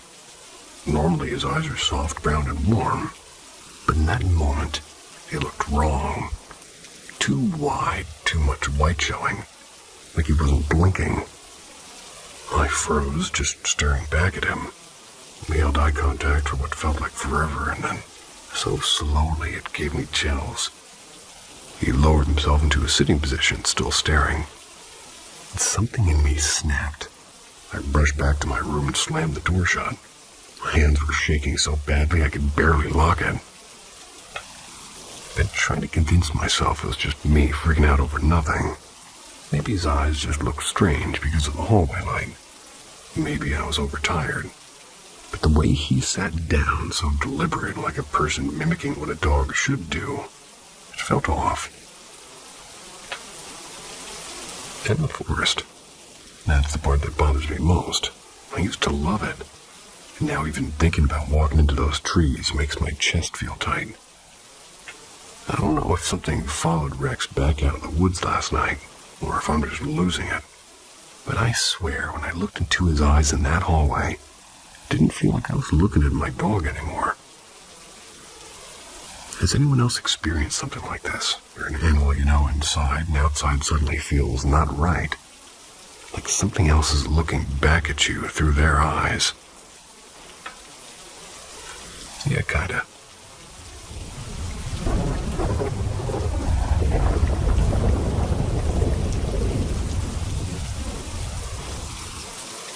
The night my dad came home early. I don't really tell this story much because people either laugh it off or get way too freaked out. But it's one of those memories that's burned into me. I grew up in a little fishing village. It's outside of Cebu City in the Philippines. Back then, the power went out all the time, especially during storms. My grandparents always said our town was thick with spirits because of all the old beliefs and rituals people still practiced. And even as a kid, I kind of believed it because I saw things. Not always, but often enough that I knew it wasn't my imagination. This one night, I must have been about 6. There was a huge storm, like a typhoon-level amount of rain and wind. Lightning kept flashing through the slats in the windows, and the whole house shook with the thunder. The power was out, so the only light was from a little emergency lamp in the corner, and the faint moonlight slipping through the storm clouds. I woke up in the living room because of the thunder, and I remember sitting on the wooden couch. I was clutching a pillow, and I was trying not to cry. I heard this dog howling somewhere outside. We didn't have a dog, and none of the neighbors nearby did either. It didn't sound right. It sounded too drawn out, like something imitating a dog, but not quite getting it right. That's when I heard my dad's voice call from the bedroom. It was sort of soft, like, "Anak, come here." I bolted for the room because whenever I got scared as a kid, I always curled up between my parents. I remember sliding the door open and seeing my mom on the bed half asleep, but no dad. I called out for him, stepping further inside. And then, behind the door, I saw him. Except it wasn't him. It was tall, like too tall. Taller than the doorway itself. And it bent down slightly, as if trying to fit inside the frame. And it was smiling. Not a normal smile. The mouth stretched so wide it reached up, like toward the ears. Too many teeth showing. "You found me," it said in my dad's voice. I didn't even feel afraid at first. I was just a little kid and thought maybe we were playing some kind of a game, like hide and seek in the dark. And this thing touched my shoulder with a hand that felt cold and too heavy, then guided me toward the bed. I climbed in, laid down between it and my mom, and I fell asleep like it was the most normal thing in the world. The next morning, sunlight was pouring in. Woke up to my mom tidying the room, and Dad wasn't there. I asked where he went. She said, "Your father's been in Manila for work the last 2 days. He comes back tonight." I didn't tell her what happened, not then. I didn't tell anybody until I was 16 or 17, and I was old enough to realize that what I'd seen wasn't just my imagination. Looking back now, I wonder what would have happened if I hadn't gone into that room. Or worse, what would have happened if I hadn't woken up the next morning. Anybody have something take the shape of somebody you love, because whatever that thing was, it wanted me to believe it was my dad, and I did.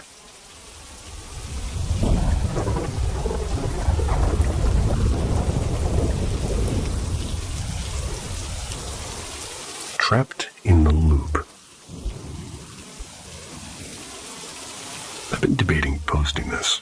I don't want to sound like I've completely lost it, but reading some of the stuff here made me feel a little bit less alone. For me, it started about 4 years ago when I was living in a crappy rental near the river in Eugene, Oregon. First time it happened, I thought it was just a nightmare, but it turned into this thing that keeps coming back. It was one of those false awakenings, I guess you'd call it. I woke up in my own bed in my exact room. Everything in the right place.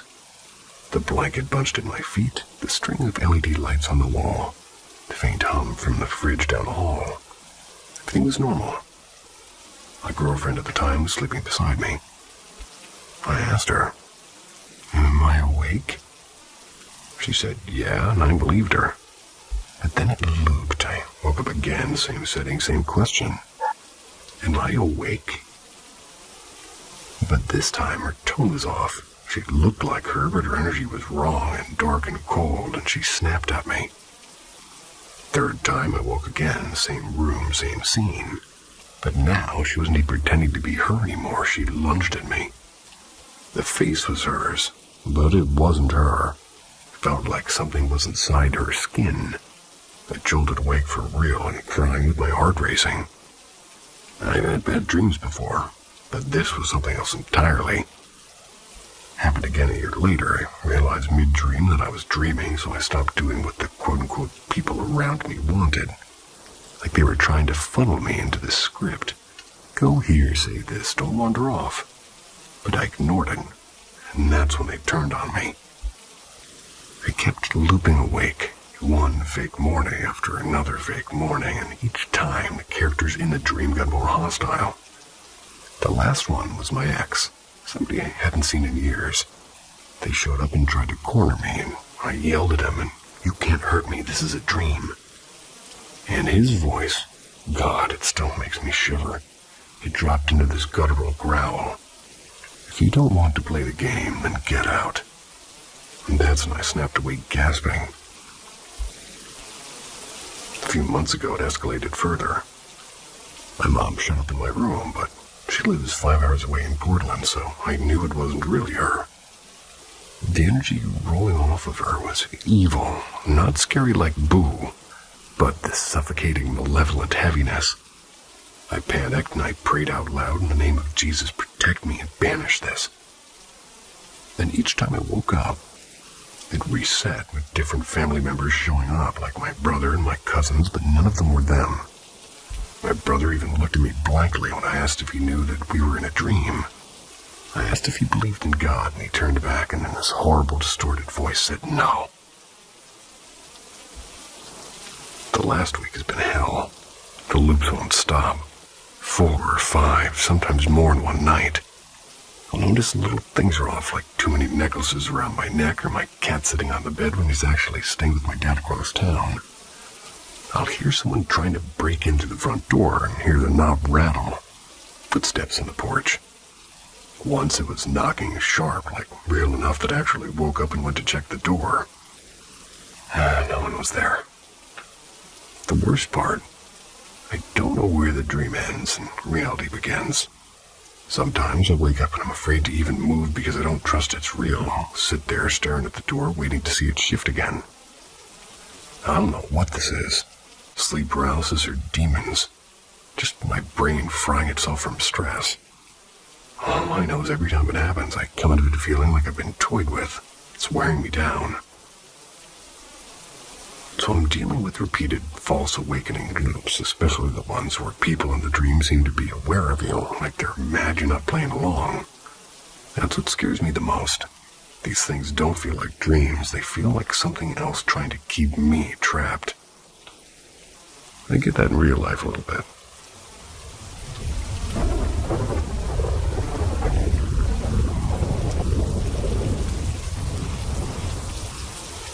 The man on the top of the dresser.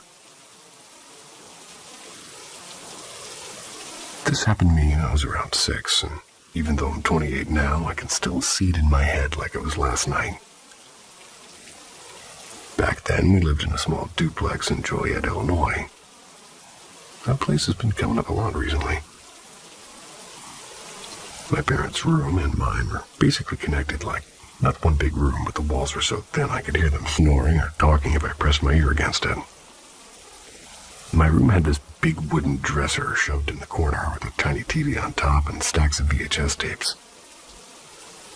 One night I woke up out of nowhere, definitely past midnight because everything was dead silent except for the fridge humming in the kitchen. Rolled over in the bed and my eyes landed on the dresser. And there he was, a man, or at least the shadow of one, squatting right on top of my dresser, knees tucked up like a gargoyle. He was staring directly at me. Thought it was my dad and actually smiled and whispered, "Dad, what are you doing?"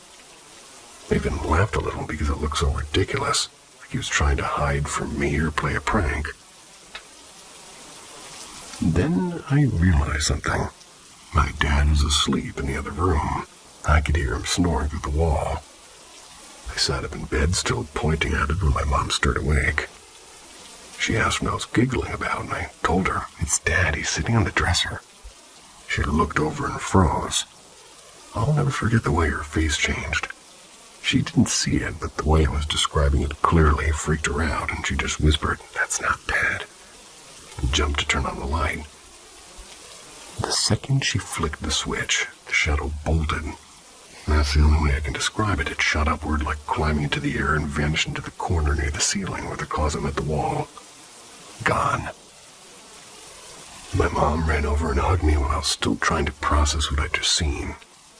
She didn't even try to explain it to me right then.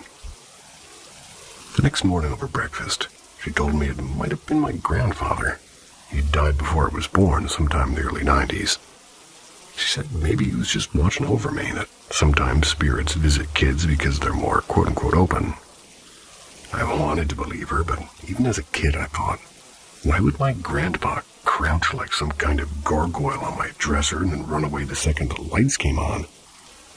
That didn't feel like watching over me. And to this day, I don't know what it was. I only know I saw it, and I know the way my mom reacted means she believed something was there too, even if she couldn't see it. I swear whatever that was, it wasn't my dad, and I'm not convinced it was my grandpa either.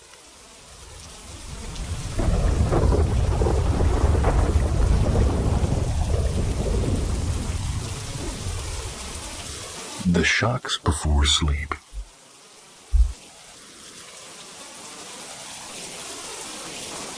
This started happening to me maybe 2 years ago. Still freaks me out every time, though. I was living in a rented place in Asheville, North Carolina.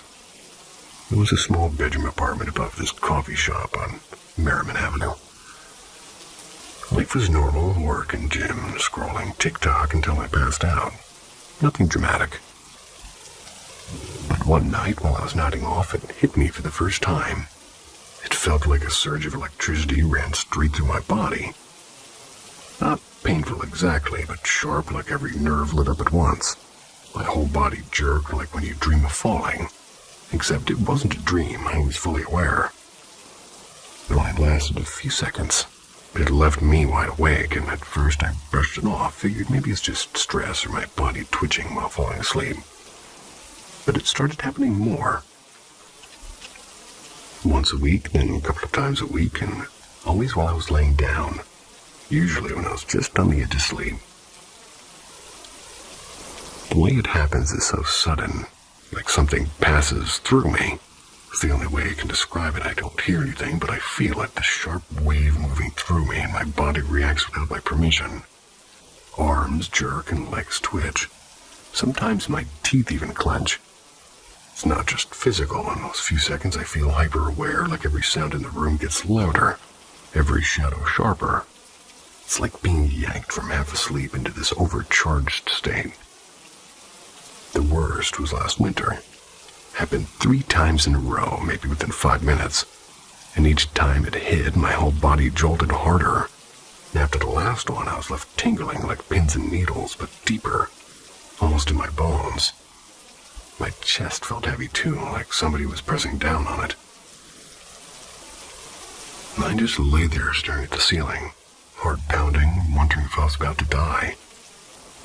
And the thing is it never leaves me with anything bad, no lingering pain, no illness, nothing like that. Just the fear and the memory of it. And sometimes, strangely, almost a calmness afterwards. Like I've been drained of something. I'm trying to figure out what triggers it. It doesn't seem tied to caffeine or stress or lack of sleep. I eat okay and I exercise. I don't take meds. The only thing I noticed was it got worse around the time I started meditating regularly. I don't know if that's connected or if it's just a coincidence. When I told my mom about it, she laughed and said it was just nerves misfiring.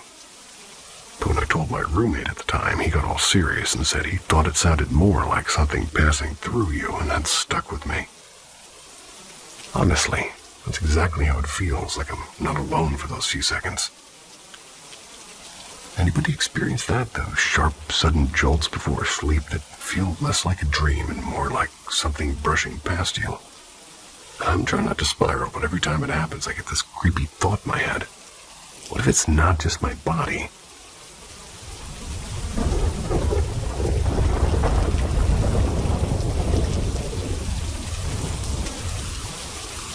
The night Mrs. O'Malley changed. This is a story my mom used to tell me about, something she witnessed when she was a kid growing up in Lowell, Massachusetts in the late 60s. It always creeped me out, and honestly, it still gives me the chills even though I've heard it a dozen times. So my mom would have been around 8 or 9 at the time.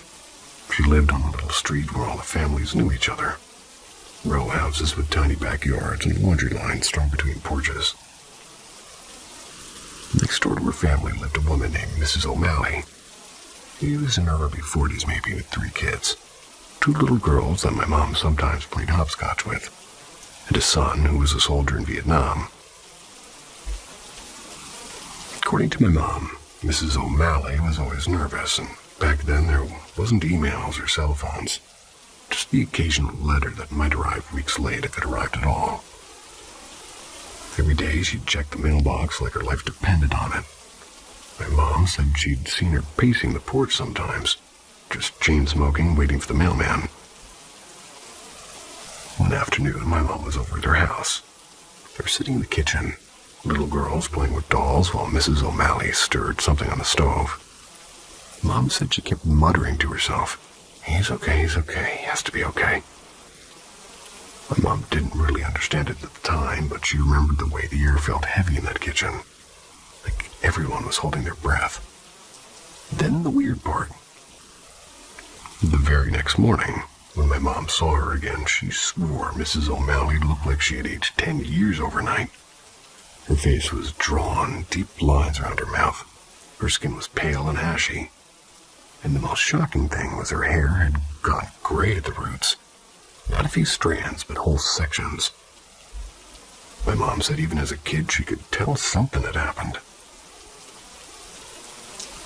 A few days later, the men in uniform showed up at the house. Everyone on the street knew what that meant. Her son had been killed in action. My mom always said the strangest thing about it was that Mrs. O'Malley seemed to know before the news arrived, like her body carried the grief before the letter even made it to her door. Think about that a lot, how sometimes people sense things so strongly it manifests physically.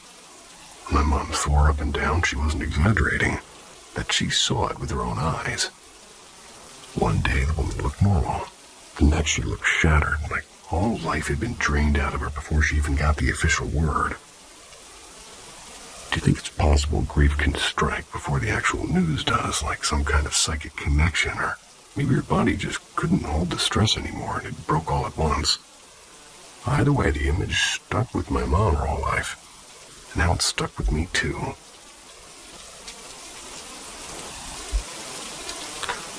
These are written suspiciously, without errors.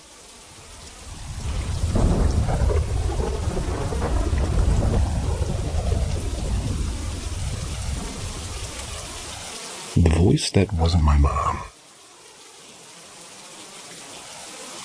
This happened literally last night. I still feel a little sick about it. I live in Spokane, Washington, in a small 2-bedroom apartment with my boyfriend. Our cat Milo sleeps at the foot of the bed every single night. He's lazy as hell, but also super alert when it comes to certain sounds. Like, he can be passed out, but if he hears my mom's voice on speakerphone, he perks up instantly. And that'll matter in a second. Anyway, it's around 2:15 a.m. I've been tossing and turning, not fully asleep, and not fully awake either. Like that weird twilight state where you're aware of the room but kind of drifting. I rolled over, pulled the blanket up, and that's when I heard it. Clear as day from the kitchen. My mom's voice calling my name. She lives on the other side of town. No reason she would have been in my apartment. No spare key, nothing. At first, I brushed it off, told myself it was just a dream bleeding into wakefulness. Sat up halfway, looked toward the door, and of course there was nothing. So I shook it off and lay back down. Not even 30 seconds later, I heard it again. Louder this time. Same voice, same tone. My mom calling my name from the kitchen. And that's when my whole body went cold, because I knew I wasn't asleep anymore. My heart was racing, but I kept telling myself, okay, maybe a dream echo or something weird in my brain. Except Milo didn't move at all. My cat, who always reacted to her voice, didn't even flick an ear. He just stayed curled up dead asleep. Then it hit me. The worst chills I've ever had in my life. Full body, every hair standing on end. I felt this crushing heaviness in my chest, like someone was right behind me, leaning over me and watching. I couldn't open my eyes. I couldn't. I just clutched the blanket and pressed my hand against Milo, hoping if something was in the room, it wouldn't touch me while I was holding him. I kept whispering in my head that this isn't real and this isn't real and you're imagining it. It lasted 2 minutes, but it felt like forever. But finally the feeling eased up and I eventually drifted off again. Thought it was the worst, most restless sleep I've had in months. This morning I almost convinced myself it was nothing, just stress or a dream I couldn't shake. But I wear a Fitbit to track my sleep, and when I checked, it logged me as awake at the same time it actually happened. Usually those twilight states show up as light sleep, so the fact that it flagged it as being fully awake, well, that's what pushed me over the edge. I told my boyfriend and he brushed it off at first. Then when I explained it again, slower, he actually went pale. He told me not to say the word for what I thought it might be. He is superstitious and says naming things invites them in, but I think you can guess what's in the back of my mind. The thing is, I don't live anywhere near the Appalachians or anywhere that thing is supposed to be. So part of me feels ridiculous even thinking it. But whatever it wasn't my mom, and it wasn't my imagination either. Has anyone else had something mimic a loved one's voice before? Because hearing her name, that was me messing up. Because hearing her call my name like that in a place she couldn't possibly be was honestly one of the most terrifying things I've ever experienced.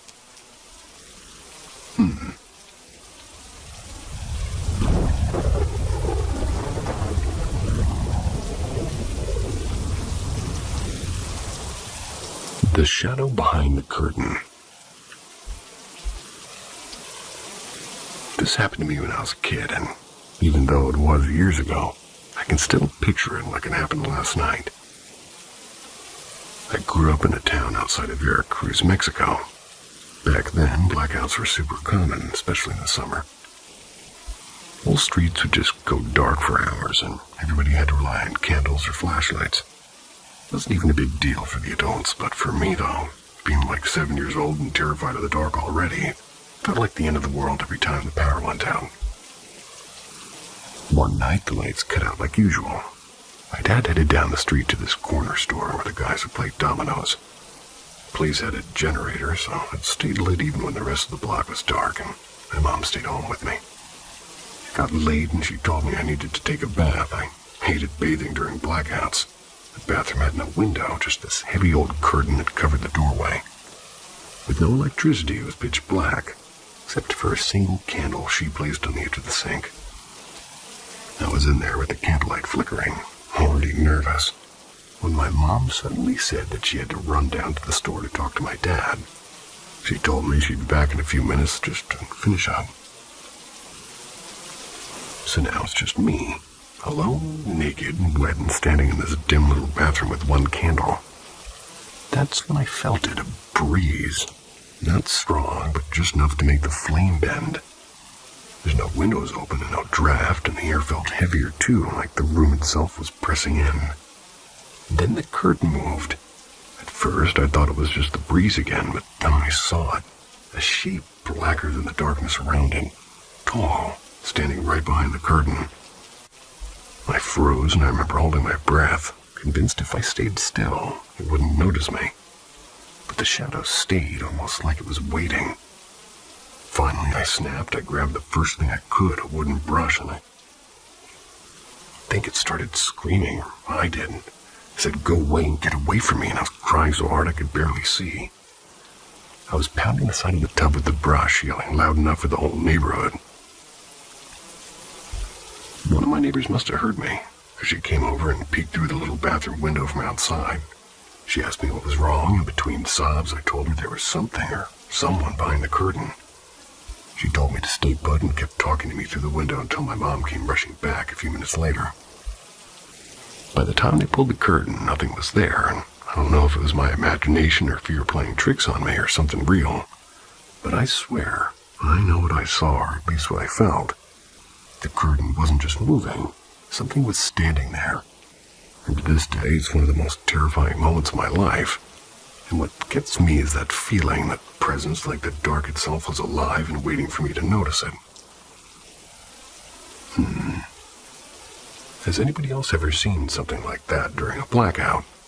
Something that feels more solid than just shadows, because even now, if the lights go out unexpectedly, I can't stand near a curtain. It takes me right back to that night.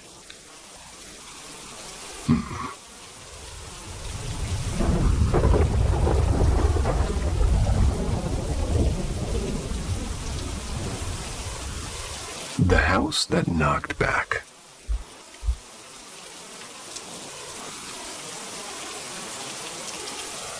When I was about 14, my family moved into this weird little semi-detached house in Leicester on a road called Aylstone Lane. We never knew anything about its history. The landlord didn't say much beyond been in the family for a while. But from the first week, it just felt off, and the first thing I noticed was the knocking. Only happened a few times, but both me and my younger sister heard it on separate nights. Always between 2 and 4 a.m., and always the same. 2 or 3 knocks right in our bedroom windows. We were on the 2nd floor, mind you. No trees brushing against the glass. No way for somebody to reach unless they had a ladder. The first night I froze in bed staring at the curtains like if I pulled them back I'd see someone's face.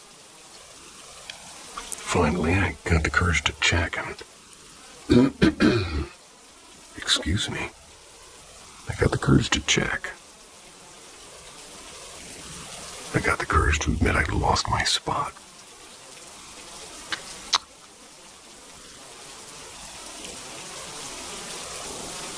And of course, nothing. Empty driveway, quiet street. And after that, it was scratches. I'd wake up with these thin red marks across my forearms or my ribs, places I don't normally scratch in my sleep. My sister got them too, and Dad brushed it off, saying that we were probably restless sleepers. But it was strange how it all stopped after we eventually moved out. The footsteps were the worst, though. We had this narrow staircase with old carpet, so it made a distinctive sound when somebody walked on it. But we'd hear just a few steps, like 1, maybe 2, sometimes 4, and then silence. No one coming down, no one going up, just partial footsteps as if somebody started and then stopped, and I could still hear it now if I think about it too much. One of the creepier things that happened to me personally is I had a pile of laundry on a chair in my room. One evening, while I was sat at my desk, I saw the pile shift. Not just slump over like clothes sliding.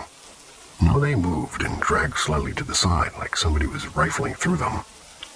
I immediately assumed it was the cat, but when I checked, the door was shut. No cat. I just sat there staring at the clothes for ages with my heart racing, waiting for it to happen again. It didn't. My dad had his own story. He swore that when he and my stepmom first moved in, before me and my sister were living there full time, the place felt dreadful, like in his words, walking into a bad memory. He said the main bedroom especially has this sour, weird smell that never went away no matter how much they cleaned. And eventually, one night, he said out loud, basically to the empty room, something along the lines of, "If you're here, you're not welcome. Leave us alone." He swore the smell disappeared after that. I don't know what was in that house, and could have been our imagination, sure. Could have been stress or drafts or cats scratching at night, but the knocks on the window, the footsteps that never finished, the laundry moving while I was watching it, those still stick with me. Funny thing is, none of us have had anything like it happen since we moved out. Has anyone else had the knocking thing, especially on upstairs windows? Because that one still makes my skin crawl.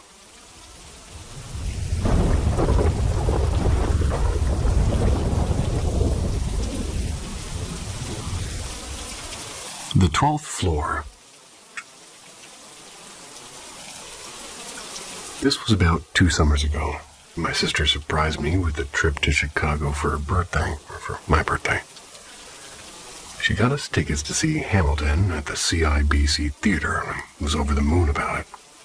Never been to Chicago before, so I was excited to play tours for a couple of days. The night before we left, I got curious and Googled the hotel we were staying at. The Congress Plaza, right off of Michigan Avenue. Anybody who's from Chicago probably already knows where this is going. That place is on every single most haunted hotel in Illinois list. Didn't even have to dig far. One of the first articles I saw mentioned a woman pushing her kids out of a 12th floor window in the 1930s, then jumping herself. Oh, okay. Anyway, I joked about it to my sister, and she rolled her eyes and said she'd hoped they didn't put us on the 12th floor, but guess where our floor was?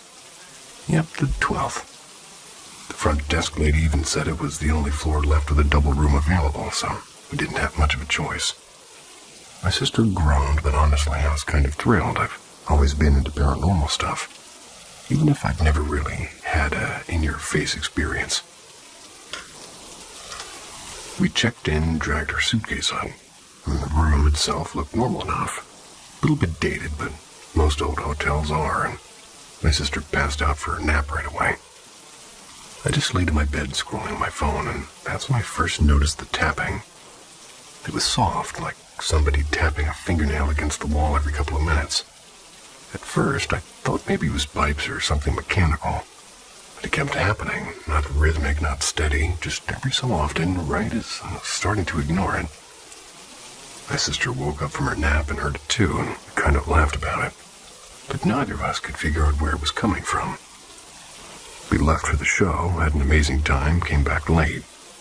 My sister crashed immediately, but I wasn't tired yet. So I laid in bed with the lights off, scrolling TikTok. Then I saw it. I turned my head, and standing over my sister's bed was this tall, dark figure. At first, I thought maybe it was the curtain playing tricks on me.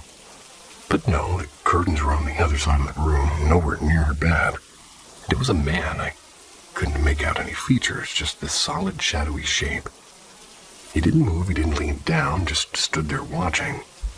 My stomach dropped, but I didn't say a word. I just turned my back to my phone, pretending not to notice. Every so often, I'd flick my eyes back toward my sister, and still there. Eventually, I must have fallen asleep. Next thing I knew was morning. The figure was gone, and over breakfast, I decided to tell my sister. I expected her to laugh at me. But instead, she said something that made me go cold. She told me she'd woken up during the night because she felt her blankets being tugged, like somebody was trying to pull them off of her. At first, she thought it was me messing with her. But when she peeked, I was out cold in my side of the room. She's not a paranormal believer at all, but she admitted it creeped her out. We only stayed one more night, and nothing else major happened. Just more of that random tapping and scratching sounds. But I'll never forget the sight of that dark figure standing perfectly still by her bed. So yeah, if you're planning on staying at the Congress, maybe don't ask for the 12th floor. Anyone else stayed there and had something weird happen? Curious if it's just us, or if that floor really isn't as active as people say it is.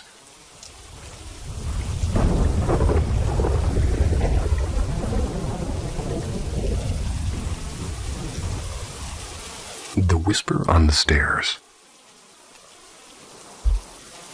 This happened back in 2021 when I was 17.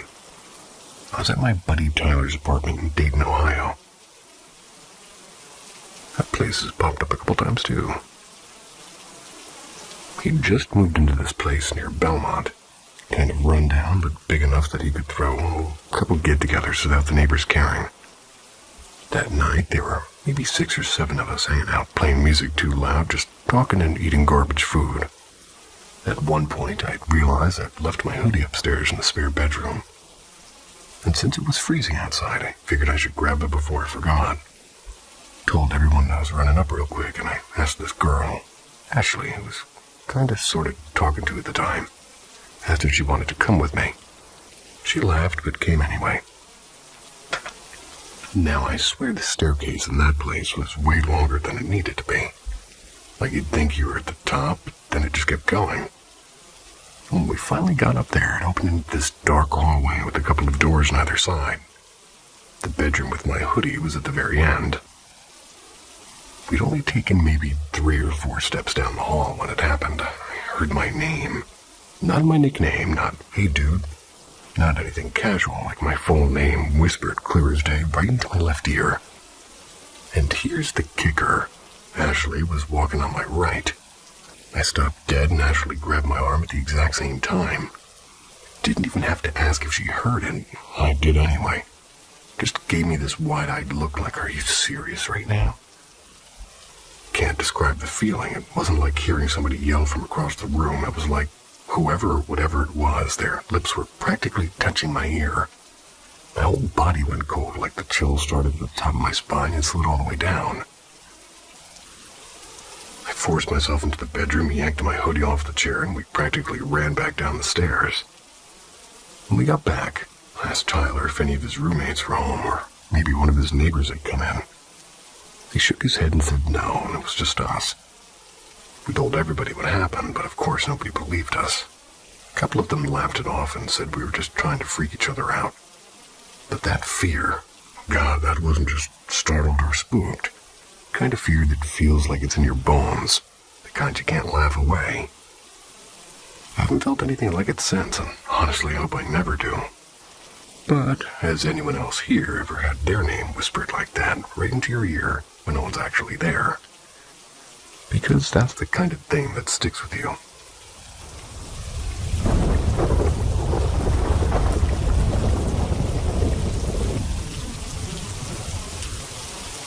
The house that won't stay quiet.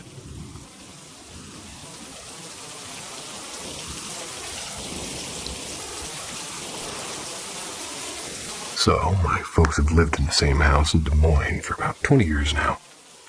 It's this old, creaky, two-story place with a big attic that nobody ever really uses, and a basement that I swear was designed just to scare children. The house itself was built maybe somewhere around 1910, and before my parents bought it, this older couple lived there forever. They passed, and their kids sold it, and now, well, we're here. I grew up in that house. Weird stuff has always kind of been part of the background noise. Nothing violent, nothing straight-up horror movie, but enough that it never really felt normal.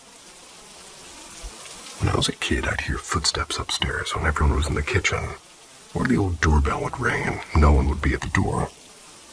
My mom was spooked at first, but my dad always waved it off, saying old houses just settle. I wanted to believe that too, but deep down I never bought it. The strange part is, things always pretty much happened when I was alone. If I stayed up late watching TV, I'd hear soft steps in the hallway. If my parents left me home during errands, I'd lose things, keys and headphones and whatever. They'd reappear hours later in the same spot I swore I'd looked 5 times. And even when I moved out for college, nothing ever seemed to happen to them while I was gone. But now I've been back for a while, and sure enough, it's picking up again. A few weeks ago, I'm washing my face in the middle of the bathroom. The doors are right next to the sink, and out of the corner of my eye, I saw it swing open. Thought it was my dog nosing her way in, so I pushed the door wider. No dog. Walked into the hallway, and the place was dead quiet. Checked my room, and there she was, passed out on my bed, dead to the world. No fans on, no windows open, cats outside. Nothing should have moved that door. Another time, I walked into the living room. There was this mist, like actual haze in the middle of the room. My first thought was, holy crap, something's on fire. Tore through the house, checked the outlets, the stove, and every candle. Even mirrors in case sunlight was hitting them. Nothing, no smell of smoke, no heat, and the mist just kind of hung there for a few minutes. Then poof, gone. I had my dad, who's an electrician, check later for anything burnt out or malfunctioning. He didn't find a thing. But the dogs, man, the dogs would really freak me out. One night when my sister was visiting, she brought her husky mix. I was home alone with him while my dog was outside, and I was in my room scrolling on my phone when her dog bolts in and loses it, hackles up, teeth bared, growling at the corner of my room. First, I thought he was coming at me and actually slid off the bed in case he lunged. But then I realized he wasn't looking at me. He was locked on that corner, the one by the dresser. Tried to calm him down, but he barked and growled at it for a good minute straight before finally stopping. There was nothing there. I tore the room apart looking for a bug, a mouse, or anything, but nada. Then a similar thing happened with my dog. I was out on the terrace one evening, just writing and listening to music, and suddenly I froze, just right in front of me. Or she froze. Then she started barking her head off, snarling, ears up, the works, and I thought she was barking at me. I was about to be like, what the hell's your problem? Then I noticed her eyes weren't on me at all. She was focused right above me, toward the little cutout in the ceiling where the attic router sits. So I did the dumb thing. I grabbed a flashlight and went up there. Searched every dusty box, every corner. Nothing. Finally, I brought my dog up with me, thinking maybe she'd sniff out a raccoon or a bat. She trotted around the calm until she hit back left corner. Then she froze and stared, ears up, tail stiff, wouldn't move. I shined a light all over, bare walls and insulation and nothing else. But she wouldn't stop looking at that spot. It's happened more than once now. Still can't explain it. I keep telling myself old houses just do weird things. Drafts and pipes and dogs picking up sounds outside that I can't hear. But when the mist appears in a room with no fire, when doors open without a breeze, when a dog that never barks suddenly acts like something invisible is standing in the room with you, how do you write that off? Sometimes I wonder if that old couple never really left, or if something else was already here before them, and we're just the latest family putting up with it. Would love to know, anybody else have pets that go ballistic at a corner or a doorway, like they're seeing something you can't, because honestly, that's the part that sticks with me the most. My eyes can play tricks, sure, but my dog, well, she doesn't lie.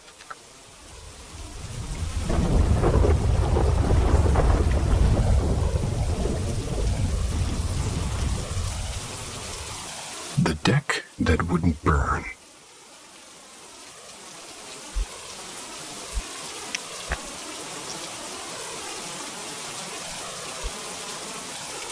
This happened when I was like 18, so like 6 years ago. Back then, I'm hanging out with 3 girls almost every day. Let's call them Maddie, 19, Clara, 18, and my best friend Emma, who's 20. The 4 of us were inseparable. Always at each other's houses, and at that point in my life, we were just bored teenagers looking for anything exciting to do. Emma had just moved into this old house on the edge of town in Duluth. It's one of those creaky places, an attic full of junk left behind by whoever lived there before. And while she's poking around up there, she found this strange little book written in Polish. And her family's Polish, so she was able to translate parts of it. It wasn't like a normal tarot guide, it was more like instructions for some old divination ritual using playing cards.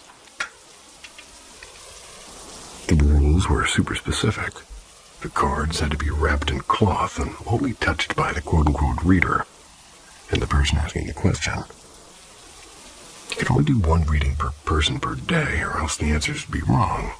If you wanted to get rid of the deck, you had to burn it. Nothing else would work. The book also said something cryptic like, if you take, you must also give. None of us took that seriously at first. So, of course, Emma made her own deck, wrapped it in a scarf, and started doing readings. At first it was dumb teenage stuff, like, does Jason still like me, or will I pass my math test? But the creepy part was that the answers always seemed to come true. She read for me once about whether I'd get a job I applied for at Target. The card said yes, and a week later I actually got it.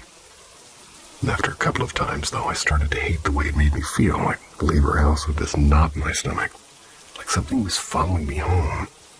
I stopped letting her read for me, and the feeling eventually went away. But the others kept going. A month or so later, Emma showed up at Clara's house completely freaked out. She wore this little silver cross necklace that she'd had since childhood, and she said it literally burned her skin. She showed us the red marks, one across her collarbone, and little welts on her fingers where she'd grabbed it. I touched the necklace myself, and it was just normal, gold metal. Nothing. That night, she decided to burn her deck in Clara's backyard fire pit. We all stood around and watched it curl up and blacken. Which should have been the end of it, right? Well, wrong, because by then, both Maddie and Clara had already made their own decks. Clara's incident happened not long after. She called me at like 2 a.m. sobbing, and she said she'd gotten up for water and saw something standing outside her kitchen window. Not a person exactly, but this tall shadow with glowing red eyes. She flipped on every light in the house, but it was gone, and the next day she was so shaken she burned her deck too. Then came Maddie. Maddie didn't believe in God at all. She was the type to say everything paranormal was just in your head. For a week she kept doing readings and laughing about how scared Clara and Emma had been.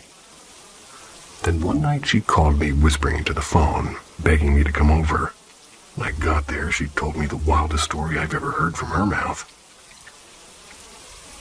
She woke up around 3 and saw this little glowing thing hovering at the end of her bed. She described it like a cross between a fairy and some cartoonish unicorn, almost too cute, like something out of a kid's show. Buzzed around her room and she felt this insane urge to follow it. She said it led her to the door and then out toward the playground across from her apartment. When she stepped onto the playground, the fairy thing perched on top of the slide structure and just waited. We usually just call that a slide. She swore that she suddenly knew it was trying to get her to climb up so it could push her off, and that's when she snapped out of it and ran home and tossed her deck straight into the trash. Except the next morning, the cards were back in her drawer, perfectly stacked, wrapped in the scarf like she'd never touched them. That's when she finally burned them. After that, none of us ever touched cards again. Not tarot, not playing cards, nothing. Looking back, I don't know what to make of it. Was it demons or her own guilt making us see things? Something tied to that weird old book Emma found.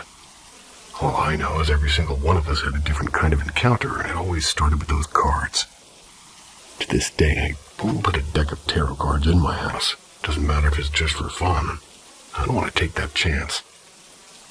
Anyone else ever heard of cards that come back after you try to get rid of them? Because that part still makes my stomach drop whenever I think about it.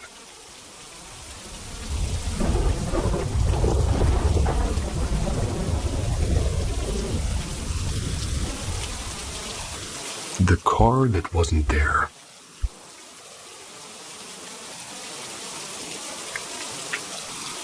This happened about 4 months ago, and I still can't make sense of it. I lived down in Galveston, Texas with my boyfriend. If you've ever been here, you know how dangerous the roads can get late at night, especially along Seawall Boulevard. It's just one of those stretches where accidents happen way too often for how small the town is. And I grew up here, so I'm kind of used to hearing sirens and seeing wrecks, but this was different. Both of us worked late shifts. He bartends on the Strand, and I waitress at a seafood spot near the pier. That night, I'd finished a little bit early.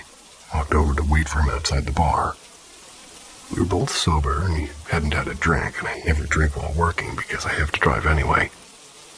He offered to drive us home since I look like a zombie from running around all night.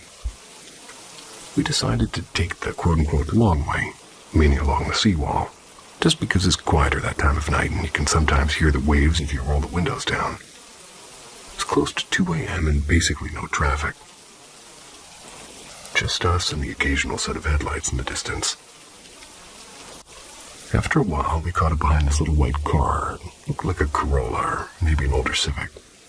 We weren't tailgating, just following at a steady pace, maybe 30 or 40 feet behind. It was going a little slower than us, but not crawling, and we kept, talking about dumb stuff, like what to eat tomorrow and some drama with his coworkers, the usual. Nothing spooky in our minds. Then up ahead, we saw the lights, red and blue flashing, filling the whole road. Looked like a cruiser parked sideways across both lanes, blocking the traffic.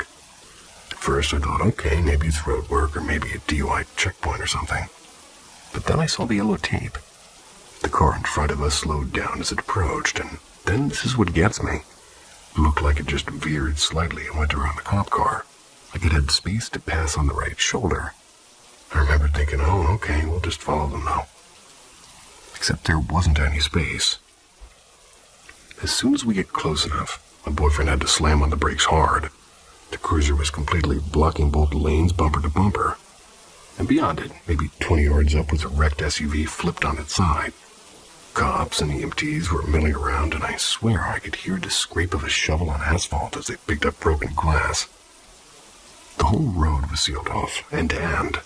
Absolutely no way any car, not even a motorcycle, could have squeezed through. We both just sat there for a second in total shock, like, where the hell did that white car go? My boyfriend said out loud, "It doesn't make any sense," and just kept saying, "But we saw it. We both saw it." Because we did, and for minutes its taillights had shaped the way it slowed at the lights.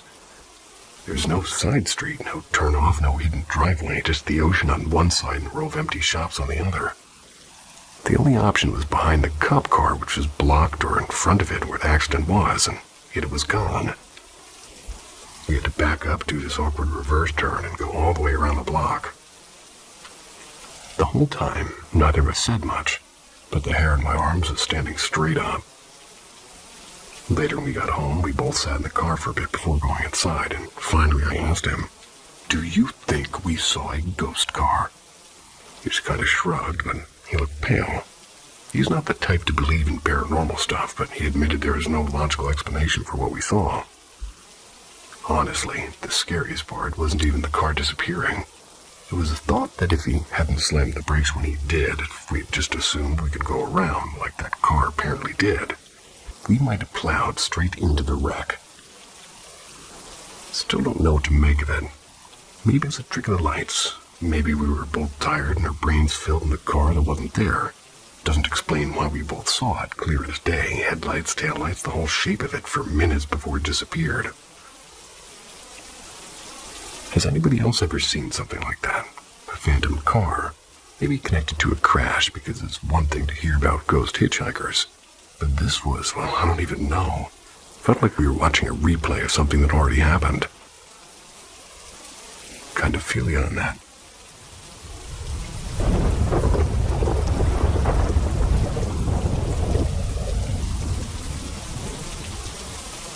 The red eye in the hallway. This all started earlier this year, right after we lost our dog Max. He was only 7, and it came out of nowhere. Some kind of tumor that didn't get caught until it was too late. I grew up with him, so it hit me hard, and after we had put him down, I swear things in the house felt different, heavier somehow. At first, I chalked it up to grief, but then things started happening. The first time was just a few days after. It was around 1 in the morning, and I was sitting in the living room half asleep watching some dumb show on Netflix. Our living room opens to the dining room, and beyond that is the sliding door to the backyard. Out of the corner of my eye, I saw something small dart from the edge of the couch to the dining room. A shadow low to the ground, just like Max when he used to sneak around looking for scraps. My heart jumped and I actually got up saying his name out loud like an idiot, expecting him to come bounding back in. When I stepped into the dining room, there was nothing, no noise, no movement, and it hit me. None of our other dogs were that small, and none of them were inside with me anyway. Wanted to believe it was just my brain filling in the blanks, but deep down I knew it was Max just saying hi. It should have been comforting, but it wasn't, because after that, things started getting darker. The second time it happened, it wasn't Max. It was a weekday morning, 9:30 or so. Just rolled out of bed, and my room's at the end of the hall, and across from me is the closet that we never really use except to cram coats into. I shut my door behind me and looked toward the stairs, and that's when I saw it, or, well, when I blinked I saw it. There was a head peeking out from the edge of the closet door, not tilted or crouched, just vertical, straight up and down like it was standing there staring at me. I had no face, no features at all, just pitch black like a shadow that wasn't attached to anything. And the height threw me off. Wasn't it tall enough to be an adult height, maybe 3-4 feet off the ground? I froze, I blinked again, and it was gone. The rest of the day, I felt like my nerves were on fire. I kept checking over my shoulder, certain something was there. You know that awful feeling you get when you know someone's staring at you even though no one is? Well, that was me all damn day. Then came the third time. I hate typing this out because it's been stuck in my head ever since. This was maybe a month ago, middle of the day. Just me being at home again. I'd already been up for a bit, made breakfast, showered, scrolled on my phone, pretty normal. As like most of these other people.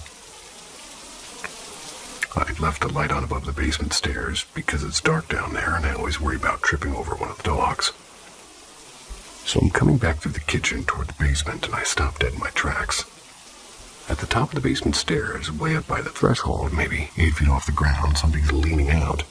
The same head as before, only this time it wasn't short, it was impossibly tall, stretched upwards, still perfectly vertical. And this time it had a feature. Right at the center of its face, a single giant human eye.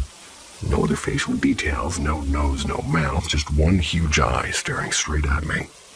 The iris was red like blood, and it locked on me in a split second before I blinked. When I opened my eyes again, it was gone. But the image stuck. Keep seeing it when I close my eyes at night, and sometimes I dream about it. This thing's standing around corners, waiting, its single red eye watching me without blinking. And lately I've been getting that same feeling all over again. The one where you're being watched. Not just once or twice, but almost every night, and if I'm sitting alone or walking to the bathroom, I'll stop and feel it. That heat on the back of your neck when something's there. I don't know what it wants, and I don't know if it's connected to Max or if losing him somehow opened a door to something else. All I know is it hasn't shown up again, yet. I'm terrified to know what happens if it does. Has anyone else seen something with a single red eye like that? As I feel like next time, it won't just vanish when I blink.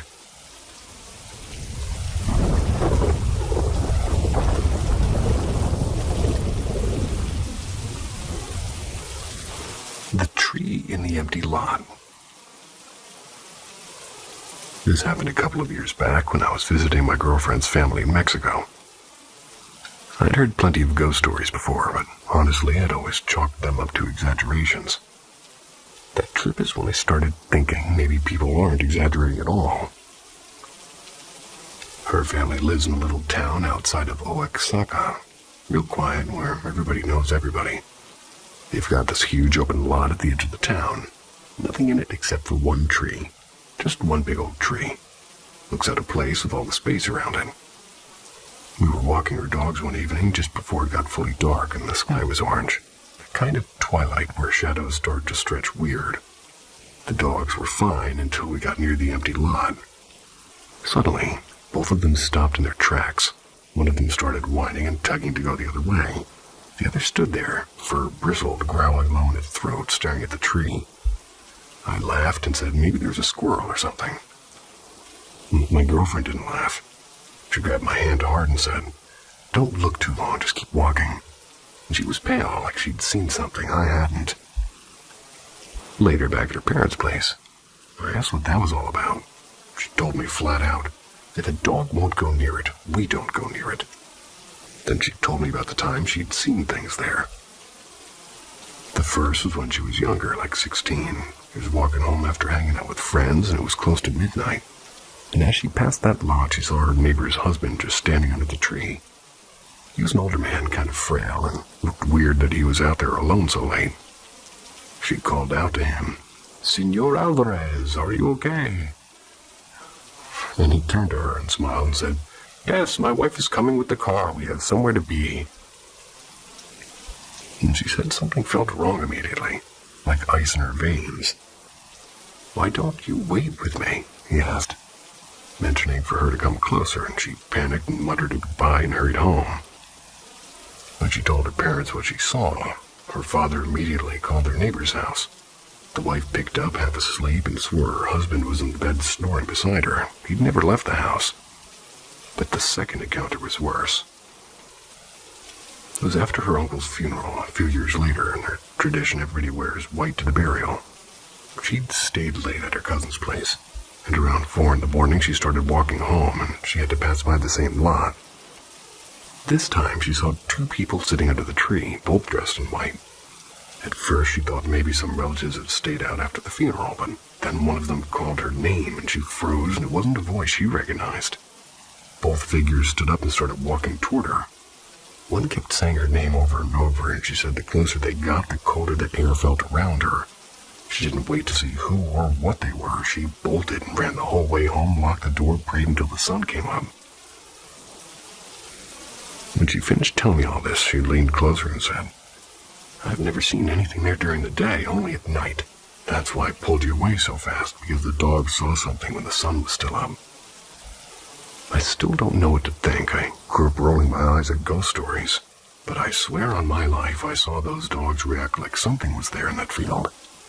And after hearing her stories, I can't stop picturing that tree just standing there alone like it's waiting. Now, whenever I see a lone tree in an empty lot or field, I feel that same shiver, like there's more to it than just a tree. Anyone else have stories about lone trees? Because I can't shake the feeling that some of them aren't just trees.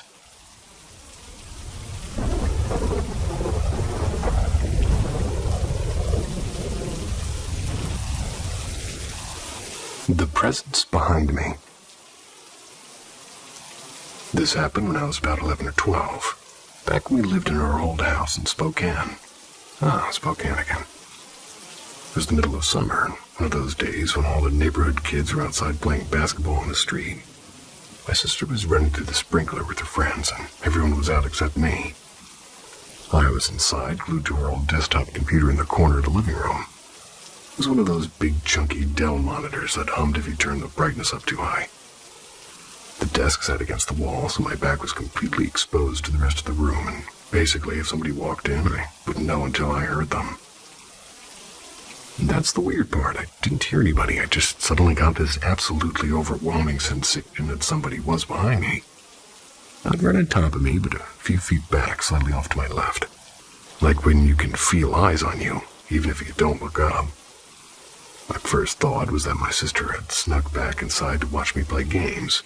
But it didn't feel like her, and I can't explain it better than that. It just felt heavier. I tried to ignore it, focusing on whatever game I had open. I think it was Zoo Tycoon, which makes this whole thing even weirder, but eventually I couldn't take it anymore. I spun around in my chair expecting to see somebody. Nobody. Just the couch, the TV, and the sliding door wide open to the backyard. I shook it off, turned back around, and maybe 5 minutes later the exact same sensation hit me, but stronger this time. Like someone was leaning against, forward and watching me closely. Made the back of my neck crawl and actually whispered, "What do you want?" out loud. Still nothing, so after another couple of minutes I couldn't stand it and I slammed the computer off, got up and bolted outside to hang with the others. I didn't say anything to my mom until a few nights later at dinner, just casually mentioned that I thought one of my siblings had snuck up on me while I was in the middle of the computer, but nobody had been there, and Mom froze mid-bite and just kind of stared at me for a second before saying, "Well, that's interesting." I asked her what she meant, and she hesitated and then told me something I'd never heard before. Apparently at the time she'd been seeing a medium. She never really talked about it because my dad thought it was nonsense, but she'd gone a couple of times after her parents died, and then her older brother, and he had been killed in a motorcycle in the 80s, or the motorcycle accident. According to this medium, her brother had always been fascinated with electronics, computers especially. The woman claimed his spirit still liked to hang around whenever anybody in the family was using tech, like he was curious trying to keep up. The moment she said that, my stomach dropped, and I remembered how close it had felt, how specific the sensation had been, and suddenly it wasn't just a creepy moment anymore, it was personal. I actually felt guilty because in the middle of it, when I was freaked out, I muttered, "Go away." If it really was him, I basically told my mom's dead brother to leave me alone when he was just watching. Still don't know if I believe in mediums. Maybe my brain tricked me because I'm sitting with my back exposed in a quiet house, but I swear to this day I've never felt that specific sensation again.